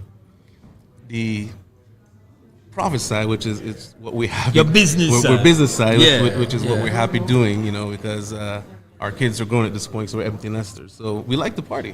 We like the fit. We like soca music. We like events. So I met my wife, and we have this company called Climax More Promotions. Started off back in 1992. The first act we did was Sean Paul, believe it or not. First time in Belize. You were involved with that? We're involved with that. That was her. I was there with you. I actually met you because we went to Creme that time. Yeah, that was at the that ended up when Sean Paul came to Belize. That was at the Millennium Night Spot. Correct. Yeah. That was a collaboration with Renee Malik at the time. Yes. Right? And then we took him to Belmopan that same night, pop-up concert at the church hall. Really? And it worked out. Yeah. So fast forward to now. That's before he became the Billboard, the mega star that we. Yeah.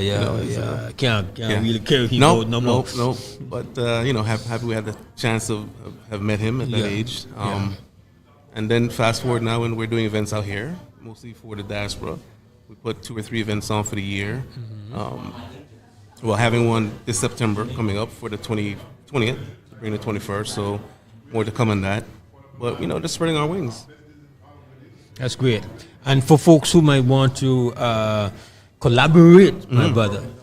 Yes. How does that work out? Always works out well. You can reach out to you can reach out social media, Climax More, promo, all social media handles for our nonprofit, bridgeinc.org. That's there. And you can email us at bridgeinc.bz@gmail.com. All right. Well, and thank you for taking the time out, my brother, for thank you being here with the listeners and viewers, representing the diaspora, and being committed to home. Absolutely. That's all we can expect. Represent your diaspora. We understand that you're not going to be. The diaspora represents a different energy, a different space. Home to home, yada yada. But within that, we can find so much to do together. Yes, absolutely. All right. And the same torch that gets carried from NGO to NPO, private partners, it's the same torch we're carrying each. So, light one flame. I like it. Respect, brother. Thank you, sir. You know that. Appreciate having you. Thanks. All right. So we're gonna continue this conversation. We're not stopping. That's what we did at Florida. Friends outside. Friends outside. That's what we do. Friends and family outside. I like that. Yeah. Even better. Yeah. That's the enhancement right there. We will be back with more.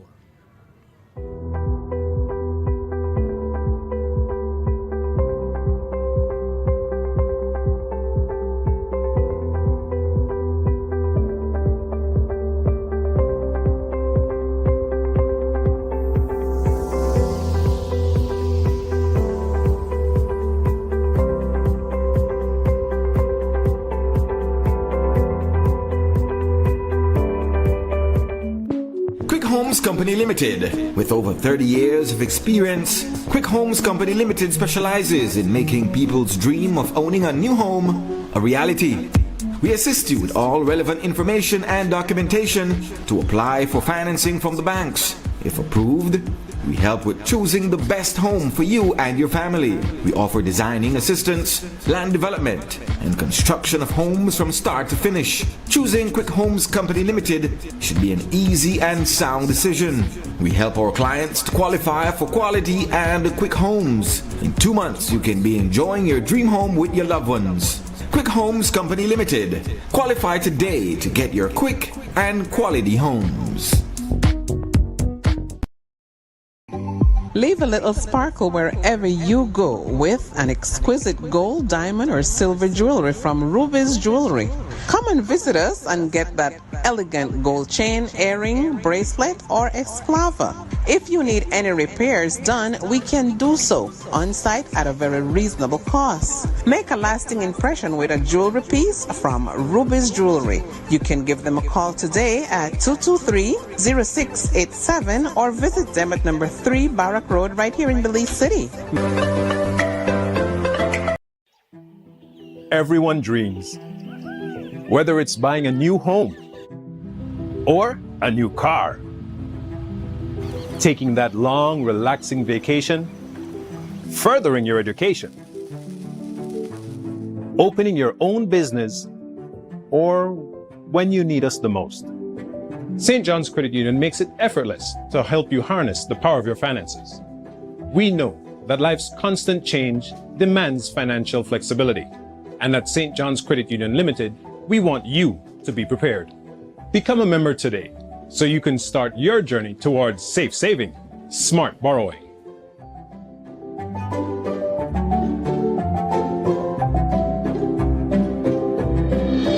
St. John's Credit Union is the leader since 1946. They work harder.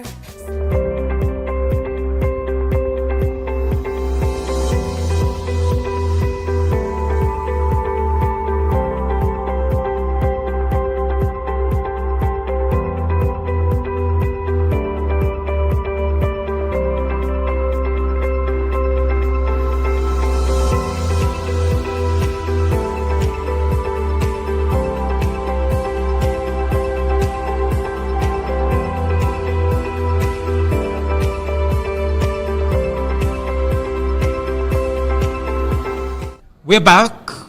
We didn't go for long. We're busy. We're doing this Diaspora Summit, Day 2. Most High hosting here on Creme Radio and XTV Belize. And we just keep meeting the friends outside. That's why we call this segment, the friends outside. We get them out of that business mixer and able to isolate them. So you, the listener and the viewer, can get a bit of a more personal experience. It's one thing to have them behind a podium. It's another thing to get them here. So right now we have one of the brothers that has been a part of the event 2 days, and today made a presentation on behalf of both his non-profit and his many different entrepreneurial achievements and creations. We have with us Daniel Bullah. He is originally from Griga, boy. Yes, Griga. Corner South, Florida, and just the bill. That's the best way to look on it. Yes, man. Build an empire. Build an empire. Yes, why not? Sir. Yes, yes. But not forgetting the homeland. That's beautiful. So quickly, tell us. We heard your presentation. So those who were listening and watching, they know that you basically build a business a year, and you basically. You see an opportunity, you see a vacuum, and you fill it. Yes, yes. That's great. But you also represent a Belizean association. Tell us about that association. Yes. So I am the president of the Belize Association of South Florida. So this is a great nonprofit where we gather Belizeans. It allows us to be able to bring the Belizeans together.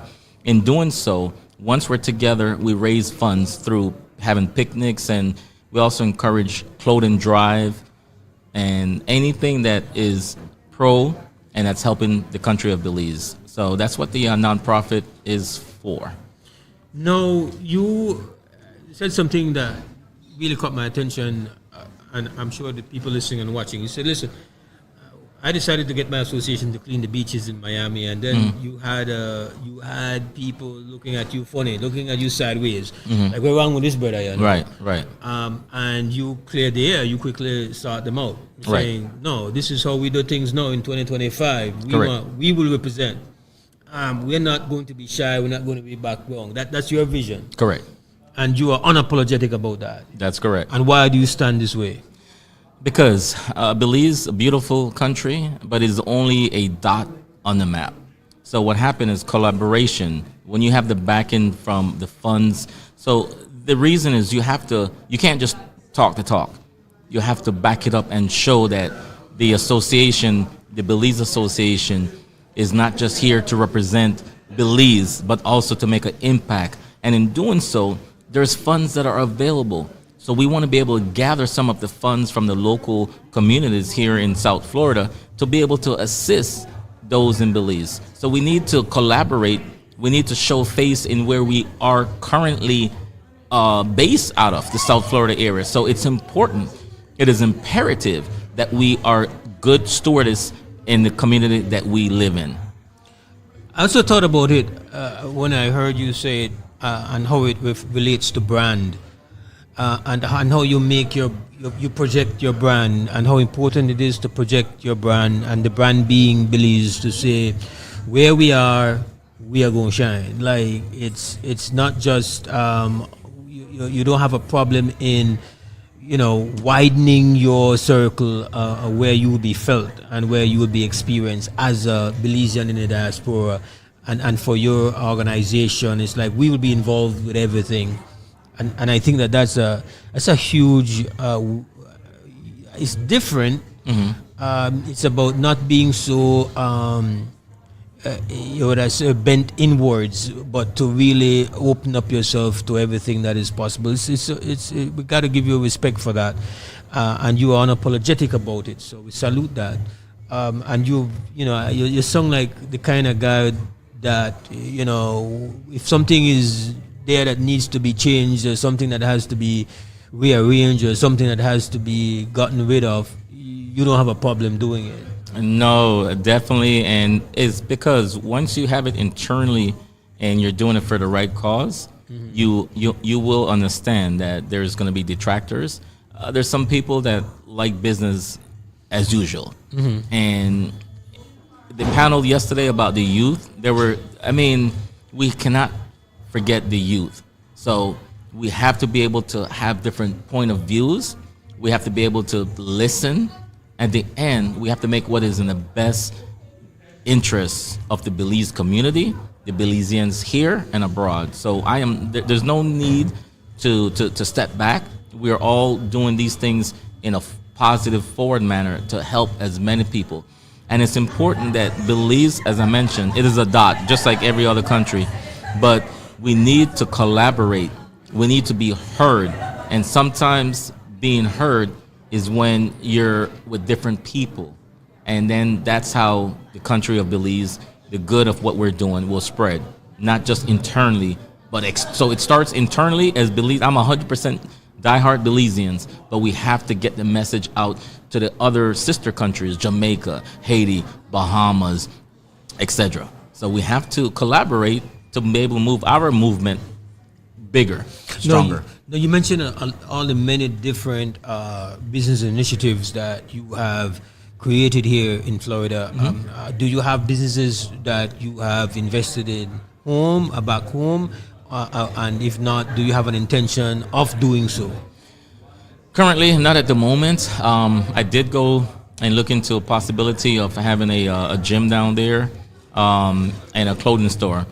But it has to be well thought of, because here in America, business is tough. You've got the majority of businesses don't last. They fail their first year. So being here as Miami, my base, I need to ensure that Belize, whoever is my contact, they're familiar with the process, with the brand, because the Bullah brand is a brand that is very reputable. And if you want to expand internationally, you have to make sure that the recipient on the other end has that same mindset as you. If not, it's going to be a failed venture. All right. When you're doing it, and you do, is there a consciousness that you to do it, and you got Belize on your back, like that your accomplishments are not just personal. Like you're doing great big things, but it's also another goal that you're winning for country Belize, for diaspora community Belize. Oh yes, no, definitely. And as I mentioned earlier, when we do things that is right, or when we treat people the right way in business and in a personal relationship, good things, there are still more good than bad. So the end result is I am doing it because I love to uplift wherever I'm at, whoever I'm with, and with that mentality, the intent would be is whatever there's a need or lacking in Belize, how can I fill that void? But it's not a matter of just filling it, is what is sustainable, because as an investor, no one wants to invest and it go down the drain. So we have to be calculated in making sure that that investment is sustainable, but the most important, if there's a need, and how do we make sure that that need is there, fulfilled for a long time, not a short time. All right. There's one more, I would say, invite I would do for you to those fellow Floridian Belizeans right now who are listening and watching this broadcast, or who might do so later. What is your message to them insofar as building a better diasporan community here in Florida, more active, more energy, more purpose, more relevance? It's a very good question. So, being the fact that we are all individuals, we have free will. You might have one group that want to do this, another group that wants to do that. So we all have to understand that there's only so much days in a year, so much months in a year, so much hours in a year, so much minutes. So we have to compromise. It can't just be all about this group, that group. We all have to just come together and transform what is happening now and see the vision that if we unite, if we come together, and not just because, oh, I don't like this one, so I know to come, or I know support that. We have to stop that and just say, what they're doing, is it a positive and effective means to help Belize? If so, make I go out and buy a plate of food. Make I go out and support them. Make I go in my closet and look for clothes I don't use no more, so we can box it, partner with a shipping company to send it to Belize. So it's Belize united. So when we put together events, it is not for one person, one demographics, one people. It is the whole exclusive Belize system. Whatever the association does is to promote Belize. So one thing that I started was the small business. So at our picnics, we invite small businesses, hopefully Belizeans based, to come out and let the Belize community know that I am here. Support us. So that's one of the things that I'm happy to see, that our picnic, it's not just about music and dancing, but it's also about networking so we can grow as a Belize community. Daniel Bullah, you are a mover and shaker.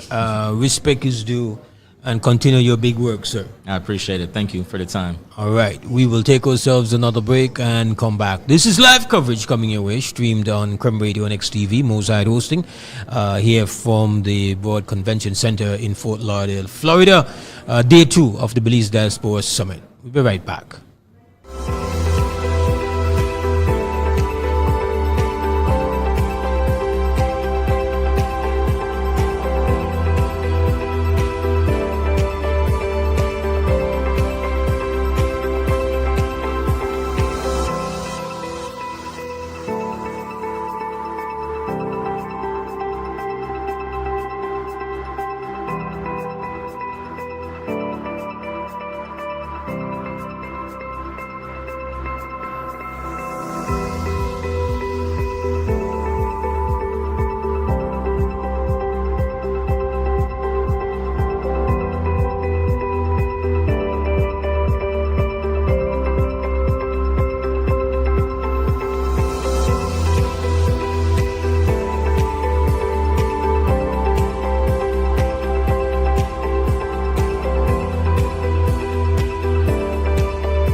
Measles is a virus that is highly infectious and spreads through the air when an infected person coughs or sneezes.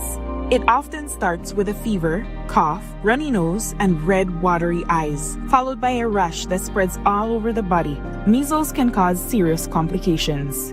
But here's the good news. Measles is preventable. The safest and most effective way to protect your child is through vaccination. The MMR vaccine is safe and available at your nearest health centers and clinics.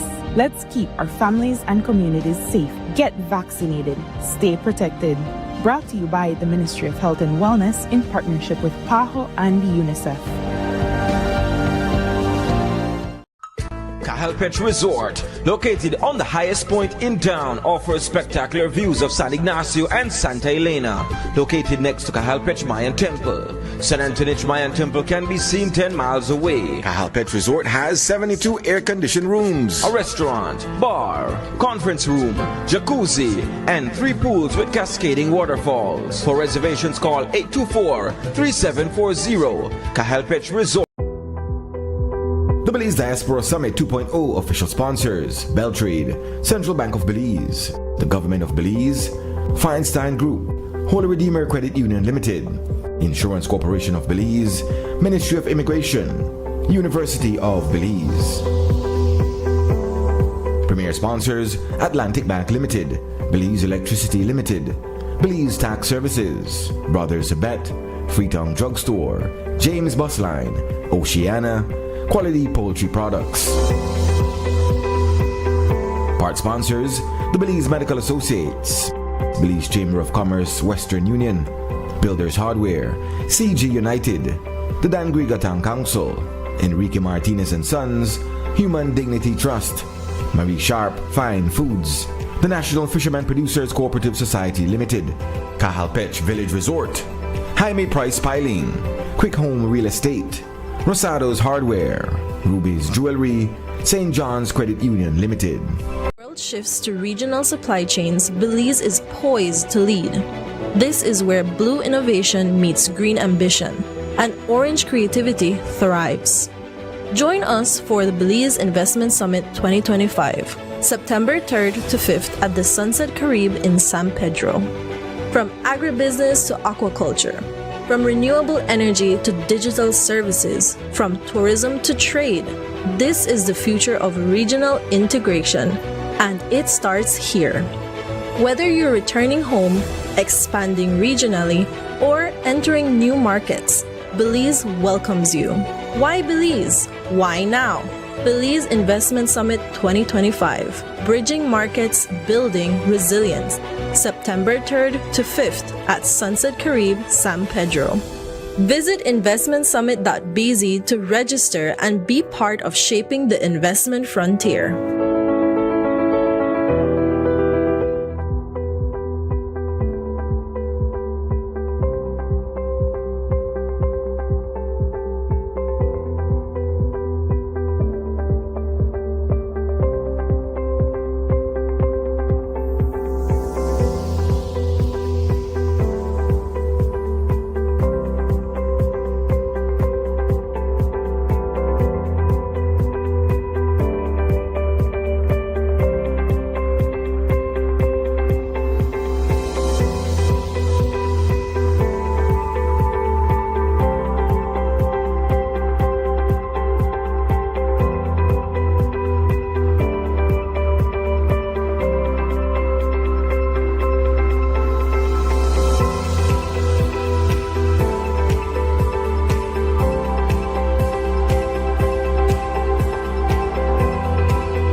This is live stream. This is our live coverage from the second day of the Belize Diaspora Summit. This is the Summit 2.0. Last year it was Los Angeles, California, and this time it's South Florida. We are at the Broward Convention Center.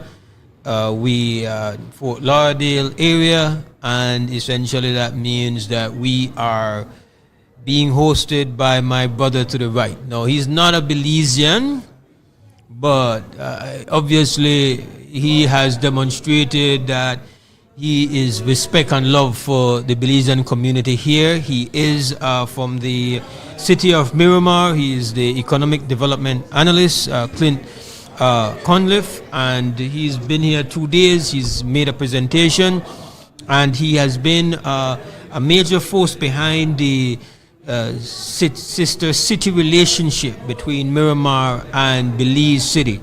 And so we think you have earned your place here, sir. Thank you, sir. All right.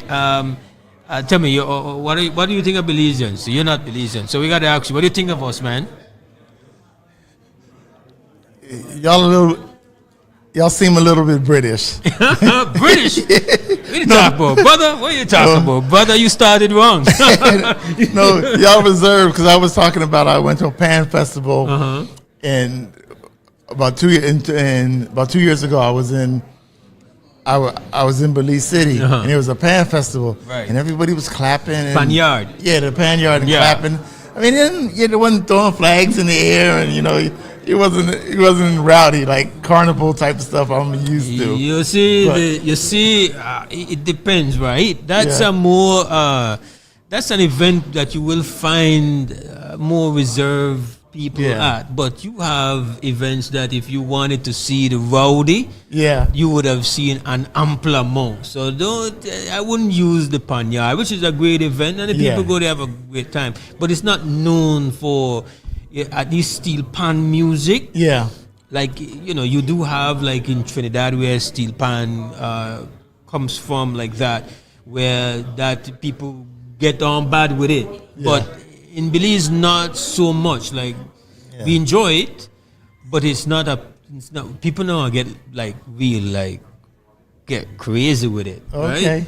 But you do have other jam sessions that you would have experienced, that other side of us. So next time you come to Belize, brother, you have to expand your sample size so that you don't judge us by one event that you attended. Because I don't agree with your thing. You started wrong, brother.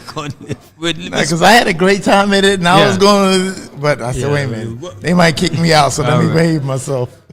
So you have been instrumental in creating a sister relation. Tell us about the city you represent, city of Miramar, and about how you connect with Belizeans in this South Florida diaspora for Belize. Okay, the city of Miramar is located in South Florida, and our greatest thing is location.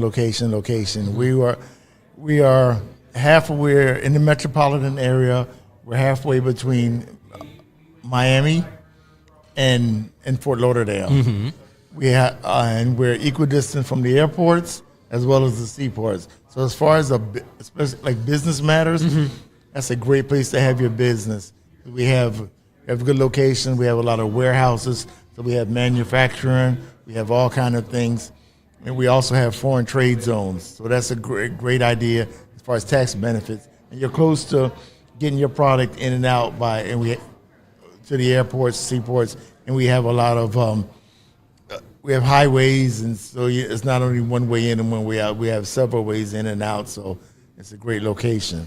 So how did you become acquainted with Belize, per se, Belize City, Belizeans? How did that happen?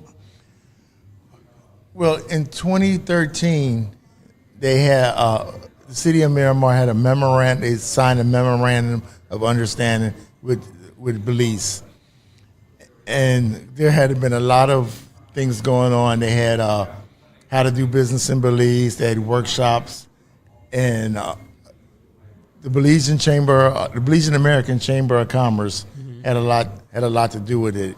And Michael Young, he was very instrumental. and so the relationship, he was always at the city, so we had a lot of different things. So as we developed our Sister City program, it made sense to seek out Belize City as one of our as a sister city, and we had a good relationship developed, and Belize City is our only sister city at this time. Only sister city. Yes, we reestablished our program, and in 2021 became Miramar Sister City, and last year in 2024 in August, Mayor Wagner came up, and along with our Mayor Messam, and they signed the Sister City agreement. Okay, and there are plans for you to go back and visit Belize, and what? Yes, we will be going. Miramar will have a delegation going down to Belize, August 4th to August 8th. So basically next month. All right. And so we will be. And what do you hope to achieve in that time there? What are the plans? Well, first we're going to be hosted by the government of Belize City, Belize. Mayor Wagner, I'm talking to his assistants now, and we're arranging stuff. But we hope to meet. We're going to meet with the government, some of the national agencies, is Bell Trade. We're going to meet with and some other agencies and some businesses down there, so we can help us to know the struggle down there, the pain, and the potential things we can do to help each other.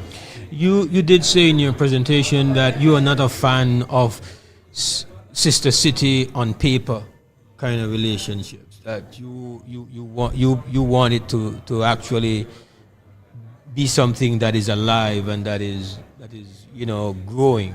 Exactly, because there's a lot of cities that have a lot of sister cities, and a lot of them aren't active. They're just we got 12 sister cities and maybe 2 are active. Yeah. But I want everyone that we have to be active. So we're going down there. We're looking at it in a lot of different ways. So the government, we're looking. Maybe best practices. We go down there and see y'all do a lot of energy conservation stuff. We can bring some of that back to Miramar, and the mayor has seen some stuff up there and best practices he wants to take down there, so we can help each other. And that's with the government. There's ample opportunity for businesses, cultural presentations, and a lot of different things. And from the city of Miramar, what is your message to Belizeans who are living here in South Florida, a part of the Belizean diaspora? What's your message to them on this occasion, the summit? You should. First of all, you should have been here at the summit. Great message. Yeah, the summit was a great thing. In the beginning yesterday, in the beginning there weren't a lot of people, but throughout the day it grew.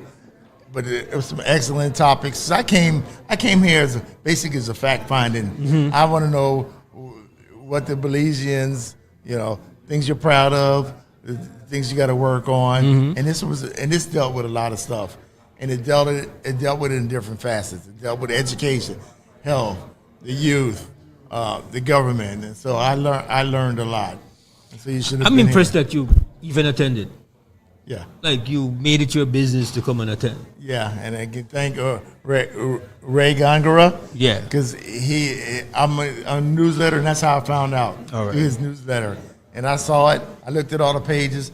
I went back to work. I said, yo, boss, I'm going. And she was so excited about it. She came the first day as well.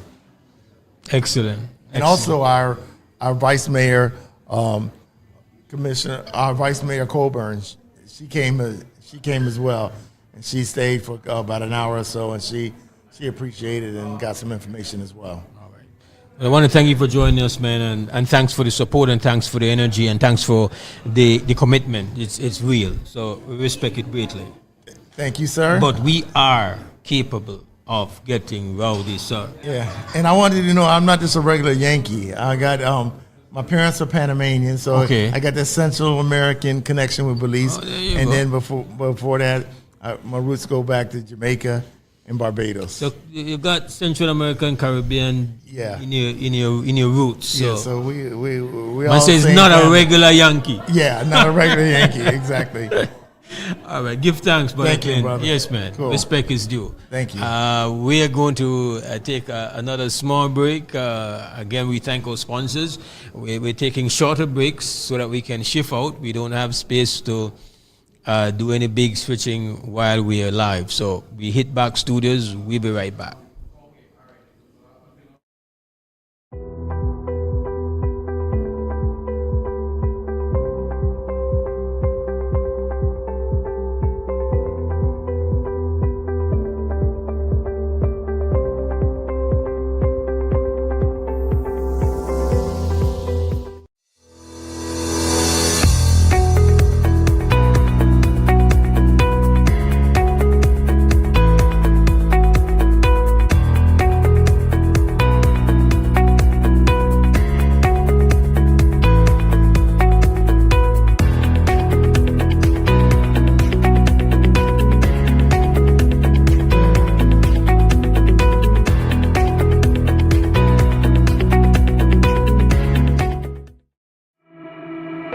HRCU is thrilled to announce the launch of our new online banking services designed to put you in control of your financial future.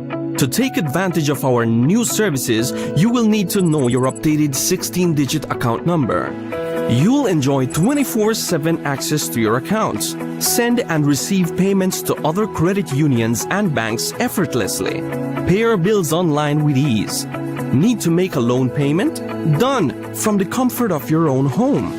Have your government benefits deposited directly into your account, hassle-free. Applying for a loan? Easy. Apply online with just a few clicks. And don't worry, we'll be here to guide you through the transition every step of the way. Visit hrcubelize.org for more details on our exciting new online banking services.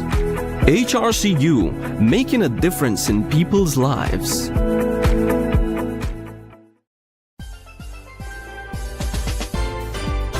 When I was a student, ICB was there to protect me, ensuring my education and future. When I got my first car, ICB was there to protect me, providing excellent coverage and peace of mind on the road.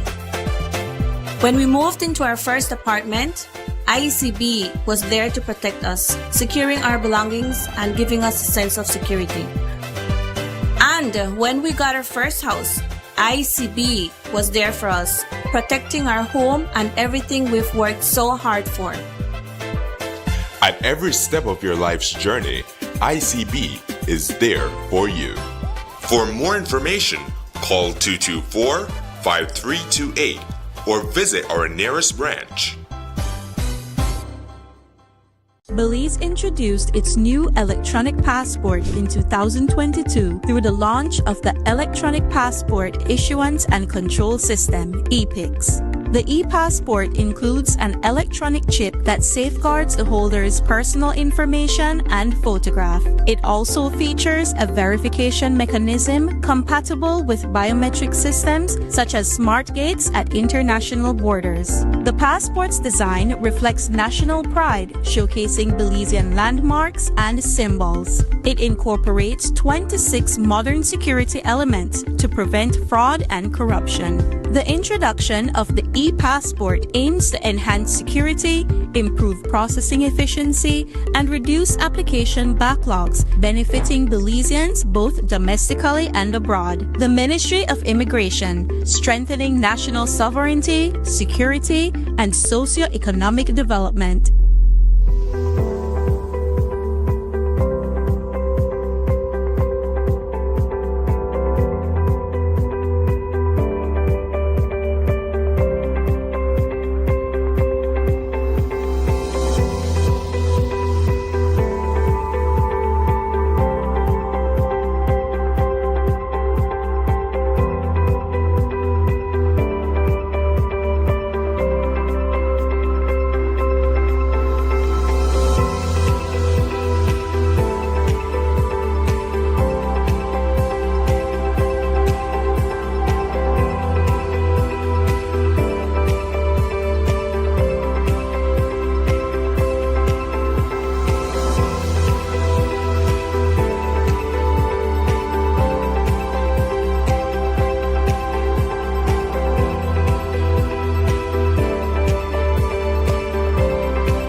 And we are back. We are coming to you live from, yes, this is live. This is, well, if you're watching it later on YouTube, it's not live, but if you're watching it now on this Friday afternoon, then it's live, coming to you from day 2 of the Belize Diaspora Summit 2.0.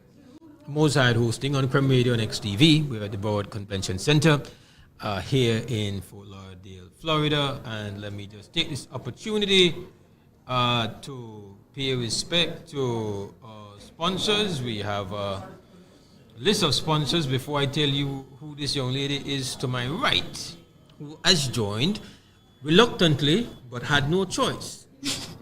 Because you see, I'm her godfather, one of her godfathers, and godfathers get to do that. Right? Yeah. Yeah. All right. So let me just quickly mention the official sponsors are. Let me put on my glasses, buddy, because you get dicey now. It's getting dicey. I don't know why they don't send this in big letters.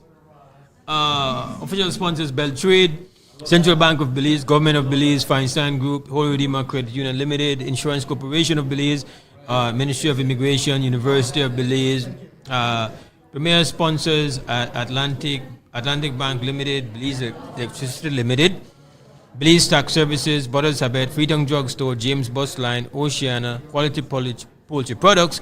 Part sponsors: Belize Medical Associates, Belize Chamber of Commerce, Western Union, Builders Hardware, CG United, Dangwiga Town Council, Enrique Martinez and Sons, Human Dignity Trust, Marie Sharp Fine Foods, National Fishermen Producers Cooperative Society Limited, Quick Home Real Estate, Osiris Hardware, Ruby Jewelry, St. John's Credit Union Limited, Carl Petch Village Resort, Hammy Price, Piling, and also Ewart Marina and Orange Walk Town Council. Joining me in Florida is actually New York Belize Diaspora by way of Placencia and Belmopan.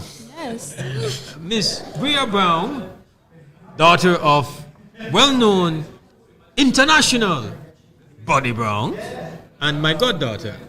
And this is her first. Bria, where you going? What's going on?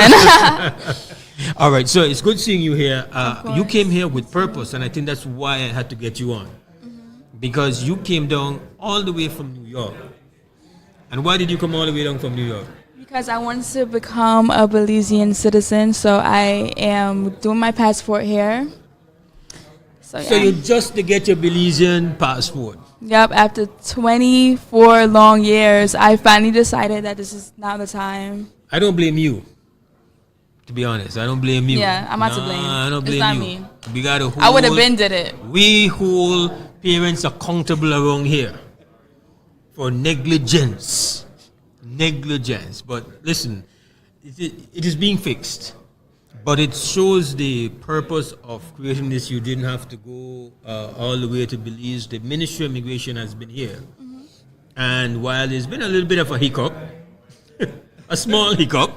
Not so small. Not so small. It's okay. But you are doing it. Now I know that Bri, that you are one of the what we call second generation. Actually, in the case of your dad, third generation.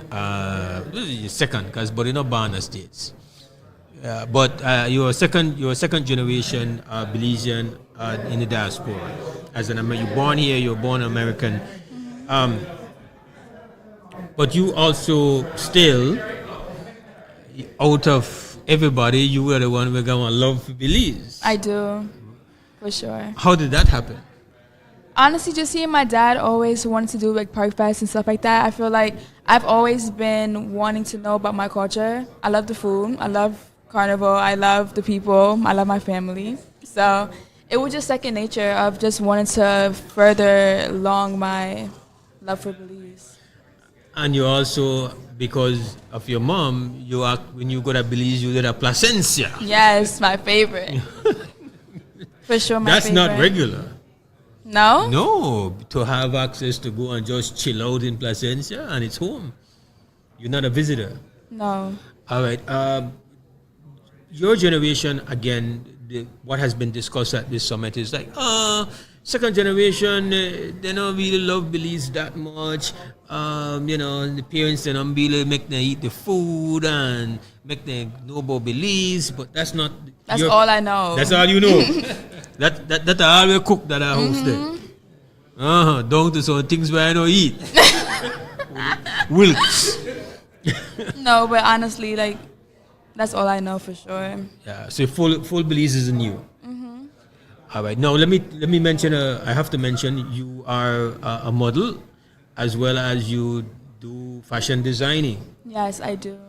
And it is something that I feel I am no great judge of fashion design or anything like that, but I've seen some of the things, and maybe even if some of your other family members, quote unquote, give you your props, I give you your full flowers. I think you're extremely creative, and you have kind of been continuing along that. Yeah, for sure. It's been a journey, but I definitely do have a love for designing and also sewing. So yeah, that's really what my brand is about, just making pieces for women. All right, and if anybody wants to see some of the stuff you have designed, are they like on your IG? Yeah, so I just made my Instagram not too long ago. It's by Bri Sophie. Spell it out. Okay, so it's B-Y, then Bri, B-R-I-E, then Sophie, S-O-P-H-I-E. IG on IG. On Instagram. And yes. you can see some of your pieces. Yep. All right. And I have my website. What's available the website? to purchase. Bri Sophie. Bri, BRIESOPHIE.com. So there are pieces already made that are available? Yeah, right now I have swimsuits that's selling, but I'm gonna want to do like gowns, dresses, shirts, different things for women. So, you like that, Body Brown? And so you're doing it right in the apartment, right in your own apartment? Yeah, so I have a manufacturer. I have different manufacturers that are doing my designs for me. But I also do one-on-one custom designs that I can do.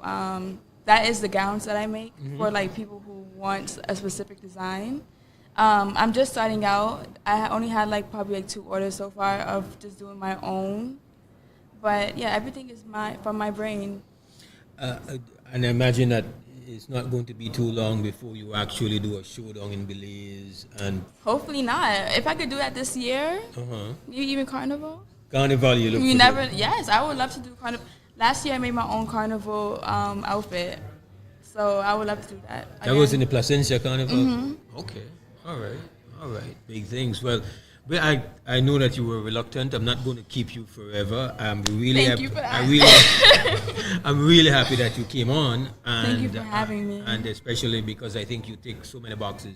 You're young. You came here to the summit to do something that the summit provides an opportunity for you to get certain services, as well as you are living that fulfillment of the diaspora dream, making it happen, but still loving Belize and being connected to it, even though you never born there. Your heart did it. So we love that. It's, for sure. Thank you for having me. This was very new. Very new, short and sweet. But you have to do this because now you can't be in a fashion. You can't be a designer and unwilling for, come and speak about your design. So I'm really doing you a favor. No, you are. Absolutely. A huge one. A big one. First one. Yes. This is my first time doing this. Before you blow up. And then we have to... The first time? Right here, before she blows up in the world of fashion, we have Bri Sophie, fashion designer, representing. All right. Belize. Oh, yes. Thank you very much, Bri. We're going to go to break and come back.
Welcome back. This is live coverage day 2 from the Belize Diaspora Summit 2.0. We're at the Broward Convention Center here in Fort Lauderdale, and we've been here since yesterday streaming live coverage on Creme Radio and XTV, Amos Hyde. And we have been showing you live presentations, showing you live panel discussions, and intermittently we've had guests, Belizeans from the diaspora, Belizeans from back home, not a lot of non-Belizeans. So when we get a non-Belizean in a diaspora summit, it's got to be somebody really important. So that's what we have going on now. Somebody really important to this community, serving this community. A former mayor of Broward County, which is a county that has some 30-odd cities, I've been told. So, big time. We are joined here by a friend of the Belizean diaspora, and a friend of the Belizean diaspora is a friend to us. Yes. We have here Brother Dale Holness, and yes, if the name sounds familiar, he says he's cousin to the Jamaican Prime Minister Holness. So politics apparently is in the DNA. Tell me a little bit about, and our listeners and viewers, a little bit about yourself, sir.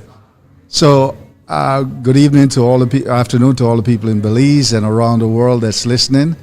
I am Dale Holness, here in the Broward Convention Center, where we are undertaking $1 billion in improvement, expanding the convention center space to over 1 million square feet, and building a 800-room 4-star hotel to accompany that. It's an excellent location because it's right by the port, and we are the 3rd busiest cruise port in the world, and we're only about 5 minutes away from the international airport and equal distance to downtown Fort Lauderdale. Fort Lauderdale is a part of Broward County, 31 municipalities, and we have about 2 million people. What's really great about Broward County is that we speak almost 200 different languages. So the world's represented here in Broward County, and certainly the Belizean community plays a strong role and is well represented here in South Florida. As a brother of Caribbean heritage, you are obviously able to traverse these various cultural landscape communities with all the different backgrounds pretty well. I imagine, how did you first become aware of the Belizean population? So, well, I was born in Jamaica, so I'm a Caribbean person. You're done, right there. And in fact, I've always had Belizean friends when I immigrated here. Yeah. And one tell me that you Belizean taught Jamaicans how to cuss bad word. I don't know if that's true, but that's what he said. In Belize, we would say like this: I know they bring you, I know they carry you. Well, the same statement is made in Jamaica. And I've learned over time that there's a strong connection historically between the Belizean community and the Jamaican community. Yes.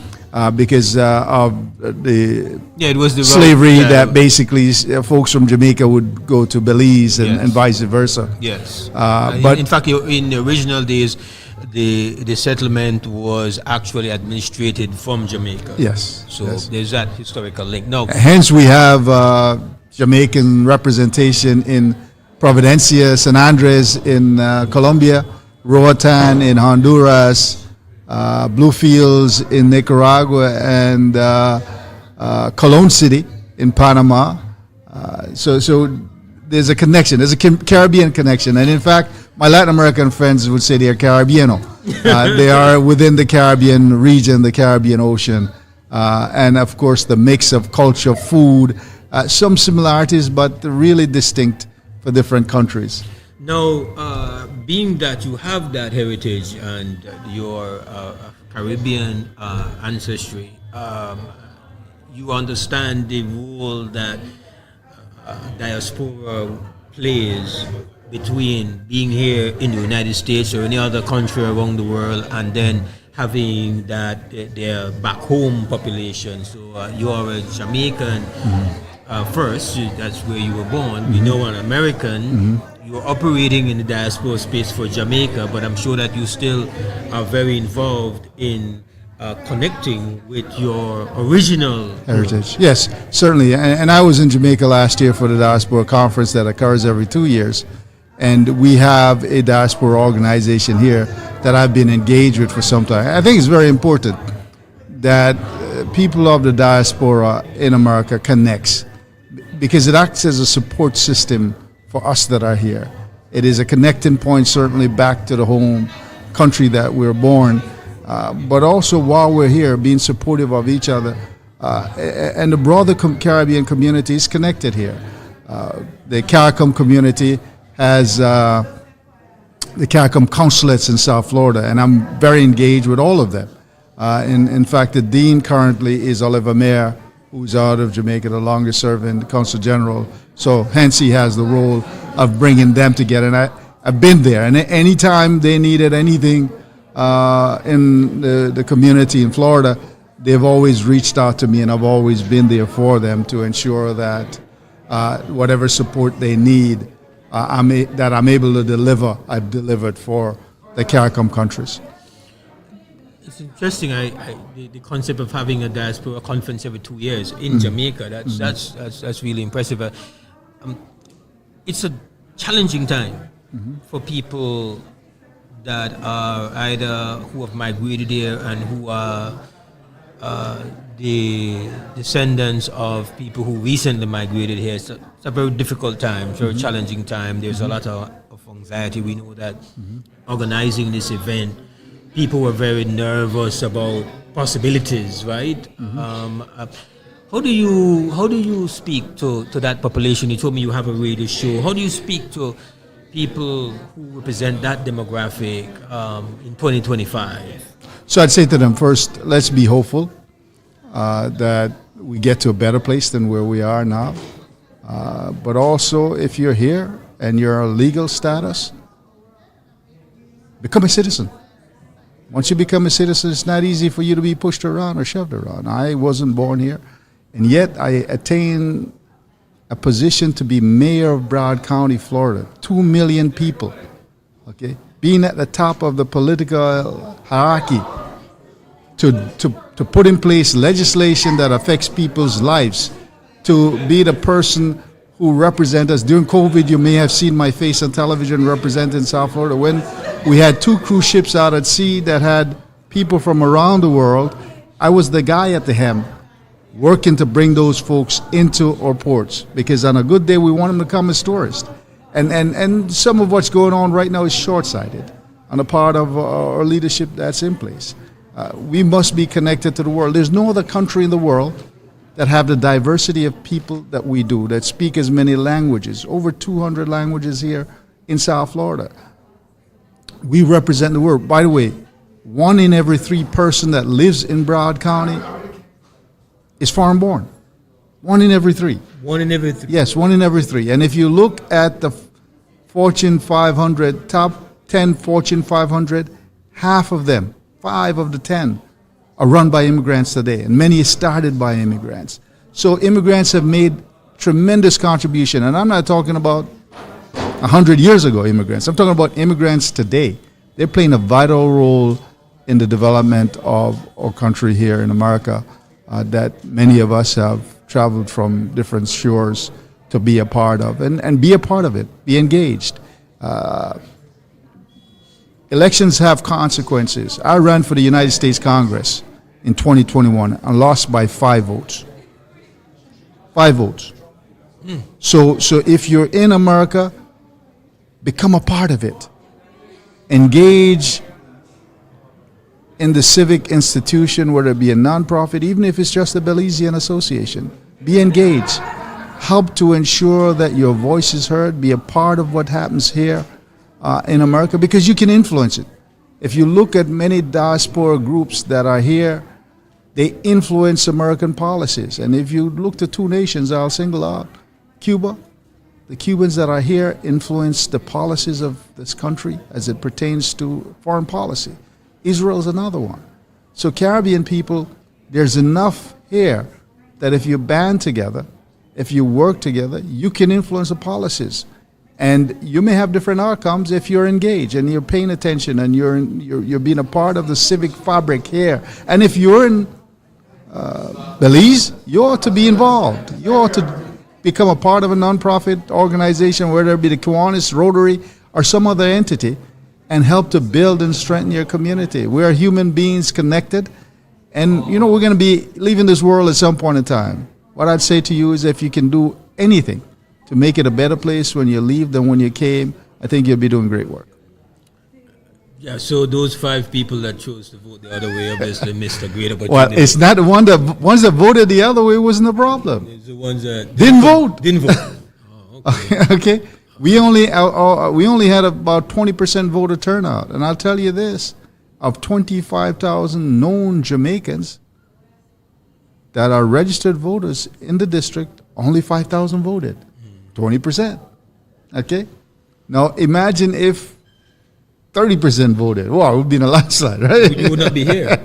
Well, maybe not. Maybe I'd still be here because I'm about community anyhow and staying connected with our people. Yeah, I'm really impressed, or I should put it differently. I appreciate the words and how you expressed and how you responded to that question about where we are in 2025 and to the diasporan communities, not only the Belizean diaspora community. The fact that it's a moment to stand and to connect, to be involved. It's not a moment to kind of shrink away. No, it's not at all.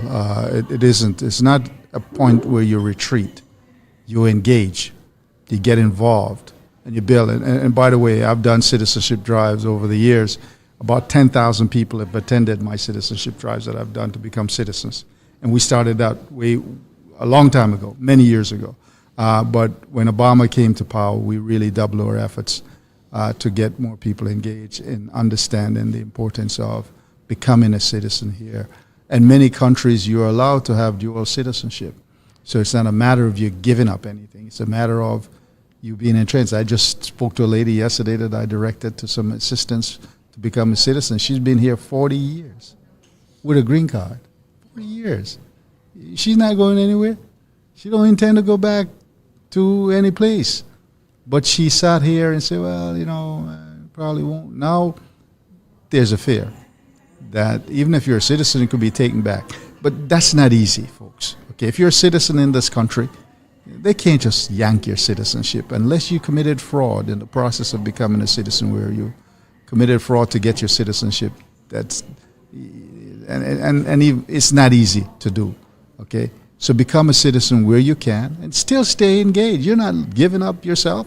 You're not giving up your heritage. You're not giving up who you are. You're still who you are, but you're playing a role in the most powerful country still today on earth.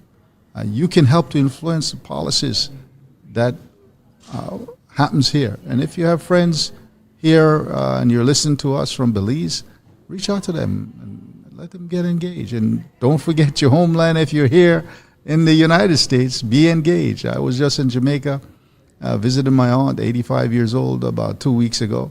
I stay engaged. I go back. I'm connected, and we should all do that. Mr. Holness, I really appreciate the time you've spent here. Yes. I don't have much time remaining, but your words have been extremely profound, and we hope that those listening and watching have gained a bit from that. So thank you very much for the support you give to the Belizean diaspora community here. I know, for example, it's a small gesture, but it means a lot. You actually used your platform to share information about the summit with your audience. Yes. You said you sent out a blast message to at least 800 Belizeans who are living here in the diaspora. That's really that's doing extra, and we appreciate you for that. Well, I'm grateful to be in a place where I can do that, and I host a radio program also, and I've had folks from the Belizean community participate. I would like also to invite anyone listening to Florida's International Trade and Cultural Expo, an event I started 10 years ago to engage the world while I was the mayor of Broward County.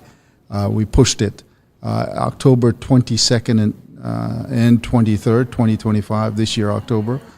You can go to fitcexpo.com, fitcexpo.com to get more information, or broward.org/econdev. And there's a phone number, 954-357-6400, 954-357-6400. And again, you can go to broward.org/econ, ECONDEV. It's a great event. Last year we had 70 countries from around the world represented. The Belizean consulate and people here have participated over the years. It's a way for us to connect, to do business with the rest of the world. I believe that because of the diversity we have in this great nation, we can connect with the world to do business and create opportunities for America to connect and grow its economy, but also for other countries to connect and do business here in America. I believe the more we do in good trade, and I don't believe we ought to be using gunboat to force people or to bully anyone. We ought to do it with respect for each other. And the more we do business with each other, the more friendly we are, the more peace we have in the world, the better world we create for everyone. Thank you very much for being with us, sir. Thank you, sir. All the best, all right? All right, we're going to take a final break and then come back and wrap up our coverage for today.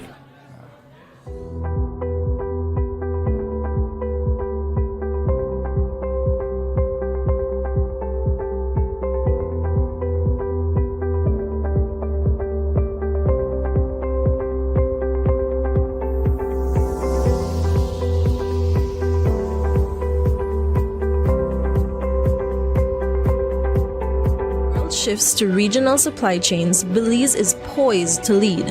This is where blue innovation meets green ambition, and orange creativity thrives. Join us for the Belize Investment Summit 2025, September 3rd to 5th at the Sunset Carib in San Pedro. From agribusiness to aquaculture, from renewable energy to digital services, from tourism to trade, this is the future of regional integration. And it starts here. Whether you're returning home, expanding regionally, or entering new markets, Belize welcomes you.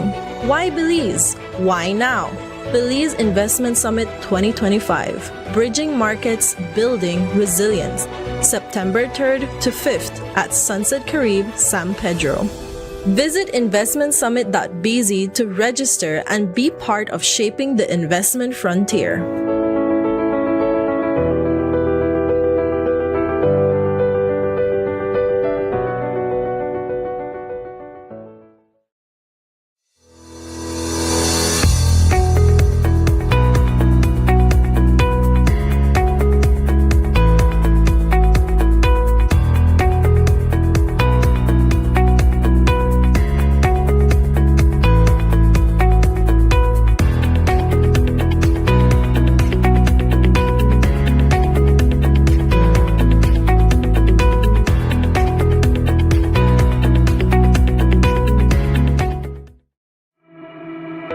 HRCU is thrilled to announce the launch of our new online banking services designed to put you in control of your financial future.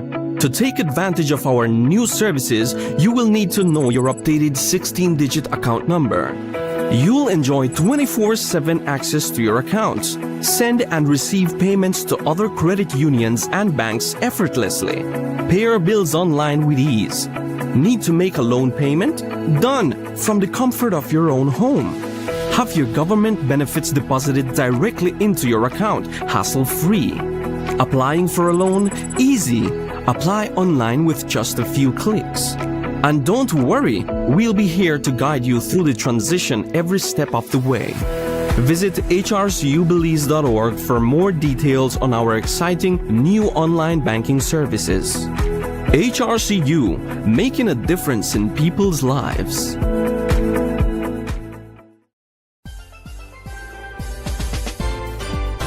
When I was a student, ICB was there to protect me, ensuring my education and future. When I got my first car, ICB was there to protect me, providing excellent coverage and peace of mind on the road. When we moved into our first apartment, IECB was there to protect us, securing our belongings and giving us a sense of security. And when we got our first house, IECB was there for us, protecting our home and everything we've worked so hard for. At every step of your life's journey, ICB is there for you. For more information, call 224-5328 or visit our nearest branch. Belize introduced its new electronic passport in 2022 through the launch of the Electronic Passport Issuance and Control System, EPICS. The e-passport includes an electronic chip that safeguards the holder's personal information and photograph. It also features a verification mechanism compatible with biometric systems such as smart gates at international borders. The passport's design reflects national pride, showcasing Belizean landmarks and symbols. It incorporates 26 modern security elements to prevent fraud and corruption. The introduction of the e-passport aims to enhance security, improve processing efficiency, and reduce application backlogs, benefiting Belizeans both domestically and abroad. The Ministry of Immigration, strengthening national sovereignty, security, and socio-economic development.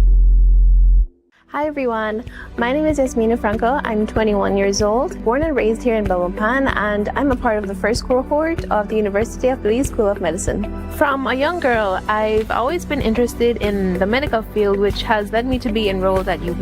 The faculty here are experienced and supportive. So if you're looking at other schools abroad, like outside of Belize, comparatively, the pricings, they will be a bit similar, but a benefit that I found that the University of Belize offers me is that I wouldn't have to be expending all those fees for travel and food and housing. To all my fellow Belizeans, now is the time to make history and be a part of Belize's first medical school. The Belize Diaspora Summit 2.0 official sponsors: Beltrade, Central Bank of Belize, the Government of Belize, Feinstein Group, Holy Redeemer Credit Union Limited, Insurance Corporation of Belize, Ministry of Immigration, University of Belize.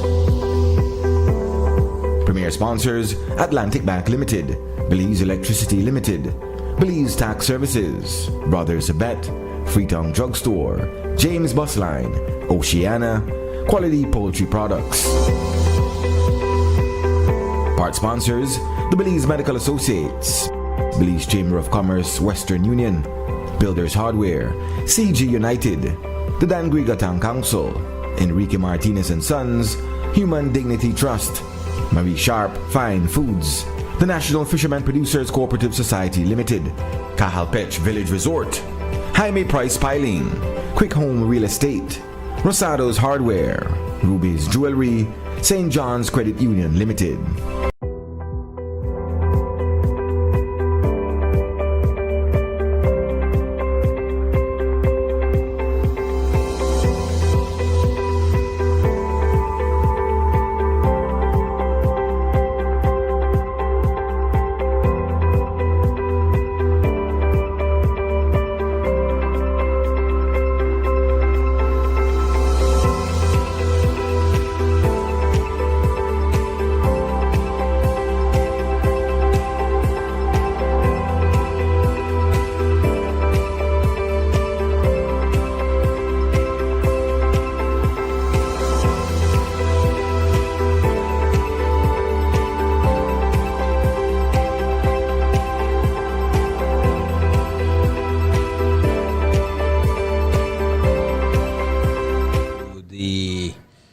Second day of the Diaspora Summit here in Broward Convention Center in Fort Lauderdale. That's where we have been bringing you this coverage here on Creme Radio and XTV. There is going to be a special theater production from the rebooted Square Peg 2025 version, led by playwright Ray Gongora. They will be presenting at 7 o'clock. To those who are in the area and can make it, there's going to be a presentation. The play is called Makobi, and it's going to be at 7 p.m. Local time here. There's also going to be a performance from it's going to be from Rasindio, and then there is going to, so that's happening today as well. Then there's going to be a continuing, there's going to be a town hall, immigration and civil rights, that's tomorrow. Interview and book reading is going to be done with Candice Gibson. And then there's going to be a wind-down reception tomorrow evening. That's all that is left. Our live coverage comes to an end today. And we want to thank, of course, all the folks who made it possible. We want to thank the Diaspora Summit Organizing Committee for their invitation and for their support in making our coverage possible. They, of course, as we mentioned earlier on, provided us with the airline ticket to reach out here. And so we are very grateful for that support. We want to thank our official sponsors, Beltrade, Central Bank of Belize, Government of Belize, Feinstein Group, Redeemer Credit Union Limited, Insurance Corporation of Belize, Ministry of Immigration, University of Belize, premier sponsors Atlantic Bank Limited, Belize Electricity Limited, Belize Tax Services, Brothers Habet, Freetown Drugstore, James Bus Line, Oceana Quality Poultry Products, and also we have part sponsors, Belize Medical Associates, Belize Chamber of Commerce, Western Union, Builders Hardware, CG United, Dangrigaton Council, Enrique Martinez and Sons, Human Dignity Trust, Marie Sharp Fine Foods, the National Fisherman Producers Cooperative Society Limited, Quick Home Real Estate, Osadas Hardware, Ruby Jewelry, St. John's Credit Union Limited, Carpet Village Resort, Hammy Price Piling, and Ewart Marina and Orange Walk Town Council.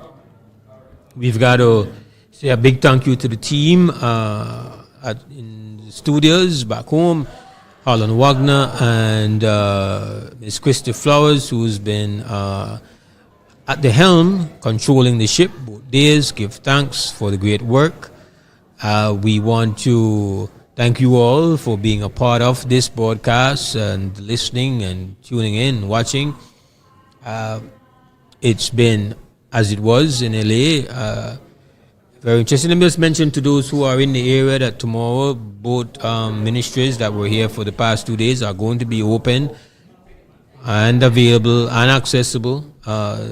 So you can come by tomorrow for your passport and all the immigration queries, and also your land queries that's going to be available for you tomorrow.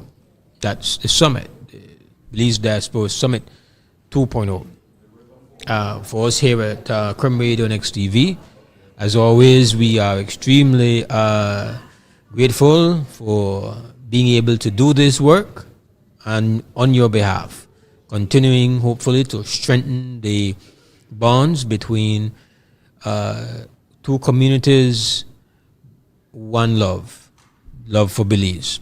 Right now, we will close shop. Thank you again.